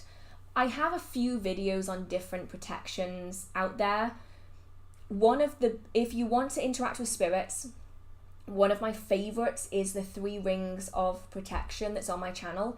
It's a temporary protection that's done when you need it. And I often do it if I'm interacting with a spirit and I don't know what their intentions are. I will use it first. How do you charge a sigil? I have an entire video on how to use sigils on my channel, which is going to go way more in depth, and I would recommend that you watch it. Obviously, I'm going to do that anyway, but it just gives you more ideas. So there's 2 ways: destruction, creation. You can charge a sigil with energy as you are creating it, and therefore you can carry it around or wear it on your skin and it will wear off over time. Or you can create the sigil and then charge it by destroying it. You can rip it up in anger, you can set fire to it, you can dissolve it in water. Like, the act of destruction is what energizes it. Whatever energy was used to destroy it is then used to power that working. So they're temporary workings typically. I don't know how you just answer questions off the top of your head. Freaking amazing. Thank you so much, Andrea. I honestly don't know how I do it either. I actually just don't know. I think it's probably just because I've been doing it for a while. I think that's probably what it is. How is the moon related to witchcraft? I know it powers some crystals. I mean, it doesn't really. But other than that, is it connected in any other way? The moon doesn't power any crystals necessarily. Like, lots of people stick their crystals out under moonlight, and half the time I swear they don't actually know what they're doing it for. Like, they're doing it because they think they need to do it, but they don't know why they're doing it. So the moon is a very powerful force. I mean, it deeply influences us as people. It deeply influences the tides and the gravitational pull, and it's very powerful. And because it's our closest cosmic body, it deeply resonates with a lot of us. I think a lot of us as children remember being followed by the moon if you were in a car, and we all had this kind of deep connection in some way to it. And a lot of people, particularly those who follow the traditions of Wicca, follow the moon goddess, and the moon is a symbol of feminine power often because the lunar cycle matches the menstrual cycle for those who do menstruate. So it's a very powerful connection to a lot of people who do menstruate or who did menstruate. So for that reason, it's very deeply connected. It's also the closest cosmic body, so it's the easiest to connect to. It's a good charging point if you do want to work with different kinds of energy. So charging under the full moon or using the full moon energy is going to give different results than the waning moon, than the new moon, than the waxing moon. So whereas the sun has a fairly static set of correspondences, the lunar correspondences vary dramatically. So the new moon is all about banishing, contemplation. The waxing moon is all about growth and amplification and growing abundance, growing happiness, growing prosperity. The full moon is this accumulation of abundant energy. And then the waning phase, it's reducing, you're cleansing away things you don't need, you're letting go of things you don't want, and then the cycle repeats itself. Not to mention that different moons at different months will have different names and different associations, and then you've got the blue moons, the blood moons, super moons, you've got all these different things. So for a lot of magical practitioners, it's a very versatile thing that you can work with. I will say though, I know I mentioned that the moon is often associated with menstrual cycles. You don't need to have a menstrual cycle in order to work with lunar energy. You don't need to. So I think that's why it's so closely associated with witchcraft. I think it's just because there's so much about it that even being our closest cosmic body, we don't know. And it's a very mysterious thing because for the everyday layperson, it looks very mystical as it goes through its cycle. So I think it's probably always had that mystical quality that people seem to really like.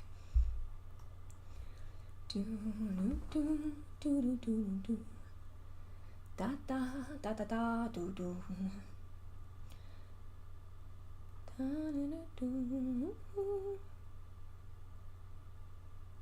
Is it true that if you use magic negatively, it will return to you threefold?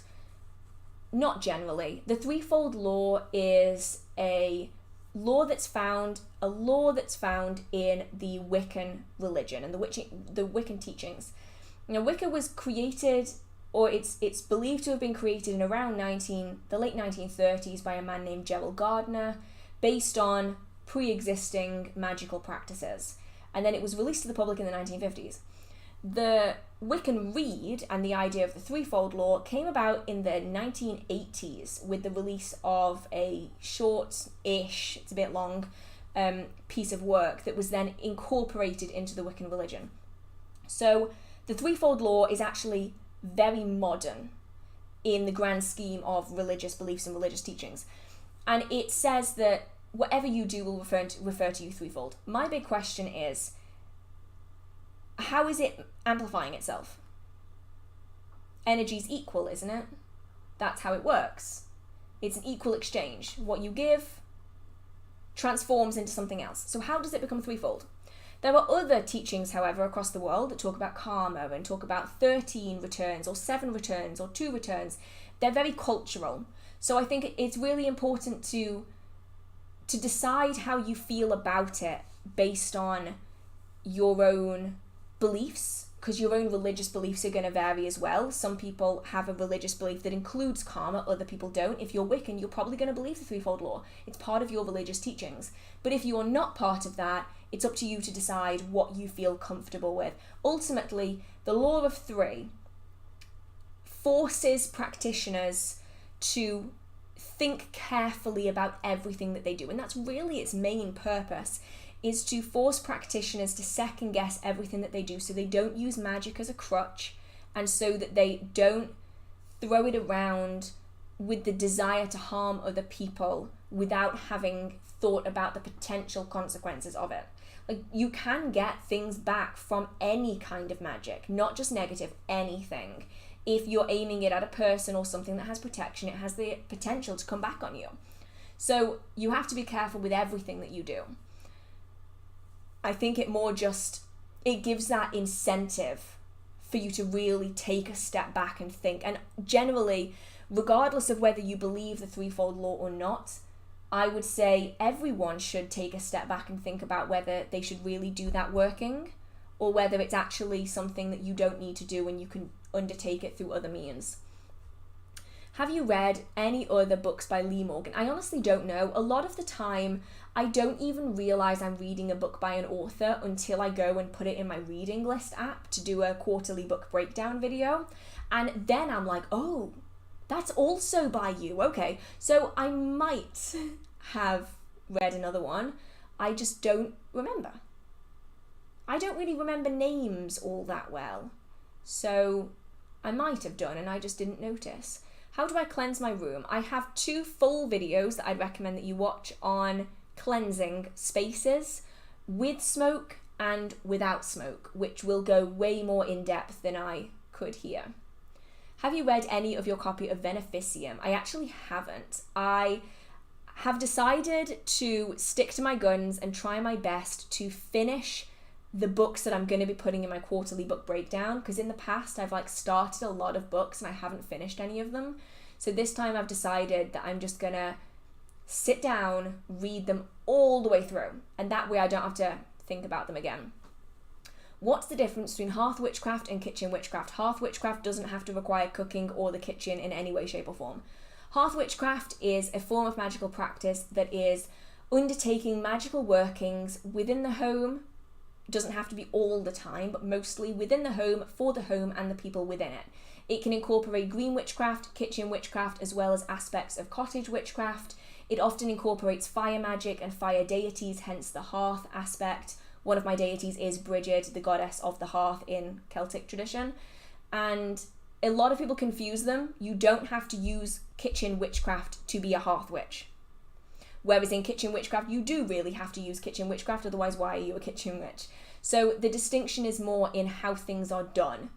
So you can use kitchen witchcraft, but you don't have to. You can use green witchcraft, but you don't have to. Instead, you are doing magical practice within the home for the people of the home, oftentimes connecting with hearth spirits, spirits of the home, as well as home deities and hearth deities, if that is something that you want to connect with. But to be a hearth witch, you don't need to have a hearth deity like Hestia or Bridget or anything like that. You don't need to, but they can be incorporated in pretty easily. Oh, thank you so much for being here, Shane. Thank you so much. You've stuck it out for so long as well, so damn, that's impressive.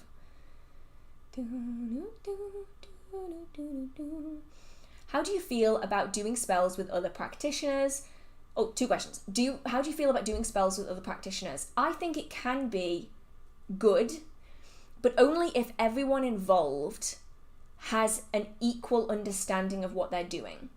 The one problem I always had with doing workings with other people is that sometimes there are people in the group who aren't pulling the weight that they should be. So ideally, you would want every person in that working to be contributing equally, or at least fairly equally, to that working, so that each practitioner can gain something out of it in equal measure.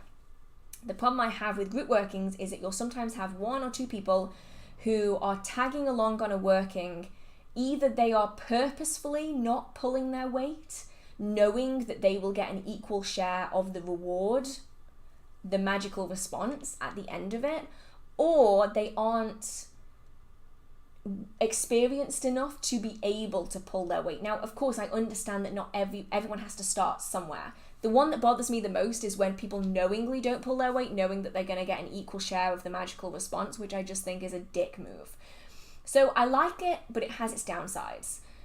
And how do you have any tips for working with herbs? Connect with the energy of the collective plant. It will revolutionize your way of working with herbs. They will work so much better when you are not just working with the physical plant, you're working with the collective spirit of the plant as a whole. Beautiful. Oh, it jumped. Does your question of the... Oh, that's a good one, actually. Yeah. Whoa. Where am I? It jumped. I was about to read a question, then it just jumped down.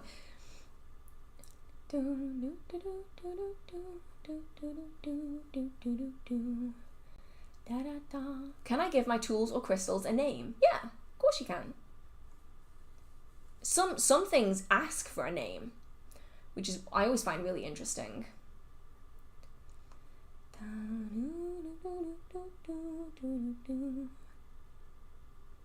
Have you had any experiences with spirits and a Ouija board? I've done so with my friends at a sleepover, and there were things moved by themselves, and a mini chandelier moved, and it scared all of us. No, I've never used a Ouija board. I've never really needed to use a Ouija board. I'm not opposed to a Ouija board though. Like, they don't freak me out as long as you use them safely. Do you use sigils in your personal practice? I do.